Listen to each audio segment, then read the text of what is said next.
na kawani wola Mosese na tigo buli mai na lekutu na nambose wasendua asa ko sabi Mosese ko tioba mai na lekutu lolo mai sani ai na wali ni beita baki ene matai ni singa ene kerua ni wula ene kene kerua ni ambaki ni nonda lakotani mai na wanua ko chipita kaya mawili kana isongo tau toko ni Israeli mawili ka bang matanggali ka baga bibu bali ni nonda kasi ka mawili kana dan rayandua na tangani kedenga ko hira era sayang baki rua sanga bulu setoro dake ko hira kedenga beira na Israeli sayang ai na walu o ike mundrau eroni drawili kira ena nonda mata walu ia metiko ke ike mundrau endo na tamata mai na matanggali andua ko koya satu ranga ena wali ni nonda kasi Yongo na danda na tangane, era na tiko ke ike mundrau.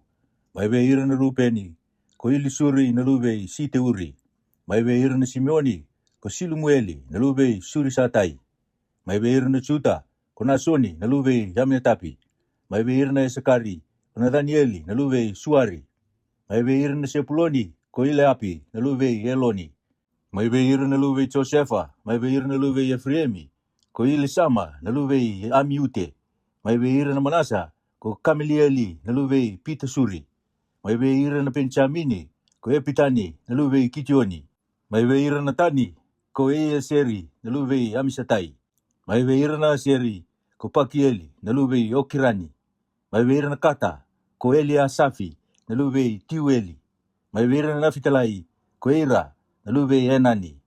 O irongo era dingitaki, be ira na isongo-songo. Era turanga na be matanggali no nagase. Era turanga na be undolu ni Israeli. Ia ko Moses ke Roni. Era usa kau tira na tamatongo sa tukuni. Na dan andua. Era usa bakasongo no batana isongo-songo tau doko. Ena matai ni singa, ena ikaru ni bula. Era sa tukuna na nondai tumbu-tumbu bang matanggali. Kabaga bibu bale. Era sa wili kana dan andua. Era sa yang baki rusa ngobulu le budake. Kabaga rote be Moses ko Jehova. Sa wili ki roba kaki no kokoya, mai na likutu lolo mai sai ni ai. Ia ko ira na kau rupeni, na ulu matu e Israeli, ena nondre tumbu-tumbu, ena nondre be matanggali. Kabaga bibu bali ni nondre kase, kami wili na dandre andua, na tangani kede nga sa rusa ngobulu nondre baki kalibudake. Ko ira kede nga sa yang ai na iwalu. Ko ira sa bulai mai be ira na matanggali rupeni, ele rusa ngobulu kawono na undolu, kalimanan rau. Ko ira na kau Simeoni, ena nondre tumbu-tumbu, ena nondre be matanggali, kabaga bibu bali nondre kase, Wira, sabulai mai be ira bakana wili ni adan andua. Iyo, na tangani kede nga sa rusa ngobulu na nondre baki katoro dake. Wira kede nga, sayang ai na iwalu. Wira sabulai mai be ira na matanggali Simeoni. Era le 5 bulu wadi ono undolu katolo nan rau. Wira na kawai kata, ena nondre tumbu-tumbu, ena nondre be matanggali, kede be bubali ni nondre kase. Bakana wili ni adan andua. Wira sa rusa ngobulu na nondre baki katoro dake. Wira kede nga sayang ai na iwalu. Wira, sabulai mai be ira na matanggali kata, era le wasa ngawulu gali manundolu ka ono nan rau gali masanga wulu. Wira na kau Juta, ena nondre tumbu-tumbu, ena nondre be matanggali, kabaga be bubali ni nondre kase, wakana wili ni adandra. Wira sa rusa ngawulu nondre bagi gali budake. Wira kede nga sayang ai na iwalu. Wira, sabulai mai be ira na matanggali Juta, era le bitu sanga wulu ka bano undolu ka ono nan rau. Wira na kau Isakari, ena nondre tumbu-tumbu, ena nondre be matanggali, kabaga bibu bali na nagase, wakana wili ni adandra. Kuira sa ruas ngobulu na nondra baki kalibudake. Kuira kede nga sayang ai na iwalu. Kuira sabulai me be ira na matanggali Isakari. Era le 5 bulu kabana undolu kabana rau.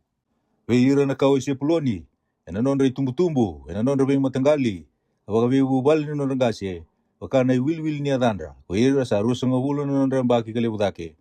Kuira kede nga sayang ai na iwalu. Kuira sabulai me be ira na matanggali Sepuloni. Era le 5 bulu kabita na undolu kabana rau. Be ira na kau Josefa, iyo. Be ira na kau Efraimi, ena nondra tumbu-tumbu, ena nondra be matanggali, kabaga bibu bali ni nondra kase, wakana wili ni adandra. Kuira sa rusa ngobulu na nondra bagi kalibudake. Kuira kede nga sayang ai na iwalu. Kuira sa wili mai be ira na matanggali Efraimi, era le wasa ngobulu na undolu kalimanan rau. Be ira na kau Manasa, ena nondra tumbu-tumbu, ena nondra be matanggali, kabaga bibu bali ni nondra kase, wakana wili ni adandra. Kuira sa rusa ngobulu na nondra bagi kalibudake. Kuira kede nga sayang ai na iwalu. Kuira sabulai mai be ira na matanggali Manasa, era le 3 bulu rono undolu ronan rau. Be ira na kau Penchamini, ena non rai tumbu ena non rai matanggali kapag bu bali ni non regase wakana wili ni atandra koira saru sanga ulu non rai bagi kale budake koira kede nga sayang ngai walu koira sabulai mai beira na matanggali pe chamini erale tul sanga ulu kali mana undolu kapanan rau beira na kawaitani ena non rai tumbu ena non rai matanggali kapag bu bali ni non regase wakana wili ni atandra koira saru sanga ulu non rai bagi kale budake koira kede nga sayang ngai walu koira sabulai mai beira na matanggali tani rale ono sanga ulu karono undolu kapitunan rau beira na kau ya seri ena non rai tumbu ena non rai matanggali kabi bu bali ni non regase wakana wili ni atandra koira saru sanga ulu non rai bagi kale budake koira kede nga sayang ngai walu koira sabulai mai beira na matanggali ya seri rale pas sanga ulu kantuan undolu kalimanan rau beira na kau na fitalai ena non rai tumbu ena non rai matanggali kabi bu bali ni non regase karena wili ni atandra koira saru sanga ulu non rai bagi kale budake koira kede nga sayang ngai walu koira sabulai mai beira na matanggali na fitalai rale 5 sanga ulu katul na undolu kapanan rau koira ongo sa wili ka ko Moses ke roni ke ira na turanga ni Israeli rale tini karuan na tamata yang dua mai na bali ni non gase koira kede nga sa wili mai beira na Israeli kawa bibu bali non gase koira saru sanga ulu non rai bagi kale budake koira kede nga sayang ngai walu beira na Israeli koira kede nga sabulai sa leono nan rau katul na undolu kalima nan rau kalima sanga ulu koira na kau Livai ena matanggali tamandra sa siang ni wili wata ke ira sa sabi Moses ko Jehova kakaya na matanggali Livai nga muka kuni wili ka muka kuni wili kira wata ke ira na Israeli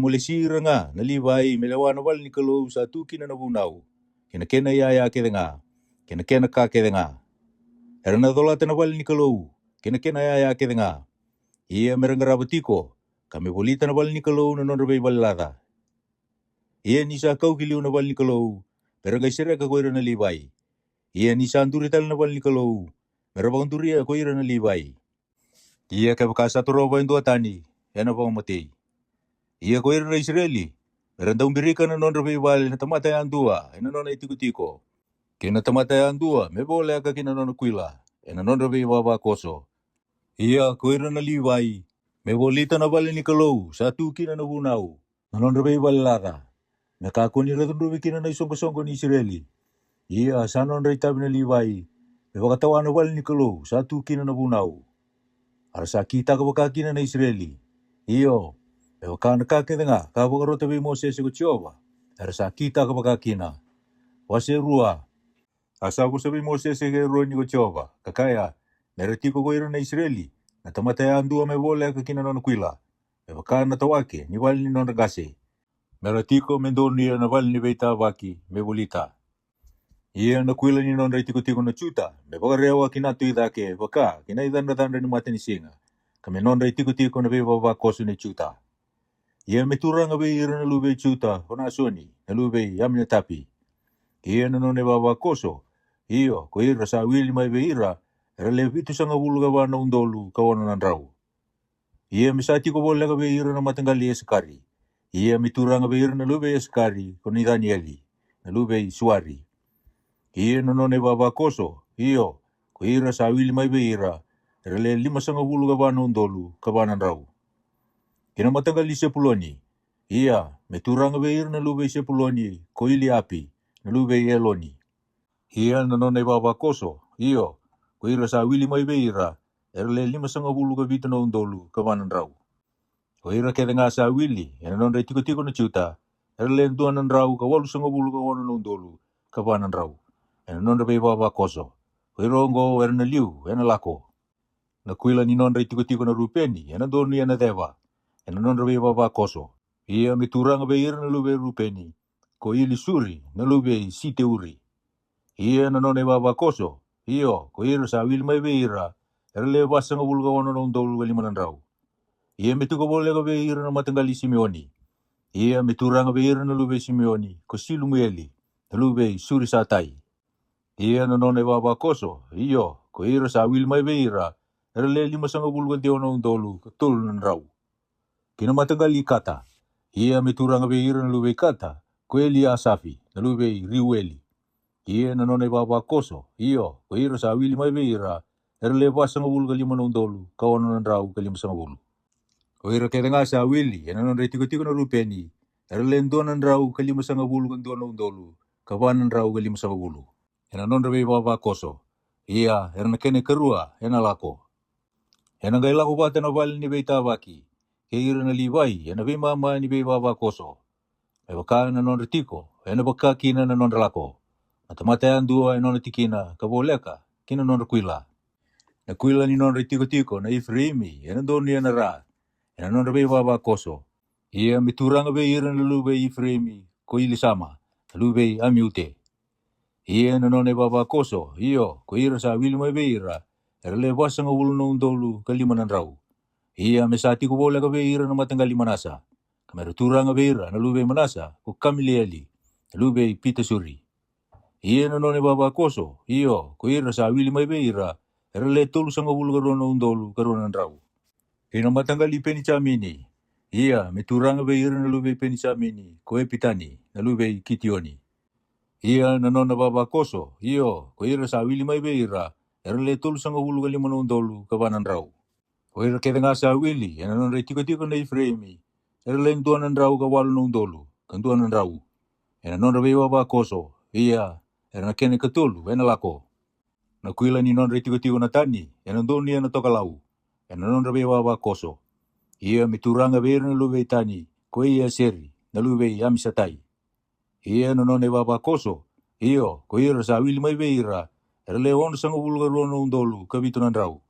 Ia meratiko bole ka beira, na matanggali aseri. Ia mituranga beira na lube aseri, ko pakieli na lube okirani. Ia na none baba koso, iyo, ko ira sa wili mai beira, le wasanga bulu kantono ndolu, kalima nandrau.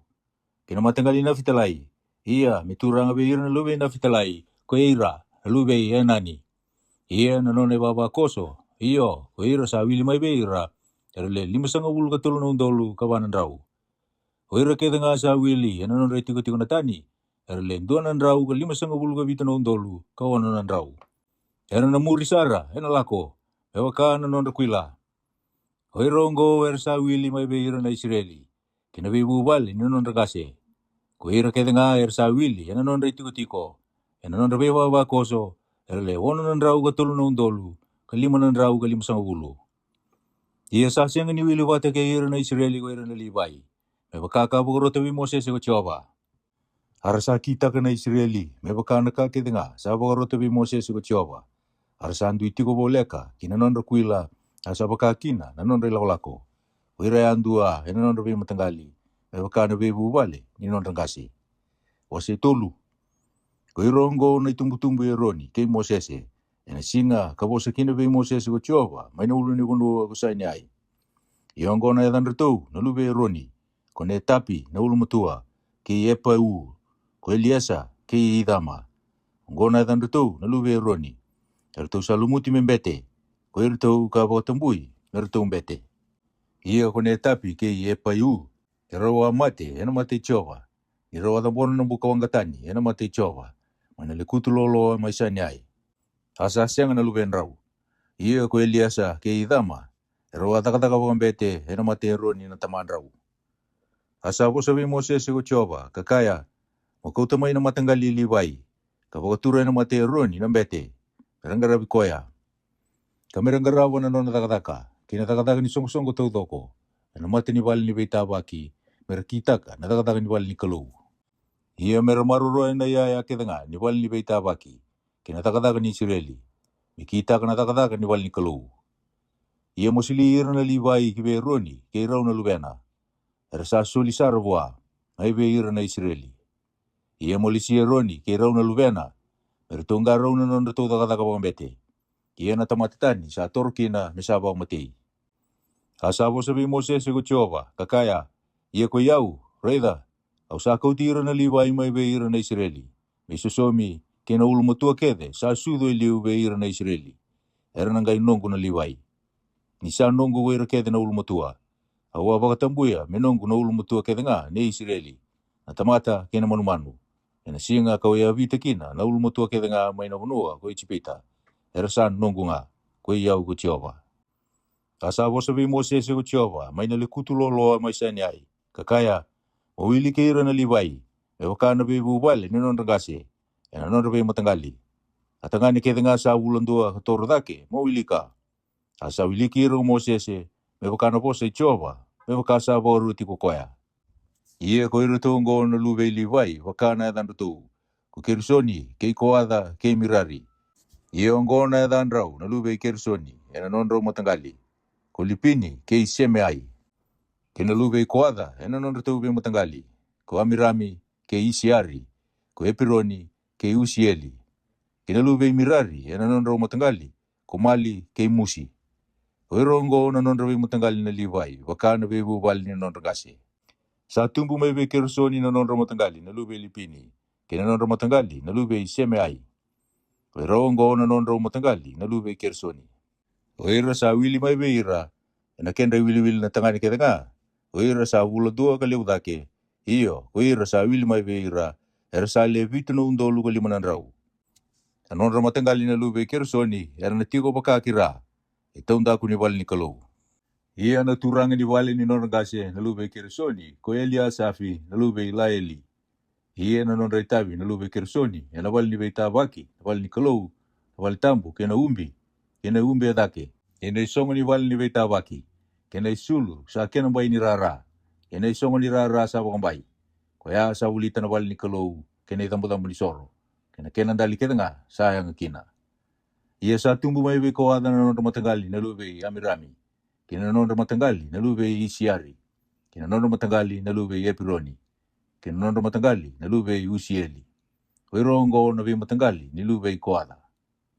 Na kenra wili na tangani ke nga. Era wulan dua katoro dake. Era walu na undolu ka ono nan rau. Era ngarabatiko na wali tambu.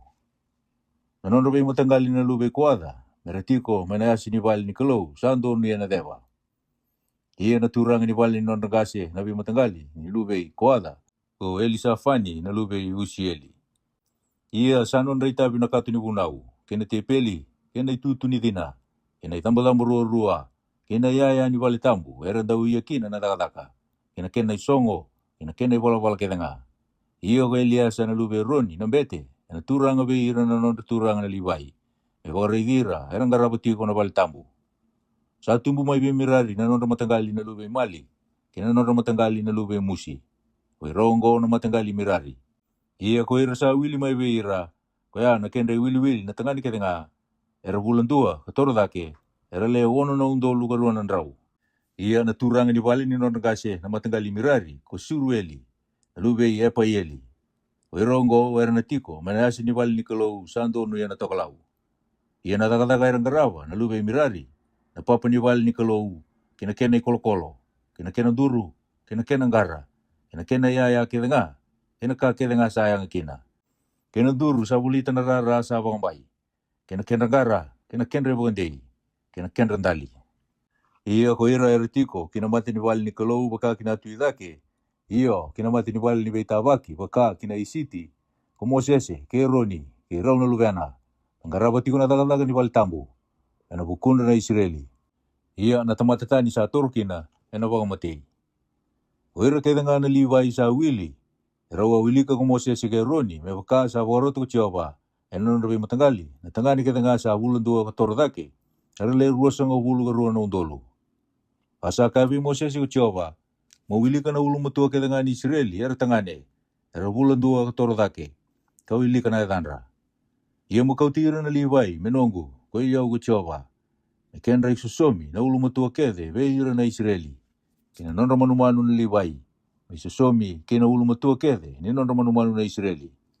Asa wili ka na ulu matua kede nga veira na Israeli ko Mosese. E wakakawakaro tawa ko Jehova.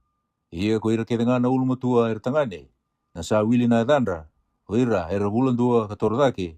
Ko ira sa wili be ira. Era le rua sanga wulu karuana undolu. Karuanan rau kabitu sanga wulu katolu. Asa bo sabi Mosese ko Jehova kakaya. Mo kau tira na livai. Me susomi. Kena ulu matua be ira na Israeli. Kena nonda manumanu na livai. Me susomi. Kena nonda manumanu. Ara na nongu na livai. Ko iau ko Jehova. Ia ena bukunda era na boli, ko ira ni lewe rua na rau kapiti songa bulu katolu, mai be ira na nondra bulu matua na Israeli. Era sasivi ana ken rai wili na liwai. Mo kauta mai be ira ya andua, elima na sikeli. E wakana sikeli ni wale tambu mo kauta. Indua na sikeli sa tutu wata kina kera erua songa bulu. Ia na ilabo kaya sarabuli kina, ko ira sasivi ana ken wili. Musulia be roni ke rau na luvena. Asa kau toko Moses na ilabu sa buli kina ko ira, sa sibi ana ken wili era sa buli ana liwai. Sa tauro ko na ilabu mai be ira na nondolo mutua na Israeli. Sa dona undolu, katulu na rau, kaono sanga bulu ka lima na sikeli. E wakana sikeli ni waltambu. Ia na ilabu era sa buli kina, sa sulia ko Moses ke be roni, ke rau na lubena. E wakana bose chova. E wakana ka waro tabi Moses ko chova. Waseva. Asa bose be Moses ke roni ko chova, kakaya Monro wili kana lube ko ada mai be ira na liwai. Ena non rabi matagali. Yo ka na bibu bal ni non ragasi. Ko ira era sayang bagi tolu sanga bulu. Katoro dake me do ira sayang bagi lima sanga bulu. Ko ira keda era sayang ena taka ni bal ni beita baki. Anggo na non reita bina lube ko ada ena bal ni beita baki. Nakata busara. Ie ni sawa ro ko nei baba koso. Pengai duru wai roni kena lubena. Kaluata na isongo. Kaumbi kina nakati ni bunau. Katevuka kindelana na kuli ni bombale sa yumbi edake. Kamindo na yumbi pelu tau doko, meke na yumbi. Kandarama kana kena ibua. Ia mere tevuka indo na yumbi pelu, kinandala ni te peli ni mandra inda ureidi. Kabiru tu kina na kenandari, kena itaki, kena sendre, kena bilo me kena libi-libi. Ia na mandra inda ureidi, mesa tutu nga kina. Meragai tevuka edake indo na yumbi kulukula. Kaumbi etelangai na kuli ni bombale. Kandarama ka kina na kena ibua. Meragai kau tendo na umbi pelu, kaumbi na itutu ni dina, kena be dina, kena ndaru ni deni dina, kena bilo ke dengan ni wai, era kita ka kina na kena taka. Ia meragai solenga wate kena ya ke dengan kena dua na isole kul ni bombale. Kasabe naka kina ibua. Ia merate buka indua na umbi pelu, kindal ni tambo sa kaula. Kaumbi na umbi kul ni bombale, kandaru magana kena ibua. Erangai kau tana ya ke dengan taka era taka kina, ena wale tambu. Kabiri kina indo na isole pelu. Kaumbia ena umbi kul ni bombale. Kasabe naka kina ibua. Erangai kau tatani ni rabusa mai na tambu ni soro. Katibuka kina na umbi loka-loka. Ia merabiru tu kina, na kena ya ke dengan. Erandau garabu kina. Iyo, nandari ni deni buka. Tanggil ni leo ni manu-manu. Kena isivi, kena peseni. Na ya ke dengan ni tambu ni soro. Erangai umbi akede, ena dua na umbi kul ni bombale. Kantara magana kena ibua. Ia ni retau sa umbi o tina wale tambu. Kena ya ke dengan ni wale tambu. Roni, kena lubena, ni sa bagaro lako na ibaba koso. Erangai toro mai na lube koada. Ratolata yani.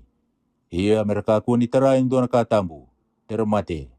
Ngo na non retolo-tolo na lube koada, mai na wale ni beita baki. Ia na itabi Eliasa, na lube roni na bete.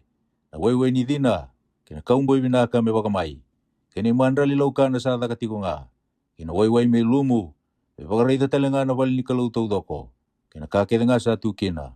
Kena wali tambu. Kena yaya. Asapo sabi Moses sige ruan ko choba. Kakaya.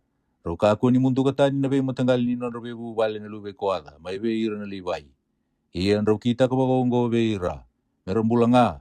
Naraka ako ni mate. Ira sa turo. Nakatambusara. Meduru manda wai roni ke raw na lubena. Kalisia na non ray tabi andua, kena non ray kau. Dia mereka kuasa ni turukina, mereda ni sa umbiti ko nakatambu, dero mate. Asa wo sabi Moses ko choba, kakaya, mawili ka talaga na lube kersoni. May pakabibu bali ni non rakase, kapag matanggali. Kuhira sa tulo sa ngabulo na non rambaki kalibudake, kaya dobira na lima sa ngabulo na non rambaki. Mawili kira. Kuhira kaya nga sayang ay natakataka, inabal ni beita baki. Anggo na non reitabi, na non rabi matanggali na lube kersoni. Merabing garabi, kamera dola-dola. Ia era na dola na isul ni bal ni kalau, kena bal ni beita baki. Na kena umbi, kena kul ni bambale, sa umbi edake, kena isong ni bal ni beita baki. Kena isulu sambay ni rara, kena isong ni katumba ni rara sa bambay. Kaya sa bulita na bal ni kalau, kena itambo-tambo ni soro. Kena dali, kena yaya kete nga, sa kakina na non ratakataka. Kena kakete nga sa kakina. Menon reitabi. Melewa ko Roni ke rauna lubena nanon rita bi ke denga na lube kersoni. Nanon rita lo ke denga ke nanon rita kata ke denga. Ia dole wa be ira nanon rita lo ke denga mereng garava. Ongo nanon rita bi nanon rabi matanggali na lube kersoni nabal ni beita baki. Ia melewa nanon rita kata ko idama na lube Roni na bete. Ko ira na lube mirari mo wili ke ira baka matanggali. Kapag bibu bali ni non ragase. Ko ira sayang bagi tulu sa ngabulu ka torodake. Kado bira sayang bagi lima sa ngabulu. Mo wili ke ira. Ko ira kete nga sa bagay tabi. Yan natakataka ni bali ni beita baki. Yongo sa non ray tabi. Yan natakataka kete nga na bali ni beita baki. Meratola tanapapa ni bali ni kalou. Kena kolokolo. Kena duru. Kena gara. Kena duru ni bai sabulia narara. Kena gara. Kena ray bagandei. Kena randali. Kena ray ya kete nga. Kena ray bola kete nga. Iya ndo buta na yan ya sa non ray tabi meratolata. Anggo na non ray tabi na non rabay matanggali na lube mirari. Iyo na non ray tabi kete nga. Yan bali ni beita baki. Kamelewa ko idama na lube Roni na bete. Iya ko mo sese ke Roni, ke ira na turang di songo-songo. Era sa wili ke ira na tangane, may be ira na lube kuwada, baka matangali, kapag bebu bali non rakase. O ira sayang bagi tulu sa ngabulu ka torodake. Kado bira sayang bagi lima sa ngabulu. O ira kete nga sayang, ay natakataka. Inawal ni beita baki. Iya ko ira sa wili be ira, enanon rabe matangali. Era sa le ruan no undolo ka bito ng draw ka lima sa ngabulu. O ira ongo sa wili enanon matangali na lube kuwada. O ira kete nga sa takataka, inawal ni beita baki. O ira sa wili ka kumosese ke Roni, may baka na bose chua pa be mosese. Iya ko ira sa wili be ira lube kersoni. Pag matangali, kapag bibubal non nagase. O ira, sayang bagi tulo sa ngabulu ka torodake. Kaya do bira sayang bagi limo sa ngabulu. O ira kete nga sayang nga natakataka, kinapal ni beita baki. Iyo, ko ira sa wili be ira, non rabe matangali. Kapag bibubal non nagase. Ira sa leruan no undolu ka ono ng raw ka tulo sa ngabulu. Hoiro ongo sa wili, non rabe matangali na lube kersoni. Ko ira kete nga sa takataka, inapal ni beita baki. O ira, sa wili ka kumosese ke Roni, may baka na iba roi choba. Iya ko ira sa wili be ira non matangali, na lube mirari. Pag matangali, kapag bibubal non nagase. Ko ira sayang bagi tulo sa ngabulu si torodake. Kaya do bira, sayang bagi lima sa ngabulu. Ko ira kete nga, sayang ay natakataka, kinawal ni beita baki. Iyo, ko ira sa wili be ira, na non rabe matangali. Erale tul no undolu garonan raw. Hoiro ongo sa wili, non rabe matangali na lube mirari. Hoiro sa wili ka kumosese ke Roni, may baka na po sa choba, enong usi mosese. Hoiro kete nga sa wili, be ira na libay. Hoiro sa wili ka kumosese ke Roni, ke ira na turang Israeli, non rabe matangali, kapag bibubal ni non ragase. Hoiro sayang bagi tulo sa ngabulu si torodake, kaya do bira, sayang bagi lima sa ngabulu. Hoiro kete nga sa alaking garaba na takataka, kang garaba na dolo-dola, enabal ni beita baki. Iyo, ko ira sa wili be ira, era sa le walu na undolu ka lima ng raw kawalu sa ngabulu. Era sa wili ni sa lewa umosese, may bakano po si chowa. Ira yan dua may bakano non takataka, kinanon na idolo-dola. Iya, sa wili kira ba kong umosese, may bakano ibo ro chowa, be mosese. Wasi lima.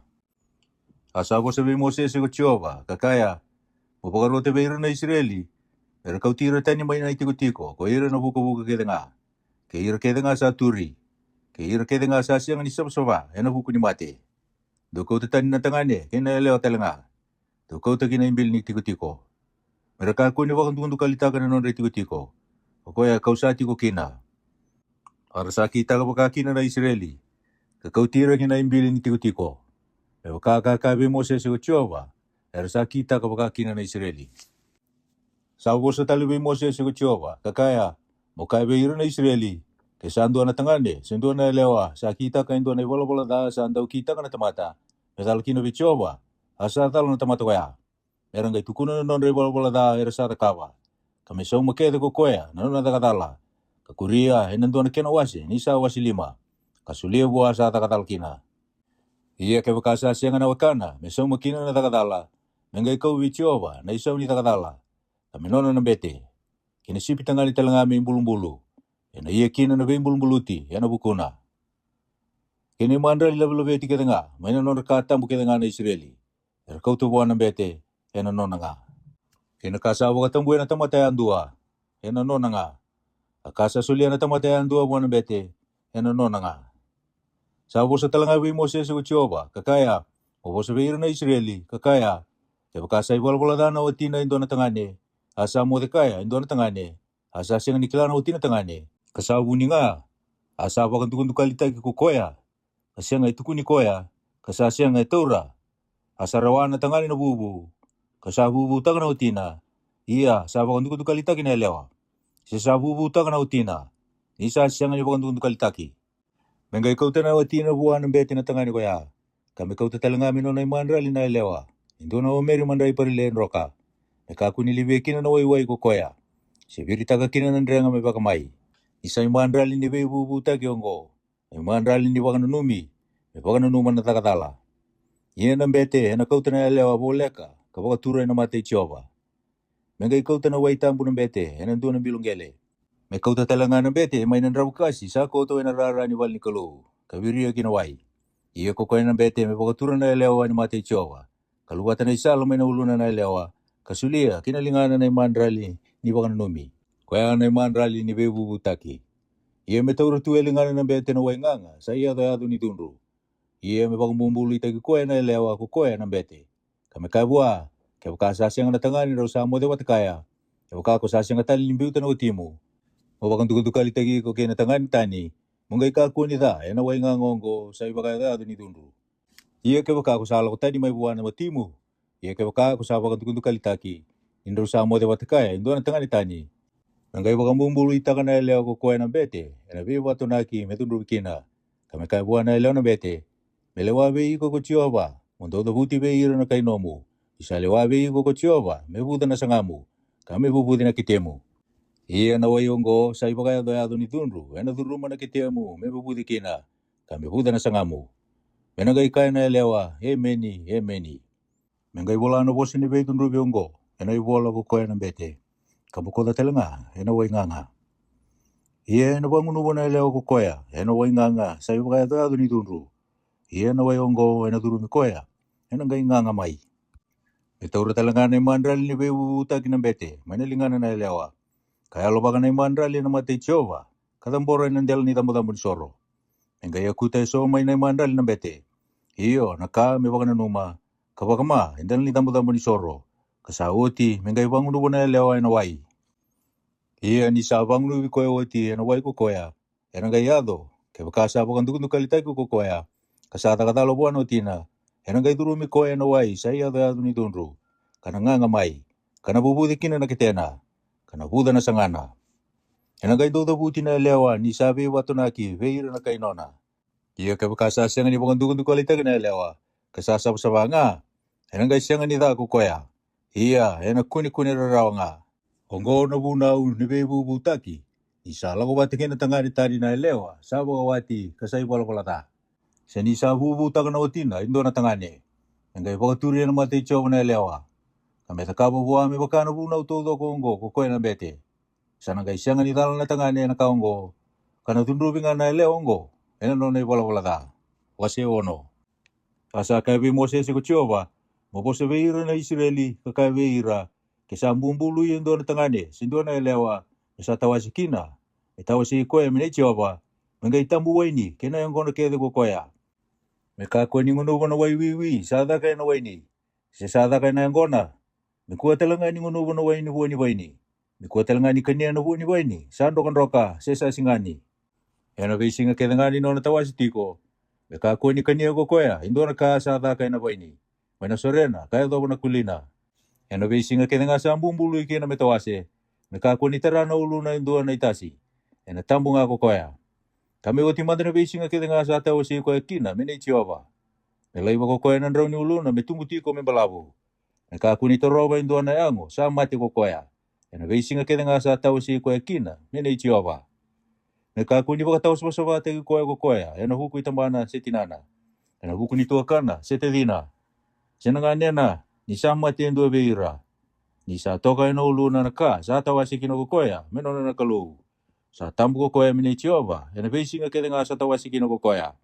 Iya kaya baka sa lele kitaki, indo na tamata, ni sa tiko boleh ka buwa. Kasaba ka tao sa bata kinauluna sa tawasi kino ko koya. Menangay tesiya na uluna ina singa. Saba ka sa bata kikina. Iyo, metesiya na ikabito ni singa. Ia na kawal ni singa, me kau te rua na songe.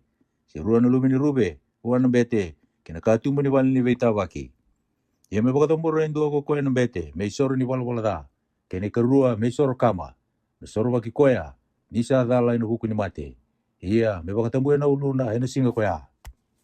Ia me bakatambua ko koea, me nei chioba, na veisinga ni nona tawase. Kakauta indua na lamitangane, sayang bakindua, me isoro ni takadala. Ia na veisinga liu, sana sianga ni wili, ni sa bakatawa sa wasawata kina non tawase. Iyo ngo na lewa ina bukuna, sa tawase koea, ni sa uti na veisinga sa tawase kina ko koea. Mengai kau ko koea, kina katumba ni wali ni veita waki. Kapakatambora na nona imandra li vechioba. Indua na lamitangane sayang bakindua, sa sianga na kenada me isoro kama. Kandua na lamia lewa, sayang bakindua, sa sianga na kenada me isoro ni wala da. Kandua na sipitangane, sa sianga na kenada, me imandra li ni veivi na kati. Kandua na isu mandrai, sa sianga ni wakaleveni. Kasona keki ni mandrai nroka binaka, sabe wake wata kena waiwai. Kena keki mamare sare so, sa sianga ni wakaleveni, sa amboro ena waiwai. Kena kena imandra li laukana, kena imandra li liberaki. Ia me kauta na vika ongo na bete, kina mata ichoba. Kapakatamboro na nona isoro ni wala da, kena nona isoro kama. Ia me bakatamboro ko koe na sipitangane, me imandra li bebi na kati vichoba. Kena isu mandrai, sa sianga ni wakaleveni. Me tamboro talangana bete na kena imandra li laukana, kena imandra li liberaki. Ia me kaita sia na uluna sa tawasi kina ko koea, sa tawasi koea. Mana katumba ni wali beita baki.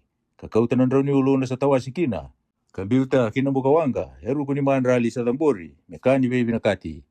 Mengai kauta na bete na tamba ni sipitangane, sa sanga tu. Kandua na keki, sa sianga ni wakaleve ni may na isu. Kandua na keki mamari sara, sa sianga ni wakaleve ni.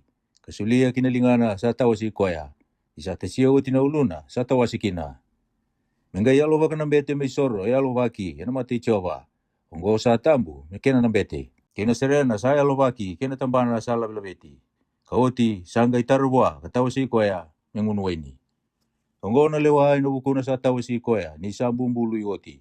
Iyo, nanona imandra livichoba, ena bukuni nona tawasi. Kami sa kena ikuri talenga, nakasa rawa.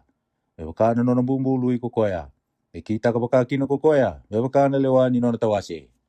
Asa bo sabi Moses ko chioba, kakaya, bo sabi Roni kero na lubena, kabaka, me baka ongo na numundo bo sa wakalunga tatagira na Israeli. Do kabeira, me wakalunga tatagi kemuni ko chioba, kamaruri kemuni. Me tilabi kemuni na matay chioba, kami alolo mabay kemuni. Me baka na matay kemuni ko chioba, kasulia bay kemuni na wadengo. Iya, era na tabutan na yadango beira na Israeli. Iya, kono pakalunga tatagira. Wasibitu. Asaya do ena singa, sabu andure ta ke tikina na bali kalau Mosese, kalumuta, kabakatambuya, kena ya kidenga, kena itamu tamu soro, kena ya kidenga, kalumuta, kabakatambuya. Era sanga ikau te so na imandra liwera na turangan Israeli. Ko ira ka liu, ena bibu wali na nakase. Era turangan ni bimu tanggali, kasali wa ira, era sa wili. Iyo, era sa kau tanan na imandra li, kinamata ichoba. E ono nang gingini yau, sawa ka umbi, katini karuan na pulmakau. Indua nang gingini yau, sa non rau na leru na turanga. Kasayaan dua na non rau pulmakau. Arasa kau taki na mati ni bali ni kalau. Asa ko sabi Moses ko chiwa kakaya.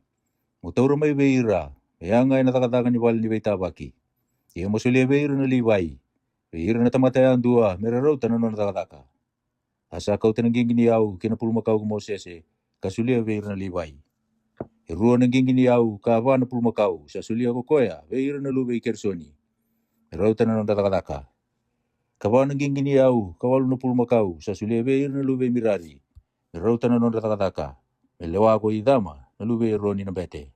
Iya, sa siyang ni sulien do ako koya, beir na lube kuwata. Iro saan daw dola tanga ka, sa non reitabi na balitambu. Iya ko iro na turanga, era kauta na ka, may bakatambu ikina na itamu ni soro, ena singa sa lumutikina. Iyo, sa kauta ko iro na turanga, na non remandrali, kinamatin itamu ni soro. Asa kabi Moses ko chiwa, pero kau tanan non remandal na turanga ang dua, ena non singa. E bakatambu ikina na itamu ni soro. Iya ko nasoni, nalube yamin tapi, ena matanggali chuta, sa kau tanan non remandal yan ay matay ni singa. Iya na non remandal sa anduan ng dari siliba. Kaya bimbi anduan ng raw, katulus ang ulo na sikeli. Anduan ng bilo siliba, sabi ito sa ulo na sikeli. E baka na sikeli ni walitambu. Sa sinay rorua, ena mandal ro kabinaka, sabi wa kawata kena wayway. May mandal ilokana. Indua na itagi kola, itina na sikeli. Sa sinay na kambo binaka. Indona pulma kau sangone, indona sipitangane, indona lamitangane sayang bagindua, may soro kama. Indona metangane, may soro ni wala Karuana pulma kau, elima na sipitangane, elima na metangane, elima na lami sayang bagiandua, bori may mandrali ni bebe nakati. Ngo na mandrali na soni, nalube yam ni tapi. Enai karuani singa, sakau tanay mandrali ko ni Danieli, nalube suari, nanonaturang na isakari. Sakau toko koe menonay mandrali, endona dari siliwa. Kena bimbi endonan rau katul sanga bulu na skeli. Endonan bilo siliwa, sabi tu sanga bulu na skeli. Ya wakana skeli ni bali tambu. Sa sinay ruwa ina mandrain roka binaka, sabi wagi bata kina waiwai. May mandrali lokana. Endonan na itagi kola, itinin na skeli. Sa sinay ina kambo binaka. Endonan pulu makau sangone. Endonan sipitangane, endonan lamitangane, sayang bagindua, may soro kama. Endonan metangane, may soro ni wala Karuana pulu makau, elima na sipitangane, elima na metangane, elima na lamitangane, sayang bagiandua. Elambori may mandrali ni bebe nakati. Ngono ay mandrali ni Danieli na lube suari. Ene katulong ni singa, huli api, na lube yeloni. Ano naturangan na lube sepuloni. Ano na mandrali, saan doon ang dari siliwa, kena bimbi ang doon ang draw, katulong sa ngabulo na sikeli. Ang doon ang bilo siliwa, sabi ito sa ngabulo na sikeli. E waka na sikeli ni walitambo. Sa sinay ruwa naman rin roka binaka, sabi wag bata kinawaiwai, may mandrali lokana. Indo na itagi kaula itinin na sikeli, sa sinay nakambo binaka. Indo na pulong makaw sa angone, indo na sipitangane, indo na lamitangane sa bagindua, may soro kama. Indo na metangane, may soro ni walawalada. Karuan na pulong makaw, ilima na sipitangane, ilima na metangane, ilima na lamitangane, sa bagiandua. Sa tambori may mandrali ni bebe nakati. Ang na mandrali, ile api na lube yaloni. Enai kawan ni singa koili suri, nalube situeri, nanonaturanga nalube rupeni. Nonai mandrali, sandonan dari siliwa, kena bimbi endonan rau katulu sa ngabulu na sikeli. Donan bilo siliwa sabi tu sa ngabulu na sikeli. Epakana sikeli ni walitambo. Sa sinay ruwa naman rin roka binaka, sabi wag bata, kena waiwai, may mandrali laukana. Donan itagi kola itini na sikeli, sa sinay na kamboy binaka. Donan pulu makaw sa angone, donan sipitangane. Indo na lamitangane, sayang bagindua, may soro kama. Indo na metangane, may soro ni walawala. Karuana pulu makau. Ilima na sipitangane, ilima na metangane, ilima na lamitangane, sayang bagiandua. Sa tambori may mandrali ni bebe nakati. Onggo na mandrali, ili suri, nalube site uri. Enai kalima ni singa, kusilo mieli, nalube suri satai. Nanonaturang nalube Simeoni. Ano na mandrali, saan doon dari siliba. Kinabimbi, doon ang raw katulong sa ngabulo na sikeli. Doon ang bilo siliba sabi ito sa ngabulo na sikeli. E baka na sikeli ni balitambo. Sa sinay ruwa ay naman rin roka binaka, sabi wag bata, kinawaiwai, may mandrali lokana. Doon na itagi kaula itin na sikeli. Sa sinay nakamboy binaka. Doon ang pulumakaw sa angone, doon ang sipitangane, doon ang lamitangane, sayang bagindua, may soro kama. Doon ang metangane, may soro ni walawalata. Karuan ang pulumakaw, ilima na sipitangane, ilima na metangane, ilima na lamitangane, sayang bagiandua. Yang bori may mandrali ni bebe nakati. Onggo na mandrali, isilumeli, nalube suri satai. Yang ay kawono ni singa, kweli asafi, nalube tiweli, nanonaturang nalube kata. Ano na mandrali, saan doon ang dari siliwa. Kinabimbi, doon ang draw katulong sa ngabulo na sikeli. Doon ang bilo siliwa, sabi ito sa ngabulo na sikeli. Ewa na sikeli ni balitambo. Sa sinay ruwa ay naman rin roka binaka, sabi wag bata kinawaiwai, may mandrali lokana. Doon na itagi kola, itinin na sikeli. Sa sinay na kamboy binaka. Doon na pulumakaw sa angone, doon na sipitangane, doon na lamitangane sa bagindua, may soro kama. Doon na metangane, may soro ni walawalata.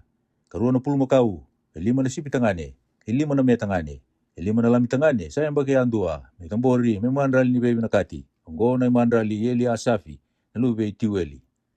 Enai kabito ni singa, koili sama, nalube amiute, nanonaturang nalube ifreimi. Ano na mandrali, saan doon ang dari siliwa, kinabimbi, doon ang raw, katulong sa ngabulo na sikeli. Doon ang bilo siliwa, sabi ito sa ngabulo na sikeli. Ewa na sikeli ni balitambo. Sa sinay ruwa naman rin roka binaka, sabi wag bata, kinawaiwai, may mandrali laukana. Doon na itagi kola, itinin na sikeli, sa sinay na kamboy binaka. Doon na pulumakaw sa angone, doon na sipitangane, doon na lamitangane, sayang bagindua, may soro kama. Doon na metangane, may soro ni walawalata. Karuan na pulumakaw, ilima na sipitangane, ilima na metangane, ilima na lamitangane, sayang bagiandua, nalambori, may mandrali ni bebe nakati. Onggo na mandrali, ilisama, nalube amiute. Reka walu ni singa ko kamiliali na lube pita suri. Nonda turanga na lube manasa. Nona imandrali sandona dari siliva. Kena bimbi ndona ndrau ko tulu sanga bulu na sikeli. Ndona bilo siliva sabi tu sanga bulu na sikeli. Bakana sikeli ni bali tabu. Sa sina iru na mandrai ndoka binaka. Sabi wakibata kena waiwai. May mandrali laukana. Indua na itaki kola itini na sikeli. Sa sina na kambo binaka. Indua na pulma kau sangone. Indua na sipi tangane. Indua na lami tangane sayang bagindua. May soro kama. Indua na me tangane. May soro ni bala-balada. Karua na pulma kau. 5 na sipi tangane. 5 na me tangane. 5 na lami tangane. Sayang bagian dua. Patambori may mandrali ni baby nakati. Ang gona yung mandrali. Kamiliali. Nalubay pita suri. Inay kadiwa ni singa. Kuya pitani. Nalubay kitioni. Anon naturang nalubay penchamini. Anon yung mandrali. Saan doon ang dari siliva. Kena bimbi. Doon ang raw katulog sa ngabulo na si Kelly. Doon ang bilo siliva. Sabi ito sa ngabulo na si Kelly. Baka na si Kelly ni balitambo. Sa sinay ruwa naman rin roka binaka. Sabi wakibata. Kena waiwai. May mandrali laukana. Indua na itagi kola. Itini na si Kelly. Sa sinay na kambo binaka. Doon na pulma kau sa ngone. Doon na sipi tangane. Doon na lami tangane. Sayang bagindua. May soro kama. Indua na me tangane. May soro ni wala-walada. Karuan na pulma kau. 5 na sipi tangane. 5 na me tangane. 5 na lami tangane. Sayang bagian dua. Itong bori. May mandrali ni bebe nakati. Gona yung mandrali ya pitani. Nalubay kitioni. Inay katini ni singa. Koy yeseri. Nalubay amisatai. Anon naturang nalubay tani. Anon yung mandrali. Saan doon ang dari siliva. Kena bimbi. Doon ang raw katulog sa ngabulo na si Kelly. Doon ang bilo siliva. Sabi ito sa ngabulo na si Kelly. Baka na si Kelly ni balitambo. Sa sinay ruwa naman rin roka binaka. Sabi wakibata. Kena waiwai. May mandrali laukana. Indua na itagi kola. Itini na si Kelly. Sa sinay na kambo binaka. Doon na pulma kau sangone. Doon na sipi tangane. Doon na lami tangane. Sayang bagindua. May soro kama. Doon na me tangane. May soro ni wala-walada. Karuan na pulma kau. 5 na sipi tangane. 5 na me tangane. 5 na lami tangane. Sayang bagian dua. Natambori. May mandrali ni baby nakati. Honggoon na yung mandrali. Iya seri. Nalubay yami sa tay. Enay katinagan doon ni singa. Kupakiali. Nalubay yokirani. Anon raturang nalubay aseri.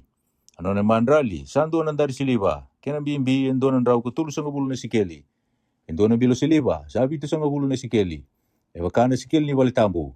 Sa sinay ruwa naman rin roka binaka. Sabi wakibata kinawaiwai. May mandrali laukana. Doon na itagi kola. Itini na si Kelly. Sa sinay na kamboy binaka. Doon na pulma kau sa ngone. Doon na sipi tangane. Doon na lami tangane. Sayang bagindua. May soro kama. Doon na me tangane. May soro ni wala-walada. Karuan na pulma kau. 5 na sipi tangane. 5 na me tangane. 5 na lami tangane. Sayang bagian dua. Patambori. May mandrali ni baby nakati. Ang gona yung mandrali pakiali. Nalubay yokirani. Inay katini karuan ni singa. Kuwaira. Nalubay yan nani. Anon naturang nalubay na fitalay. Anon na yung mandrali. Saan doon ang dari siliva. Kena bimbi. Doon ang raw. Katulog sa ngabulo na si Kelly. Doon ang bilo siliva. Sa tulog sa ngabulo na si Kelly. Baka na si Kelly ni balitambo. Sa sinay ruwa naman rin roka binaka. Sabi wakibata. Kena waiwai. May mandrali laukana. Doon na itagi kola. Itini na si Kelly. Sa sinay na kamboy binaka. Doon na pulma kau sa ngone. Doon na sipi tangane. Doon na lami tangane. Sayang bagindua. May soro kama.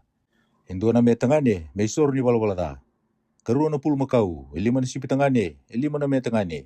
5 na lami tangane. Sayang bagian dua. Tambori may mandrali ni bebe nakati. Ang gona yung mandrali. Yeira. Nalubay yan nani. Ang gona ka irto pakatambuhay kina. Na itamulaman ni soro. Ko ira naturangan ni Israeli. Na singa salumutikina. Itini karuan ng dari siliva. Itini karuan ng bilo siliva. Itini karuan ng itaki kola. Ang dari siliva yan dua. Saan doon ang raw katulog sa ngabulo na si Kelly. Kinabilo yan dua. Sabi ito sa ngabulo. Nayaya siliva kaya nga. Saruan na undolo. Kapanan raw na si Kelly. Baka na si Kelly ni balitambo. Sa tini karuan na itaki kola. Sa sinay na nakamboy binaka. Saya tini na si Kelly. Baka na si Kelly ni balitambo. Kakola kaya nga ni Beitaki. Saan doon ang raw karuan sa ngabulo na si Kelly. Kapulong magkautangani kita nga, may soro kama, sa tini karua. Sa tini karua na sipi tangani. Sa tini karua na lami tangani, sayang bagian dua. Kena kenra to imandrali laukana. Katini karua na may tangani, may soro ni wala-walada. Kena pulong magkautangani kita nga sa tambori, may mandrali ni baby nakati. Sa ruwa sa ngabulo ka ba? Sa ono sa ngabulo na sipi tangani. Sa ono sa ngabulo na may tangani. Sa ono sa ngabulo na lami tangani, sayang bagian dua. Sa pagkatambuyo ang go na itamu-tamu ni soro, ni salumutioti. Iyan isa duro kinawal ni Beita wagi ko Moses. Nakuha sa buwan na kalaw. Sanggai rongotan do mo sa bua, may nadal ni tamu-tamu ni bulu-bulu, sati ko indal ni kati ni bunau. May namaliwa ni ceru pirurua, asa bua ko koya. Wase walu. Asa kaiwe Moses ko Jehova, mo kaiwe roni, kabuka, ni ko sa tutubaga na beidina, ena dina bona sana, sanggara bona itutu ni dina na dina ibitu. Asa kita kabuka kina ko roni, sa tutubaga na beidina, kina sana, sanggara bona itutu ni dina, me kakabuka rote be Moses ko Jehova. Ia na itutu ni dina, sa taka, ena koula, sa lautuki, na tolona, kena sena, sa tuki laki. Me wakana i wakatakara, sa wakatekilawi Moses ko Jehova. Sa takaba oti wakakina, na itutu ni dina ko koya. Asa kawi Moses ko Jehova, mo kautira na Livai mai beira na Israeli. Ka wakasawsaba tagira, ia mo dakaba wakaongo, mo wakasawsaba tagira kina. Mo kurei taga beira na wai ni bei wakasawsaba taki. Ia meratasia na ngonda taudoko, kasabana non resulu, ka wakasawsaba tagira kina. Karangai kau tendo na pulma kau sangone, ina kene mandra li laukana. Iyo, na mandra in roka binaka, sabi wakibata, kena wai. Ia mo kau tendo atal na pulma kau, sangone, may sor ni wala-wala. Ngungai kau tira na Livai, kinamati ni wala ni Beitabaki. Kapag ni rabata na isong taudoko ni Israeli. Ia mungai kau tira na Livai, kinamati Jehova. Ia meratambakira na Livai, yana lingandra, kuira na Israeli. Ngungai suli ira na Livai, kuya roni, mebaka na isoro, saya lobaki, yana mati Jehova. May beira na Israeli, merangarabo na takataka Jehova. Merangai tambakan na ulun rau na pulma kau, yana lingandra, kuira na Livai. Ngungai tambora indua may isor ni wala-wala kina kene kerua, may sor kama, may Jehova, may sor wakira kina na Livai. Mungai wakaturi ira na Livai, yana mate roni, kina matandraw na lubena. Kasuli ira, may wakana isoro, saya lo waki Jehova. Ia mutawa si ira na Livai, may be ira na Israeli, era nanonggo kina na Livai. Kauti, merangai dur na Livai, merakita ka na takataka ni wali ni Beitabaki. Ia mo bakasawa-sawa tegira, kasuli ira, may wakana isoro, saya lo waki. Ni rasa soli sarobe yau mai beira na Israeli. Meken resu somi na ulu matua kedenga. Iyo, na ulu matua kedenga ni Israeli. Kau sa kau tira minongu. Ni sa nongu na ulu matua kedenga ni Israeli. Na tamata, kina manu ya boiwa. Kau wabak tambu ira minongu. Ena singa kau ya witi ira kedenga kina na ulu matua ni wanua ko Ijipita. Ia kau sa kau tira na Livai. Meken resu somi na ulu matua kedenga ni Israeli. Ia kau sa suli ira na Livai, mai beira na Israeli. May soli-soli beroni, ke ira na lubena. Era kita kana nunda takataka na Israeli, era wali ni Beitabaki. Kabera sorowaki ira na Israeli. Ka kua kina ni tunrubi, ko ira na Israeli. Nira sa toroba, nati kina tambu. Ia ko Moses ke roni, kina isongo-songo taudoko ni Israeli. Era kita ka ira na Livai, me wakana ka kedenga sa wakoroto Jehova. Vei Moses hena bukunda na Livai. Era sa takataka wakakina, veira kuira na Israeli. Arasa wakasawasawata kira na Livai. Arasa sabata na non resulu. Asa soli ira wai roni, me wakana isoro, sa ayalo waki na mate Jehova. Asa soro waki ira wai roni, me wakasawasawata kira. Kauti, era sanggai dur na Livai, merakita ka na non takataka, ina wali Beitabaki, mate roni. Matandra utalanga na lubena. Me wakakawaro to Jehova vei Moses, ena bukunda na Livai. Era sa kita ka wakaki na veira. Asa kabe Moses ko Jehova, ongo sa lisi ana bukunda na Livai. Nira sa rua sanga gulu lima na non rambaki kalibudake. Ena kai wakati ke buna non takataka, ena wali ni Beitabaki. Ia ni sa lima sanga gulu na non rambaki. Era na tingu mai na takataka ongo, kasenga ni takataka tale. Ia era na beibu ke bata, ke ira na wikandra mera wakatawa. Ena wali ni Beitabaki. Ia mera kaku ni takataka. Ole wawa ka ongo be ira na Livai, ena buku ni non reitabi. Wase diwa, asa sabi Moses ko Jehova, may nalikutu lolo may sanyay. Na matay ni bula na karuan niyang baki, nirasala ko tayo ni may napunuwa ko Ijipita. Kabaka, meraiya na kanawatan nila ko sivi na Israeli, na kenangaw na salukudi. Na ikatinigaba ni singa ni bulongo, na kabi, daw kita kenangaw na salukudi. Na baka na kenay bukaro ketanga, kenay balabala ketanga, mundo kita ka. Kasakay beira na Israeli ko Moses, meraiya na kanawatan nila ko sivi. Ia saya na kanawatan nila ko sivia, ina ikatinigaba ni singa ni kene matay ni bula. Ina kabi, may nalikutu lolo may sanyay. May wakana ka keda nga ka wakaro tabi Moses ko Jehova. Era sa kita ka baka kina na Israeli. Ia sa sona tamata, sa sianga ni sabsaba ina hukuni angu ni mate. Sa tambo ina kano wate ni laku sivia ina singa koya. Sa laku mai ina singa koya ki bei Moses ya kei roni. Sa kai bua, kita usa sianga ni sabsaba ina hukuni angu ni tamata sa mate. Akaba kita usa taru bikina, na kita ukaku ni tamboro bata kei na Israeli, na imandali Jehova ina kena ngau na salukudi. Asa kai biru Moses dawa wa manda. Rungoda sedabu na ka ina bagaroto Jehova ina bukumdou. Asa kai bi Moses ko Jehova mutuku na beira na Israeli kawaka kawaka indo be kimdou sindo be irna no mundo be tamata sa siang ni sabsaba ina hukuniangu ni mate se sala ku tuwa yawa meia nga ku koe na kanabata ni laku sivi be Jehova ina karu ni bula na kene katini kawani singa ina kavi ria kina merakania vata kina mandrai sa siang ni wale veni kina dhonganga meraka ku ni bagaboda kina mataka se musuka indo na suina Meramuria ngana ibu roke tenga. Sambal kina kana vate ni lagu sivia. Ia na tamata sa sawa kasasianga ni lagu tuwa yawa. Kasambesi ni ia na kana vate ni lagu sivia. Na tamata ko ya na tawasita ni beira na kainona. Ni sasianga ni kau tamai na imandra li Jehova. Ena kena ngauna salukudi. Ena dunrubi na tamata ko ya. Ena nona ibola ta. Ia ke pakasati ko bulangi ke mdo endo na kaitani. Asa ia na kana vate ni lagu sivia Jehova. Me ia nga ko ya. Kana ibu ro kena kena bola ni kana vate ni lagu sivia. Mindua nga na kena ibu ro viki mdo. Iko sa bulangi iko ya sai tokei. Ia en singa sa bonduri ta kina na bal ni kolou. Sanga umbia na bal ni kolou no. Iyo na bal ni bunau. Ia sa tiko na bal ni kolou na kavi ka singa waka. Kasaba ka na bukawanga na kena rai. Saba ka tiko nga kina.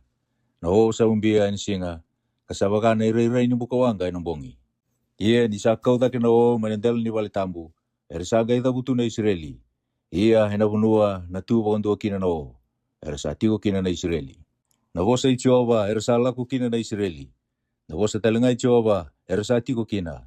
Na vesinga kede nga sa tiko kina no endela ni wali ni kolou sa tiko nga. Ia ni sa tiko bongi bunga no endela ni wali ni kolou. Sa ga evong bauta na kasalisia ko Jehova o ira na Israeli. Karasianga ni lako. Ia ni sa tiko bongi vida no endela ni wali ni kolou. Sa ga itiko nga me bakano vosa i Jehova. Karsa lako me bakano vosa i Jehova. Kasona ngauna sa toka na o mana kavi kaya dobo na mataka. Ia ni sa kaudake na o na mataka sangay lako. Ni sa kaudake na o na singa sinambongi sangay lako. Serambongi rua, sebulan dua, sembagin dua, sa tiko na o enendel ni val ni kalou. Sa tiko nga na Israeli. Kasyanga ni lako. Ia ni sa kaudake sangay lako. Na vosa i Jehova sa tiko nga kina. Na vosa i Jehova sa lako talaga kina. Sa pagambauta na kasalisia ko Jehova.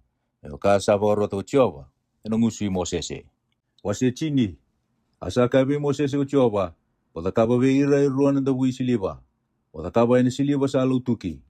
Ia mo buda meraba songo ni batakina na baba koso taudoko. Kamera da butukina, melako telanga na be baba koso. Ia ni rasa buda, merangay songo ni batabe yuko na baba koso taudoko, kinakatumba ni wali be tabaki.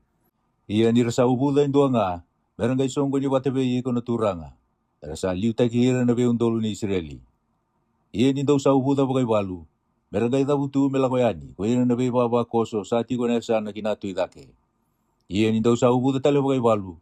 Meragay da butu melakoyani. Kuya na be baba koso sa tiko kinasa na sa dono yan na deva. Merada ubuda bagay walu. Merada butu meralakoyani. Ia ni daw sabi ako kasonggo ni robata na songgo tau doko. Daw ubuda nga. Ia mukaku ni ubuda bagay walu. Ia mesanun rito itabi nga nung bete na luberoni, me ubuda na dabuhi. Ia raw sa lisibe ke mundo, mesataw mundo, enanong daw betang mata-mata. Ika bakang daw sa iya na iwalu, enanong daw banua, keira na meda, ersaba ka sa urarate ke mundo, daw nanggay ubuda bagay iwalu na dabuhi rorua. Ia nanggay nanumi ke mundo ko Jehova, nanong daw kalaw. Ia daw nabakang bulay may beira nanong daw meda. Enasinga talangaan daw sa kikina, kinanong daw solya ko sa lukudi, kinaiwati kabuni na mundo bebula. Tono buda na dawi rorua ni satu na mundo isorkama. Ina mundo imandrali ni baby nakati. Mundo na numikina, ina mati ni mundo kalau. Ko yau ko Jehova na mundo kalau. Asaya do ne karu sa ngabulu ni singa, ina karu ni bula. Ina karu ni ambaki. Sangay kau da kena o menadal ni bal ni kalau sa tukina na bunau. Ara sangay da butu meralako, ko ira na Israeli, menalikutu lolo may sanyai. Asa toka na o mena kunua liwa mai perana. Sangka ibu ketiga bu na nondra lako yani. Ewa kasa abu karo toko Jehova. Ena ngusi Mosese. Sa nondra liu na kuila. Ni nondra itiku na matanggali chuta. Ewa kana nondra bei baba koso. Asa lewana nona ibaba koso. Kuna soni. Nalube yamine tapi. Asa lewana ibaba koso ni nondra matanggali. Nalube Sakari. Kuna Danieli. Nalube Suari. Asa lewana ibaba koso ni nondra matanggali. Nalube Sepuloni. Koile api. Nalube Yeloni. Asanga iseri na bali ni kalou. Arasada butu mera lago yani. Kadolate na bali ni kalou. Kuiri na lube Kersoni. Keiri na lube Mirari. Sanga itarabu na kuila ni nonda tiko na rupeni. Mebakana nonda bei baba koso. Asalewana nonda baba koso. Koili suri. Na lube Siteuri. Asalewana baba koso ni nonda matagali. Na lube Simeoni. Kosilumueli. Na lube Suri Satai. Asalewana baba koso ni nonda matagali. Na lube Kata. Koili Asafi. Na lube Tiueli. Arasanga ida butu mera lago yani, koiri na lube koada. Karadolate na bali tambu. Ia kaso ersa pokonduri adake liu na bali nikolou. Arsa tandu muri rongo. Sanga itarapo na kuila ni nondra tiko na lube Efremi, mebaka na nondra be baba koso. Asalewan na nona baba koso, koili sama, na lube Yamiute. Asalewan baba koso ni nondra matagali na lube Manasa, ko Kamilieli, na lube Pitesuri.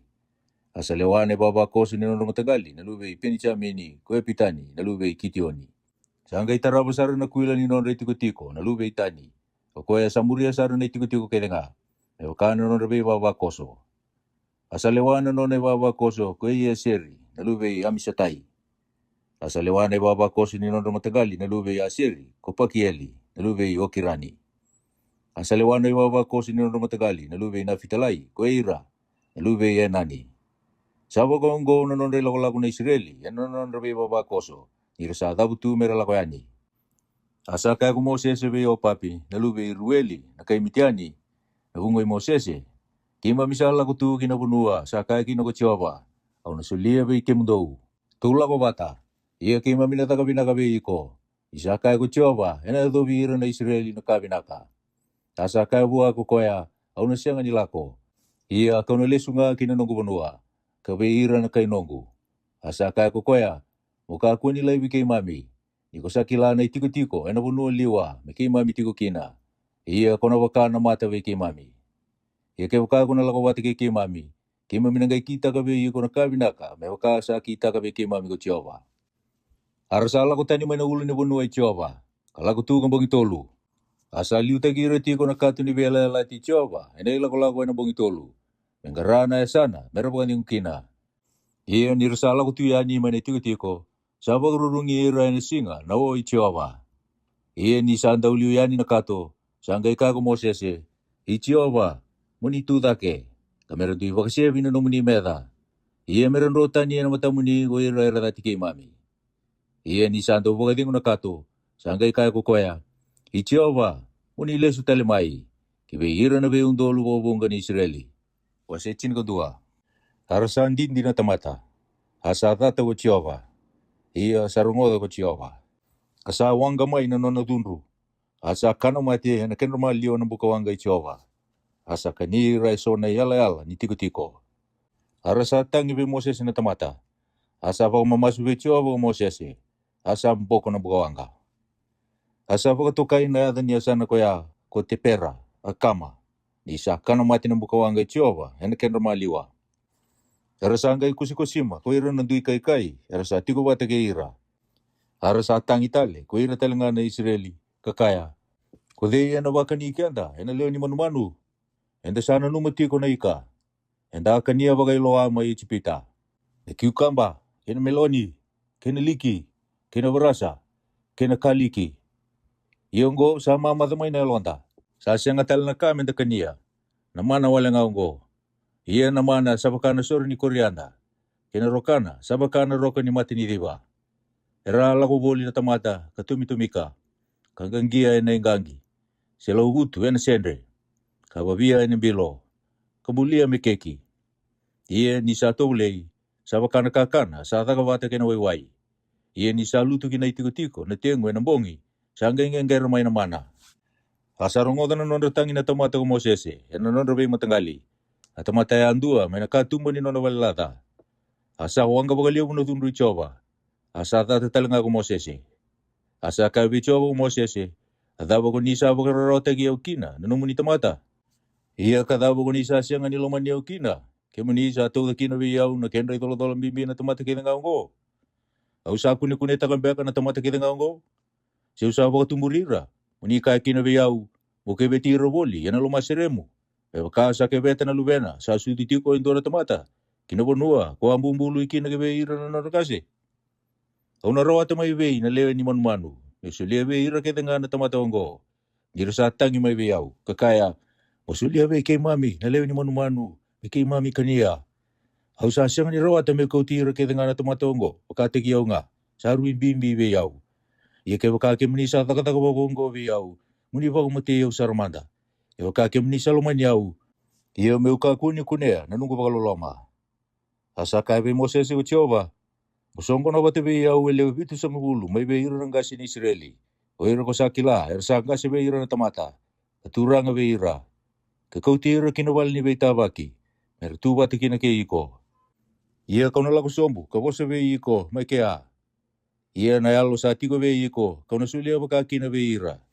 Ia erna tolata bate ke iko na kendra idolo bimbi na tamata. Muka kua kini ni tolata baka tegi ko nga.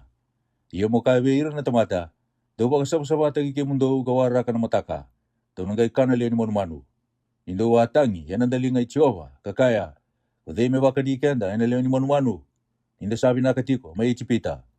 Yana nangay baka ni ke mundo ko Jehova yana liya ni manu. Ia ando na kania. Dau na siya nga ni kania ambong indua wala nga. Sembongi rua, sembongi lima, sembongi tini, sembongi rua sama bulu. Yana doan dina na bula tau doko. Kami luar lagi main na udu mundo. Kana vela be ke mundo. Indo sa ambedi Jehova. Kokoea sa tiko bata ke mundo. Asa tangi matana kakaya. Adaba inda sala ko mai kino mai chipita. Asa ka ko Mosese. Uira na tamata ka sa tiko kaya. Ersa omba baga ono sama bulu. Ersa tumbale. Ia ke munisa kaya. Au na sulia be ira na leo ni manu. Merakana tiko kina kadua na bula tau doko. Mena baga mati imbeaka na gel ni sipi. Kena pulma kau me kendra. Na rautira. Sena komuni batambeka na ika kede mai na wasa. Memendra. Na rautira. Asa ka be Mosese ko Jehova. Sa lega baka mai na lingai Jehova. Kona raida na ngonongo. Sena yadu njina be iko na nungu bosa. Sesengai. Asa ala ko yani ko Mosese. Katukuna be ira na tamata na bosa Jehova. Asa baka songo ni robata ele vitu sangu bulu. Mai be ira na gasi ni tamata. Kasa baka tikori ira. Mera bulita na vale tambu. Asa ala ko sombu Jehova no. Asa bosa bua. Ia na yalo sa tiko bua. Sa sulia baka kina. Be ira na gasi ele vitu sangu bulu. Ia ni sa toka nga be ira na yalo. Ersa parofisai. Ia ersa sianga ni baka rua taka. Asa tiko nga na tiko. Ele rua be ira na gasi sabolai. Eda na indua ko elitati. Eda na nekerua ko metati. Rawa sianga ni lakoyani, kina pali tambu. Ia salutu be irau na yalo, karau sa parofisai yalo mani tiko. Asa didia ni dono dorubou, katukuna be Mosese, kakaya, o elitati, ke metati, erau sa parofisai tiko yalo mani tiko. Asa kaya ko Joshua na lube nuni, koya sa anda ungara be Mosese, indua be irana na dorubou, i Mosese, no kuturanga, motaru virau. Asa kaya buau Mosese, ko sa bubu ena bukungu ne, Evina kamanda kera sa profita na tamata kera ngai Jehova. Kasulia be ira na lona ko Jehova. Asala ko kilo mani tiko ko Mosese. Ke ira bataka na gasi ni Israeli. Asala ko mai be Jehova indo na tangi. Katangi na iso na to kila mena wasa. Kabagalutu me bolita na tiko. Ia na kena yawa na bonua ersa kunekina sa ruta na lako enando na singa to doko. Ia na kena de manengele sa rua na kiupiti.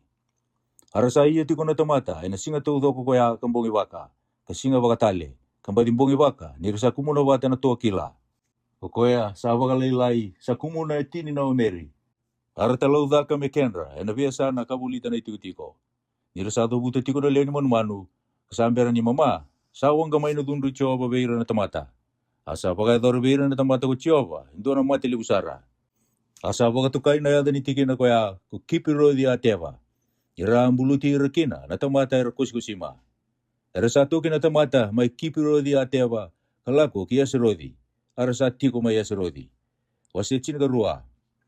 Asa po sa wada tagi Mosese Miriam ke Roni. ena bukunia leo ni kusa, saba kawati kaya kukoya. Isabi oti ni kaya, indona leo ni kusa.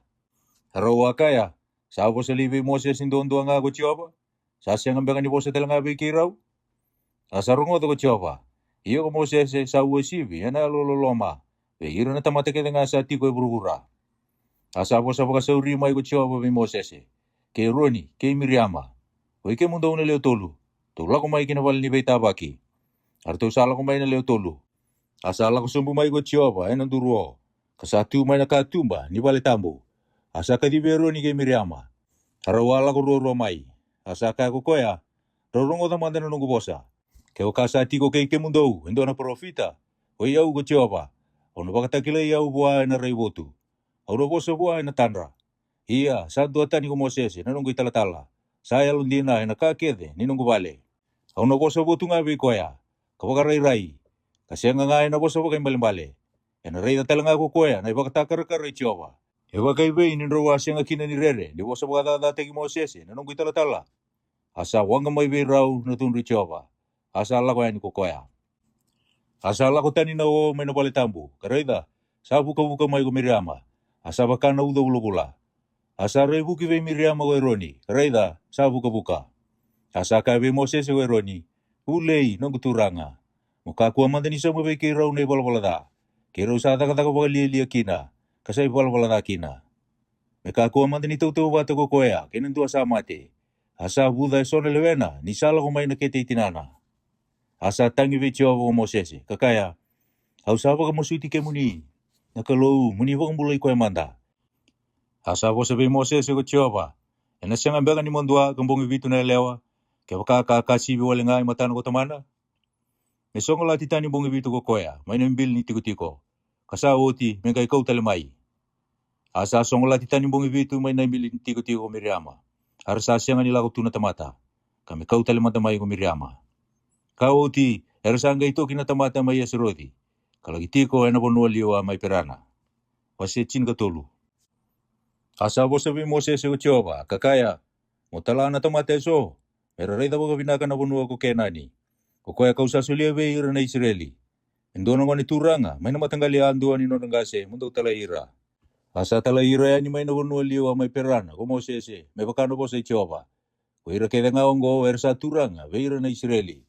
Ongo na dandra. May namatanggali Rupeni, ko Samua, nalubay Sakuri. May namatanggali Simeoni, ko Safati, nalubay Ori. May namatanggali Juta, ko Kelepi, nalubay Chifune. May namatanggali Sakari, ko Ikiali, nalubay Josefa. May namatanggali Efremi, ko Hosea, nalubay Nuni. May namatanggali Benjamini, ko Peliti, nalubay Rafu. May namatanggali Sepuloni, ko Katieli, nalubay Soti. May namatanggali Josefa, iyo, may namatanggali Manasa, ko Kati, nalubay Susi. May namatanggali Tani, ko Amieli, nalubay Kimali. May namatanggali Aseri, ko Siduri, nalubay Maikeli. May namatanggali na Fitalai, ko Napi, nalubay Ofisi. May namatanggali Kata, ko Kueli, nalubay Maki. Kung gawin na dano na tamata, sa talagang Moses, meron daw binaka na punua. Iya ko Moses, sa pagkatan niyo Hosea, nalubay Nuni, ko Joshua. Asa talagira ko Moses, meron daw binaka na punua ko Kenani. Asa kabeira, tula ko takin na sa longgo, kinamati ni Deva. Katami kinaulo ni punua. Kareda na punua, sesaba kay bay. Kay ira na tamata, herati ko kina. Sira kau semulmulumu. Sira leo-leolai, sira leo-lewu. Kapagay bay na punua, ersati ko kina. Siya binaka, seda. Kapagay bay na bay koro, ersati ko kina. Si koro wale, si koro pakambay. Kapagay bay na punua, singgel binaka, singgel da. Si tukin na kau, sesengay. Iyan daw mo matua. Kando kau tatalanga may so na buwan ikaw ni punua. Iyan na bula ko ya na bula, saan daw kina na buwan ni bay ni taumanda. Arasala ko take, karay da baka binaka na punua. Kapag tigabumay na punua liwa ko sini, kaya daw biriopi. Inasala, sambasi kaya ni kaya mati. Arasala ko take na yasa na santo niya na deva. Kalako kia pironi. Erasati ko kina, ko imani. Ko sisei, kay talimei, nalubay anaki. Iya ko pironi sa taroti, kaya bagibitu. Sangga itaro muri ko soani, may chipita. Arasaya to kinambuda ko sikoli. Katambeta watakina, endua na isoso buni ba ini, kinatamba na talenga. Arau sa dolata na le rua, ena ibua. Era kau te talangai so na lolo, kina po me karinete so. Sa wakatokai na tiki na koya nambuda koya sikoli. Ana huku ni soso wani waini, era sa dembeta kina na Israeli. Kasa o timbongi basa nga bulu, era sa nga ile sumai, nanon rai bonua. Arsa le sube Mosese, ke roni, kina isongo-songo todo kon Israeli. Kina bonua liwa mai perana, kiketesa. Katuku-tuku vei rau, vei ira kete talangan na isongo-songo. Kapakatakila vei ira na buata ni bonua. Ara tuku na bua, kita wala ko kina bonua, ko atalay kita kina. Kasandi na Sara, sanda ba kina na wani sudu kina oni. Yonggo na buana. Iya ko ira na tamata sa tiko, ena bonua, era sa kaukawa. Asapo kambay ni walu, na vei koro, kasali usara. Kita wari ira talanga kina na lube anaki. Era sa tiko na bonua, sando niya na deba, ko ira na melkaiti, kaira na itaiti, kaira na chepusa iti, kaira na muraiti. Era tiko mena ulo ni bonua. Ara sa tiko na kay kenani, ena baravi, kinambati ni choritani. Asa wakatamba-tamba sumbuta kira na tamata ko kelepi, ena matay Mosese, kasakaya, mendala ko takisara, menda tau kena. Ni sara rawa, menda pakamulmul mutaka. Iya ko irutu na tamata, ertu ala ko kaya, ertu sakaya, enda sa siya nila ko takirawa, mebe bala kira na tamata. Niro sa kaukawa, iya ko ikenda, enda sa mulmulumu. Artu sa tukuna bakata, ira na Israeli. Nakunua ertu ala kireida, artu kaya, nagunua kita wala koba, me kita urai da binaka, sando na bunua, kania na lewena. Kina tamata kita nga kita urai da kina, era tamata yang ulebu. Ia kita urai da kina na tamata yang ulebu sara, nalube ya anaki, era kau ni tamata yang ulebu sara. Ia kita usabakan na bonde, ena mata kita, kasabakatel nga kina veira. Wase chini kawa. Arsa tabalaga da kina tumonra, kanggongo lo na isongo-songo tau doko. Arsa tangi na tamata, ena bongi koya. Arsa dindi bagi Mosese ke roni, ko ira ke na Israeli. Arsa kabe rau na song-song tau doko, ulei, nakalou, edhan inda asyang ni timba may nabanua ko ichipita, ulei, nakalou, sada inda asyang ni timba, ay nabanua liongo. Ia kada wasa kau tikan na may kochiova, kinabanuongo, mendambali kina na iselawau, kamera bukang bombulataki, na watinda, kena lubenda. Sa asyang alini binakadaki, mendalisu tali ki ichipita. Arsa wika ya kabagaira, tulis siya manda yung doon turanga, mendalisu tali ki ichipita. Rawaga itu babakatumbo itu Mosese ke roni, yan matanda tau ako na isongo-songo ni Israeli. Iya ko Joshua, nalube nuni, kikelepi, nalube chifune, may beira, narayabadua, rawande sula ka na non raw isulu. Raw sa bosa beira na isongo-songo tau ako ni Israeli, kakaya, nabunua kita wala koba, may kita uray na mga binaka, sa bunua binaka baka hindi na. Kaya kasari kita kikenda ko Chiyoba, ena baka yung kenda, kinabunua ko ya, kasulia ba ikenda. Abunua, sanda ba kinanawa ni sudu kenoni, iya ni kako ni talendendre ba Chiyoba, ni kako talangan ni rere bakira, na leo ni bunua, nira sa kenda man rai. Sala ko tani ba ira na non rakaukawa, asa tiko kay kenda ko Chiyoba, ni kako ni rere bakira. Iya na isong-isong ko doko, era kaya, may pagkabirikiraw na batu. Asa rai na bali ni Beita baki na sira wi Chiyoba, beira kita nga na Israeli.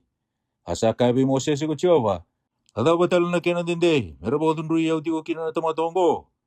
Iya na ngam na daba, era na bang bautiyaw kina. Ana bukun ba kata kila kita nga, kau sa ka bauti na ken rumaliwa. Au na vitira na matilebu, kawa kuwa ira. Iya kau na baga duri ko mamati nitu, ilebu dake, kakau dake beira. Asa kabe Chiyoba Mosese, Hernang kay rungodo ko ira na kay Chipita. Ni ko akaw tira na tamatongo manaken rumaliwa ena no muni ko lewu. Karena na tukun na kinalew ni bunongo. Ichoba. Ersa rungodo ko tinike muni sa ti ko kay ira na tamatongo. Kanira sabi ira mata. Ichoba. Kay kemuni. Ni sabo rurungi ira ti ko talanga no muni o. Kanike muni sa liu tagira talanga. Enang duro ena singa. Kenang durung bukawanga ng bongi. Iya kay baka kuni sabo mati ira na tamatongo me baka ira lendo nga na tamata. Era nangay bosa ko na nabi matin itu. Era sarong oda na kimuni rongo-rongo. Kakaya, sasya nga ni kau tira raw na tamatongo ko Chiyoba. Kinabunua, kambumbulu ikinabeira. Saan kay baka matira kinabukwaya na bunua liwa. Iyonggo, milibu manda na kau ni noguturanga. E baka na numuni bosa, ni kimuni akaya. Ko Chiyoba, sa bosa-bosa pakantinde. Kasali abu na nonay loloma. Asasya nga ni sumanay wala-wala kinatalain rendre. Iya, sasya nga ni bakandon niya na tamatada. Kasadun ruba ka na no datatata ng gasi, veira na luwendra. Kaya do na katul ni tamata kenai kawa. Munika ko man ni so mananong datakada na tamata ongo. Me baka na kenalebu ni no muni alololoma. Kami baka ke muni sa singa talangan ni tunrubiro na tamata ongo. Kapag tiga bu mai chipita kaya do na singa indai. Asa kaya ko chova. Au na singa ni so mabeira. Me baka na no mubosa. Ia me baka na kenandina ni nongumbula. Kami baka ina rumbut hiburu-buru na serau ichova. Ko ira kedenga na tamata ongo. Era sari do tinanong serau. Kinanong beba ta kila-kila. Kawa kita ka maitsipita may nawunuli o talanga. Asa bakatini nanon rapakato bali yaw bakata. Karasyangan ni pakarurongo kinanong bosa. Era na siyang sari ni Rayda na bunua. Kawa mumbulu ikina beira na non ragasi. Kaira kede talanga. Era bakatundru yaw. Era na siyang ni Rayda. Iya ko kele pinga nanong kutamata. Ni sandu ata ni nalona. Asa muriya uti ko nga. Ano pakadori koya kinabunua. Kala ko kinakokoya. Ara na tau kena ko ira na kawa. Iya ko ira na melkaiti. Kaira na kay kenani. Era ti ko may nabunuang buda. Tu lesuyan niya na mataka. Kala ko kinabunuang liwa. Ena sala. Kinawasan damu-damu. Asa ko sabi Moses sa kairuan ko tiyo pagkakaya. May bakaibay na kenaninde. May buso tira na isong kusong ko tawang ko. Era daw hindi bayaw. Au sarong o tanon hindi bagyaw. Ko ira na Israeli. O kaya ira. Sa kaya ko tiyo pa. May baka na kenandina ni Nogumbula. Au nakita ka baka hindi na wiki mundo may baka ando wakaya. Ay nandalingangu. Ngayon ko mundo uwe ng bale na bunuwa liwang ko. Iya ko iki mundo kete nga sa wili. May baka na mundo wili-wili kete nga. Kaya mundo sa yung baki rosa nga bulu walibutake. O iki mundo sa hindi bayaw. Daw na siya nga sar niya do kinabunuwa. Kawang dula ka kinanalingangu. May wakati ko rike mundo kina. O kaya lepinga na lubay chifune. Kay Joshua na lubay nuni. Iya ko irangan na mundo lalai. Dawa kaya, era na bakang buong bulataki. Kau na bakay dori rakina. Ara na kila na bunuan dawa ang beda. Iya ko iki mundo. Enang bali na yung mundo. Ena bunuan liwa ngo. Iya ko ira na lubi ang mundo. Era na lako boli. Ena bunuan liwa. Kaya bagibasa nga bulu. Kakana rarawa. Ena bukunin na mundo lako pakatani. May mati manda na yung mundo. Ena bunuan liwa. May baka na iwili-wili ni singa. Dawa ray bunuan kina. Iyo na singa ibasa nga bulu. Ena doon na yung baki. May ka ni singa yung dua. Doon na tunrubi tiko. Ena bukunin na mundo ibalbalata. Iyo, may basa nga bulu na yung baki. Yan daw na kila na nung gundua tani. Veike mundo. O iyaw ko tiyawa. Au sa hosataka. Au nakita ka baka hindi na nakaunggo. Kinaisongko-songko datu daw konggo. Era sa songko ni bata may favorati ke yaw. Ena likuto onggo. Era na uti kina. Iya, era na mati kina. Iya ko irito na tamata sa talago Moses. Meray na bunua. Arto sa lesu. Kapag kapunan na non rindin, di buwa ko ira na isong-song ko ko. Irito wa pakarungo data ka na bunua ko ya. Iyo, ko irito na tamato ko ya. Irito wa timba, ena mati lebu, ena mati tiyawa. Iro sa ambulati ko nga ko Joshua na lube nuni. Kay kelepi, na lube chifune. May be ira na tamata, kalagi reda na bunua. Asa tuko na nabusong ko Moses, be ira kete na Israeli. Ara sa tangi bagaliw na tamata. Ara sa suwe na mata katata. Katambe, kinadal ni ul ni bunua. Kakaya, Reda, koi kay mami. Iya kay mami na lako taki kinabunua, kaya latag ko tiyawa. Ikay mami sa kita ka nakata. Asa ka ko Moses Adawa ni sa talayin rin rekina, kinaibo ka roy tiyawa. Nisa siya nga niyado. Muni kakuha nila ko taki. Nisa siya nga nitiko kay kamuni ko tiyawa. Muni kakuha kina niya viti, yan ang matan rin na muni meta. Nirisa ati ko may kina, yan ang matan muni na melakaiti, kinakay kay nani. Iya kay muni ng bale, yan ay siliwaw. Ikay muni sa abu kita ni may bityawa. Yan siya nga kinaniti ko kay kamuni ko tiyawa.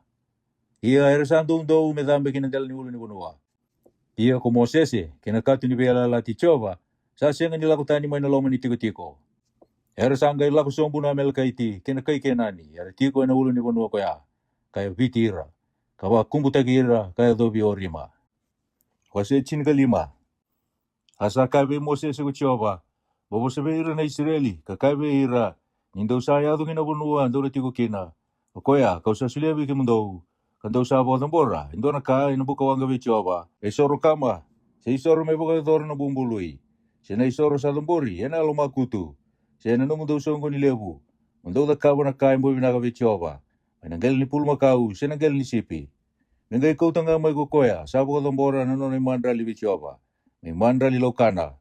Indo na umeri mandain roka binaka, sabi wakibata, kinawaiwai, iruwa na pa hindi kalibutake. Karuwa na pa hindi kalibutake, niwai ni may mandra liberaki. Wawarauta ka kina isoro kama, sena isoro tani, nakani lami andua. Seme kani sipi tangane, wawarauta ka may mandra lilaukana, eruano meri mandra indro kabinaka, sabi yo kibata, kina wai itulu na paindi, kalibudake. Ia na kami mandra libraki, madambora itulu na paindi, kalibudake ni waini.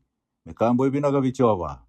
Ia ni kasawa rauta ka indona pulumakau me isoro kama, se me isoro, me wakadoro na bumbului, se mandra ni bebi nakati vichova. Megai kau bate kena pulumakau, na mandra lilaukana. Itulu na o meri mandra indro kabinaka, sabi yo kibata, kina wai lima na paindi. Ia mo kau tamay mandra libraki, lima na paindi waini. Sadambori ya na bukawanga, me kambo ibinaga vichova. Nadakabongo na pulumakau ya andua, sena sipitangane ya andua, sena lamitangane ya andua, sena lubini me. E tau bata kena kenre wili, na kanda usawa rotaka. Do kita ka wakakina, kina manu ya andua, me wakana kenre wili. O hira kedangana itau kei, mera kita ka wakakina na kaongo. Di sawa kadambora na kasa tambori, ya na bukawanga. Me kambo ibinaga vichova. Ia ka wakasa tiko bulangi kei mundo na kaitani. Sena tamata tani, sa tiko kei mundo, wena no mundo beta mata. Asabo kadambora na kasa tambori, ya na bukawanga. Me kambo ibinaga vichova. Me wakana kando kita ka, me kita ka wakakina ko koya. E nanduanga na kena iwakarau bike mundo na songo. E koya na kaitani, sa tiko bulangi. Na ilesi kasenga ni mundu, e na no mundo beta mata. E wakata kike mundo, sa wakakina ko koya, na kaitani ya na mata ichova. E nanduanga na lewa, nanduanga na kena iwalawala, bike mundo, kena kaitani, sa tiko bulangi kike mundo. Sa kaital ngabi Moses ko chova, o bosa veira na Israeli, kakabe ira, indo sa doba na bunua, kau sa kau tike mundo kina, e nangayado, indo sa kanya nakakana ni bunua. Dono wakadambora indo na isoro, elablaveti vichova. Dono wakadambora indo na keki, may naman rai tau manda, may isoro elablaveti. Do lablaveta, may wakana isoro, elablaveti, may narara ni buturag sila. Do sulia vichova, isoro na mundo man rai tau manda, isoro elablaveti. Ena numdo beta mata. Ia ke bakando sa dala. Kasanga ni muria ke dengan ai warongo. Sa bosa taga be Moses ko chioba. Iyo nakake dengan sa waro to ko chioba be ke mdo. Ena usi Moses manesinga ka waro to kino ko chioba. Ka doba na numdo beta mata muri. Ke wakasa ba dala ka taki kara sa sianga ni kilana songo. Merang kai bakadong boro endo na pulu makau. Sangone. Ko ira na songo to doko. Ai soro kama. Me kambo ibinaga be chioba. Kena imandra lilaukana, kena imandra lilibraki. Me wakana kena ilesi, kanduan na metangane, me isoro ni walawala. Menga isoro bakira na isongo todo ko ni Israeli ko kwena bete. Ara na sianga ni dunru bikina, isa bakadala kataki. Kara sa kau tananon ray mandrali, nakasa tambori, yan ang bukawanga bichova. Kinanon ray isoro ni walawala, ibe chova. Yan aguko ni non bakadala ka. Ara na sianga ni dunru bikina, ko ira na isongo todo ko ni Israeli. Kina kaitani sa tiko bulangi keira. Nira sa pakadalaka na tamata kita. Ia ke bakasa pakadalaka indo na tamata. Nangay kau indo na melewa sa bagindo nga. May soro ni balabala. Ia na bete nangay soro bakiko na tamata sa pakadalaka. Isa dala ni na pakadalaka. Ena mata ichoba. Ena nangay siyang ni tunrubi kina kokoya. Ena doa nga biki mundo na lawa bikoya sa pakadalaka. Sa itaw kay kokoya beira na Israeli. Sa kaitani sa tiko bulangi beira. Ia na tamata sa iwala baku koa, sa itau kay sa bulangi, sambe di chova, ia na tamata kaya na tawasita ni beira na kainona, ni sambe na bo sa chova, asa pakataka na nona iboro, na tawasi lai na tamata kaya, na baliti kaya, na nona takada. Ia ni rati ko mena buno liwa na Israeli, rasa kunia indo na tamata, sa dam bukati ko na singa ni pakatidengo. Ia ko irto sa kunia kaya, ni sa dam bukati ko, irto sa kau tabi Moses sige roni. Ira talanga na songo tau doko. Arasa songo lati koya. Isa siyang ni madala na kami takabua. Asa kabe Moses o chova. Ena bang mati hindi na nga natamata. Pero baka viri ko koya na batu. Kuira na songo tau doko. May naimbili ni tiko. Iya kuira na songo tau doko. Arasa kau ti koya kinaimbili ni tiko. Kapag viri ko koya na batu. Asa mati kino ko koya. E baka kabaro tabi Moses o chova. Asa kabe Moses o chova. Obo sa ira na Israeli, kakaibe ira, merakita ka nakaba kay uku, enabel ni non ray sulu, enanon ray mata, kamera dula, kinay uku ni bel ni sulu, indo na wapelu. Ia ena dua nakaba kay uku be kimundo, do rayda, kana numan na ibukaro ka ngay chova, kada kaba.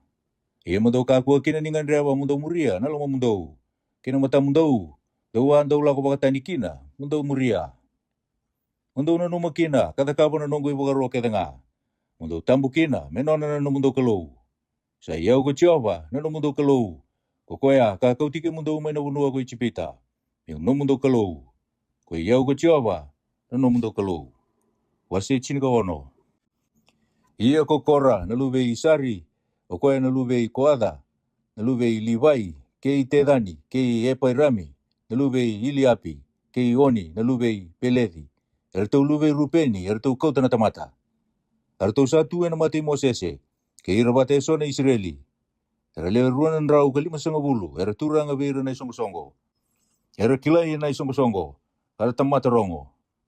Era sasongo ni bata membeita ki Mosese ke roni, ka kai rau, rau sabi e levu. Ni rasa saba wira ke saru na songo-songo tau doko. Ka sati ko veira ko Jehova. Daban rau saba ka libu ke mo rau dakikina, veira na songo-songo i Jehova. Ia ni sarungo ko Mosese, satu baba ko tumbo itu. Asa kai kora ke ira ke denga na nona itokani. Ena mataka, ena wakatakila ko Jehova, sego de isa nona. Iko sa saba. Ia na takaba me torubua. Ia na tamata sanding itaka ko koya, ena takaba me torubua. Dau kita ka na kaungo. Dau taura iso na minga, ni kambo binaka. Kokora, keiki mundo ke denga na nona ilolawa. Kabiuta kina mukawanga.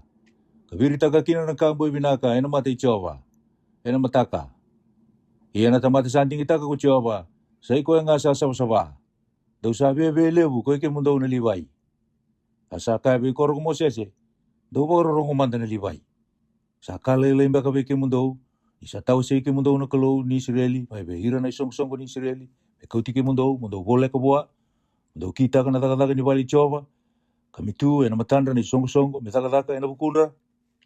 Asa kauti ko mo bole ka boa. E hira ke nga na ka mo na liwai. Ia andau sabi atau talenga na taka bakambete.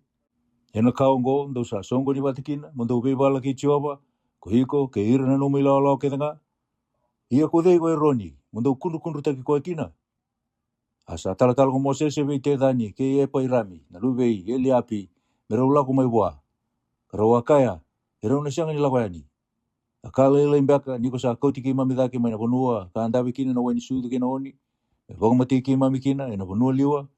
Mungai bebe turanga telanga be ki mami. Ia ko sa sianga ni koti ki mami kina bonua, sa andabe kina na wani sudu kina oni.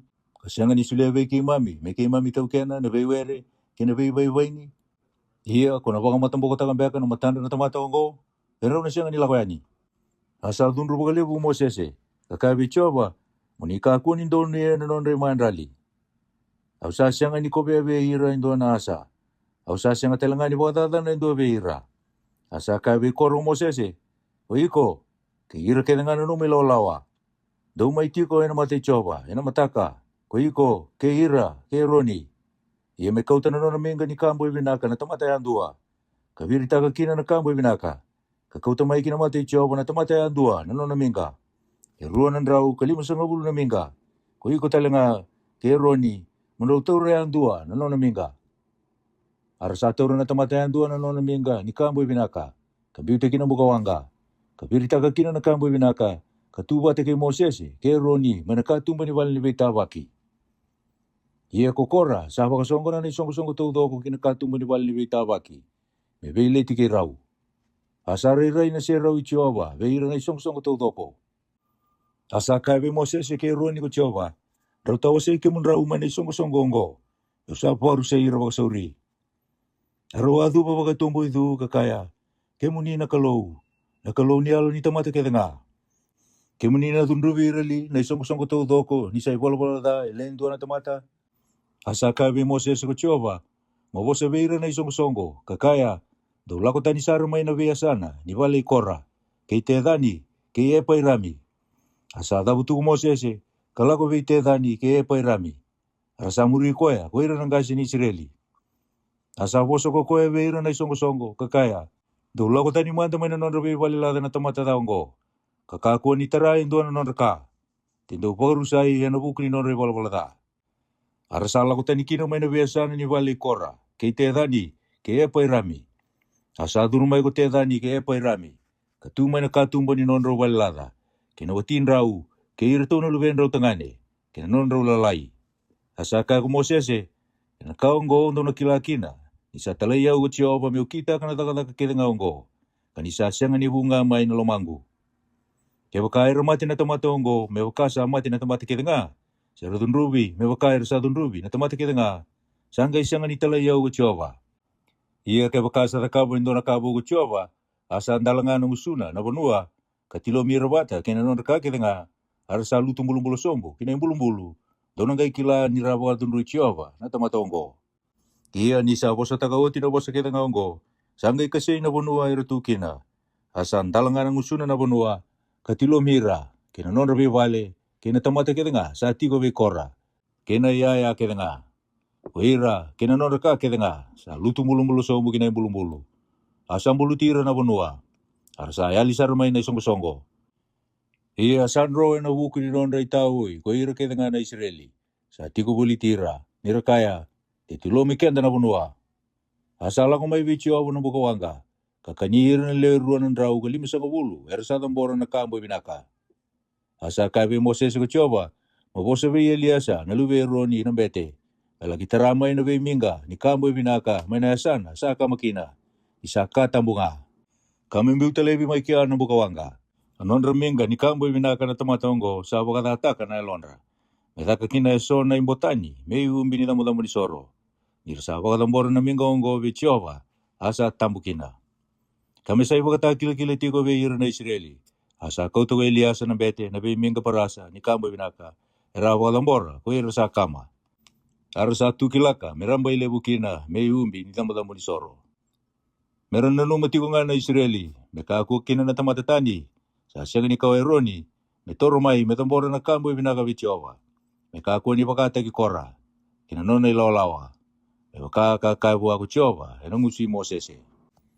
Iya ay namataka, erasan din di waki Moses, kaya Roni na isong-isong katuto ko ni Israeli, kakaya, raw sabang matira na tamatay Jehova, iya nirasasong ko ni watatu na isong-isong ko, may warati Moses kaya Roni, Ersangay rayani, kinabal ni Baitabaki.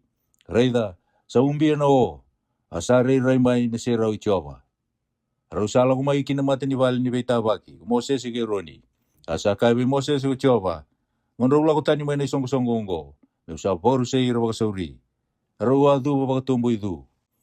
Asa kabi Roni ko Moses, makauta mata na numumenga ni kambo binaka. Kambiyo te kinambukawanga, may na itambo-tambo ni Soro. Kabiri tagakin na kambo binaka. Kalau ko bagasuka-suka kina isong-isonggo, kasoro bagira. Isa lawayan ni nadun rumay Jehova, kasatiga bu na matilebu. Asa ko to ko Roni may bakano boso Moses. Kadidian ni kinakin rumaliwan na isong-isonggo. Kareda, sa tiga bu na matilebu, bayro na tamata. Asa virita ka ko koya na kambo binaka, kasoro bagira na tamata. Asa tu ko koya, henakin rumaliwan na mate, kinambula.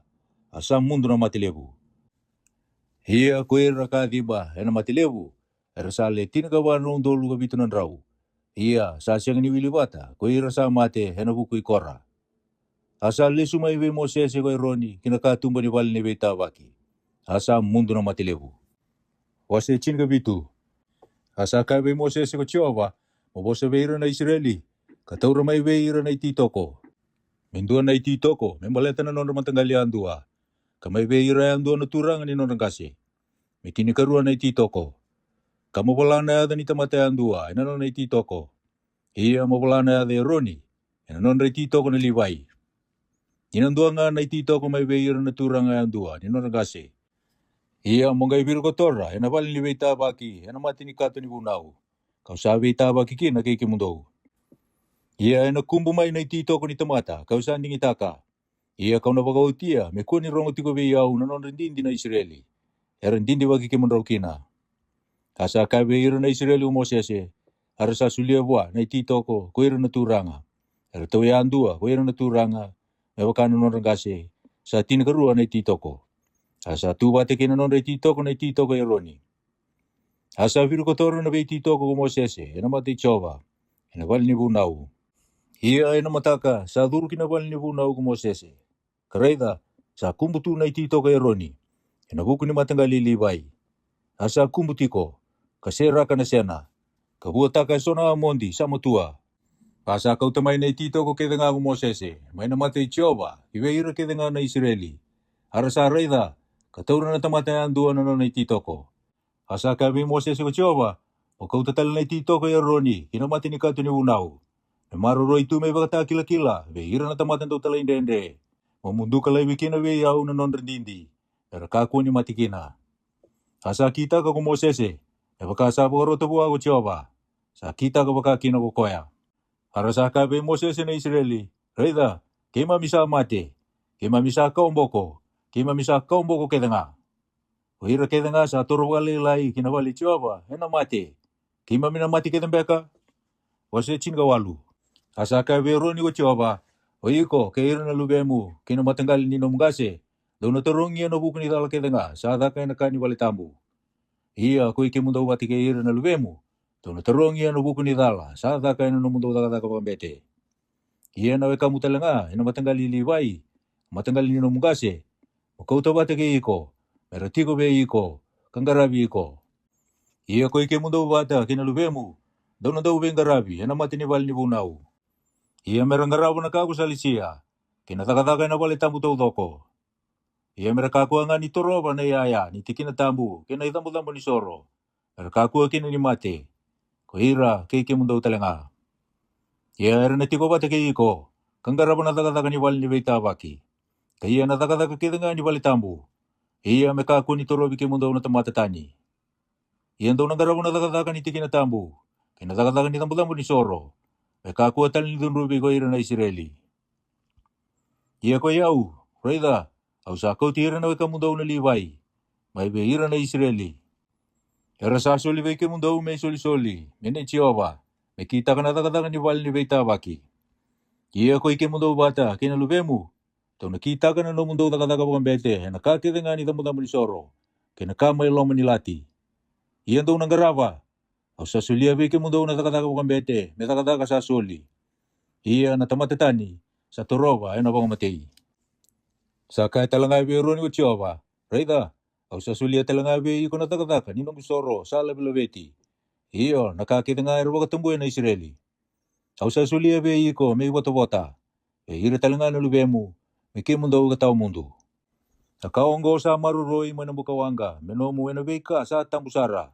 Akakita nga iro katambora, anonre mandrali kita nga ilaukana, kinanonre soro kita nga ni balabalada, kinanonre soro kita nga ni takatala. Era na soli beyau, tambusara, menomu, sa menonre na lubemu. Mokanya nga inatikin na tambusara, kanya na tangani kita nga, sa wakatambuhi mikimu nga. Iya nakaonggo sa kemu, anonre soro sa labilabeti sa isoli-soli, kinay soro kita nga ni Israeli sa elobaki. Au sa sulia ke mundo kinalube mo tangane, kinalube mo elewa, ke mundo ka tao mundo. O ira kita nga inano mo bale sa ba inakanakina. Away kita nga ibinakasara, kinaway ni binakasara talaga, kinawiti binakasara. Akin reisebu, ersa po katambora Jehova, au sa sulia ko. Nabuhan na kita nga sa Andrew Taumanda, inano na banua, ersa kau tabi Jehova, inano mo. Ko ira kita nga inano mo bale sa ba inakanakina. Kakakita nga, ersa po katambuhay na Israeli, yan ang bumbului, yan ang nomu. Aulumatuan ni kakita nga, ersa kau tabi Jehova, si tamata, si manumano ya bayba, yan ang nomu. Iyan na ulumatuan ni tamata mo bulia saranga. Kabulia talaga na ulumatuan ni manumano ya bayba, sasiyang ni sabsaba. Iyan na kami boli, ni sa bulan dua mo bulia. May baka na kakusaliwa. May lima na sikeli siliwa, may baka na sikeli ni tigin na tambu. O kaya sa rusa nga bulan na kera. Iya na ulumatuan ni pulumakau, siya na ulumatuan ni sipi, siya na ulumatuan ni me, makakuan ni bulia, era sa tambu, makuray taka nga na kenrandra kina itambulan mo ni soro, kapag mga na kenro uro, may kasabo ka tambori, yan ang bukawanga, may kambo ibinagabi Jehova. Iya na kemo nga na lewenra, may baka na sirena, sa elobaki, kinatambuan ni matau, yan na kemo. Ay soro kita nga sa labilabeti, yan nakatambu, era sa ka tambori Jehova na Israeli, au sa sulia ko, kaya ira na lubem tangane, kaya na lubem elewa, kaya mundo ka tao mundo. Anggo na bialalati, sada kaya na masima, may tao mundo, na mati Jehova, ko, kaya ira talangana no mukawa. Sa kaya talanga biro ni Jehova, kung nasya nga ni bagay bota-bota, ina non rabanua, iya nasya nga na nomi bota-bota, ina ken ramaliwa, au sa no mutikin na goyaw, kina no mo bota hena kenro malio na Israeli. Karaida, kau sa sulia beira na matanggali liwai ni katini ni norka kedenga na Israeli minonre bota. May saw ni takataka kita ka. Iyo, natakataka ni wal ni beita baki. Mereka ko ni toro tale muri kina wal ni beita baki. Waira na Israeli. Dara dunruwe na iwala da kamate. Iya ko ira na liwai. Erna kita ko natakataka ni wal ni beita baki. Karena torongi ni ratakatala. Sa kena ilesi-lesi kasi na ni mundo. Ena no mundo beita mata-mata. Mekakuan na nonre bota, ena ken romalio na Israeli. Iya na katini ni nonre ka na Israeli. Era bota bora, may soro ila labit bichoba, au sa sulia be ira na liwai, me ken re bota. Koya, kausa ka kina be ira, mekakuan na nonre bota, ena ken romalio na Israeli. Asa ka be Moses ko choba, iya mo ka be ira na liwai, indo sa kau tani katini ni nonre ka na Israeli. Kokoya, kausa sulia be ke mundo, may be ira na mundo bota. Daw na kayo bukatang moro bichoba, may soro elabalabeti, na katini ni katini. Iya na mundo soro elabalabeti, yan na numi beke mundo. May bakana sila, may nararaan yung buturagi sila. Kaya na waini, sa sinay kina na ikeli waini. Sa bakakina, daw na bukatang moro talanga bichoba na soro elabalabeti. May na mundo katini kaya nga ni kando sarawata, may beira na Israeli. Iyan daw na sulia may kinawiro ni ng bete, na soro elabalabeti bichoba. May nakakita nga sa sulia beke mundo. Dono po kadang boro may kina na isoro kita nga, ilabalabi ti bichoba. Iyo, may nakakita nga binakasara. Iya na tikina sa tambo. O kahit talaga beira, hindi sa labalabi ta may kina na kaya nakabinakasara, ay nanggay nanumi beira na libay. May wakasa sila may nararani buturag sila. Kinaway ni, may naikiliway ni. Iya daw na kaniya na tikina kita nga, o ikimundaw, kaya ira na namundaw ni vale. Isa-isaw ni namundaw takadaka, ay nawal ni Beitabaki. Iyan daw na siya nga nitong rubikina, inay wala da. Indaw sa wakatang moro na kaya na ibinakasara. Daw na siya nga talangan ni wakataw sa bata ka na narakatambo na Israeli. Indaw mate. Wasi chin ka diwa. Asa ko sabi mo siya sige ruo ni Kutsioba. Sa wakonggo na ibalabal ni Lawa, sa wakaro to Kutsioba. Kawaka, o kaya bayo na Israeli, pero kau tamay bayo ko endo na pulmakawala ang namdamu. Sa siya nga na kaya na ta. Kasabi na katuldo ko, sa siya nga nito kakina na ibuwa. Iyan daw ngay sulia kibe Elias ng bete. May kauta kinaimbil ni tiko-tiko, may ibang mati yung matana. May tara na kinanrahin ano na yung galo kay Elias ng bete. Kakuray taga baga bitu, may doon niya na matinibal ni Beitabaki. May iba kamay na pulmakaw yung matana. Nakulina, kinalawena, kinakenanra, kinandena. May kauta na kausitarin ng bete, kinaisopi, kinakakula-kula, kambil ta kinabugawanga sa kamakina na pulmakaw. Mengay sawatan na isulo ng bete, kasili na wai, kauti, yan ang gaila kumay kilo manitiko-tiko. Iya ay nasiyang nisawa-sawa ng bete, kaya ito manay kabi. Kaya kuya sawa ka man na pulmakaw, yan nasawatan na isulo na wai, kasili na wai. Iya ay nagasiyang nisawa-sawa, kaya ito manay kabi. Iya mengay doon na tamata sawa-sawa, may kumunabatan ng rabusan ni pulmakaw elewa. Kamaroroya, ay natiki na sawa-sawa man na imbil ni tiko-tiko. Iya ay namaruroy, menon na isong-isong ni Israeli, meway sasabay ko ay sa tawasi. Konggori, sanduan na isa ni balbalata. Iya kukoya sa kumunan ng rawusan ni pulmakaw lewa, misawatan na isulo. Iya ay natawa sabasaba, kaya daw na kabi. Iya onggo sa ibaga rogo tao mundo, beira na Israeli. Kinakaita ni sa tiko bulangi keira. Kukoya sa tarana ang unitamat sa mate, ay nasiyang ni sabasaba kang bagibitu. Iya may bakasabasaba tayo kukoya, ay naikatul ni singa. Iya ay naikabito ni singa, ay nasabasaba kukoya. Iya kay bakasasya nga ni bakasabasaba tayo kukoya, ay naikatul ni singa, ay nasiyang ni sabasaba, ay naikabito ni singa. Kukoya sa tarana ang unitamata sa mate, kasasya nga ni bakasabasaba tayo kukoya, sa wakang tukudukalita ka na walichowa. Iya natamata kuya ay namundo kita ni, may beira na Israeli. Ni sasya nga ni kureta ka buwan na wai, sasabay kuya sa tawasi. Sasya nga ni sabasaba kukoya, sa tiko nga buwan na natawa sabasaba. Onggo na lewa, ni sa matendo na tamata, ay nabalilata. Waira kita nga sa duro kinabalilata, waira kita nga, tiko kina, yan siya nga ni sabasaba kang bongibitu. Kinambilo kita nga sa andola tu, sa siya nga ni bawdi kina, na kina umbi, yan siya nga ni sabasaba. Kaya kita nga tarayin dua sawang matay, yan ay siya liwaw may bunwa. Sindua sa matiwale, siya na suni tamata, siya na yung bulong-bulo, yan siya nga ni sabasaba kang bongibitu. Iya ay nabukuna sa siya nga ni sabasaba. Meron kau tayo sonan rausa, ni kasawa kamay, may isawa ni balapalata. Kasawa kinanawain ronro, kinanduan ng bilo. Menggayin doon na tamata sa usawa, may kau tayo na isopi, katuniya na way. Kakurita ka kinabalilata, kinayaya kita nga, Kina tamata, ero tigo kina. Kei koe sa tarana sui, se ko koe sa wang matei, se ko koe sa matewale, se na imbulu-mbulu. Ia ko koe sa sawa-sawa, ina kure itaga boa sa siang ni sawa-sawa, ina ikatul ni singa, kina ikabitu ni singa. Ia ina ikabitu ni singa, me baka sawa-sawa te koea, kasawa tano na isulu, kasili ana wai, ina kai sawa-sawa, ina kabi. Ia na tamata sa siang ni sawa-sawa, kasasiang ni baka sawa-sawa te koea, ina mundu kita ni mai beira na isongo-songo, isa pokan tukutung kalita kana bali tambu choba. Sa siang ni kure itaga boa na wai sa sawai koea, sa tawase, sa siang ni sawa-sawa ko koea. Iongo sa ibagaroga tau mundu beira. Sa watano na isulu. Kokoya sa kure ita kana wai sa sawa kino kokoya sa tawase. Ana sianga talangani sawa kaya do na kabi kokoya sa tarana wai sa baka sawa ta kokoya sa tawase. Kena kakeda nga sa tara kokoya sa sianga ni sawa. Ana sianga ni sawa. Kay koya sa tara ana sianga ni sawa kaya do na kabi. Wasi rusa ngulu. Rasangay lagu may na Israeli. Iyo, koira na isongo-songo tau doko. Kinabunua liwa ko sini. Ina matay ni bula. Arasa ti ko may ketesa na tamata. Asa mati may kaya ko miriama. Asa ambulukina.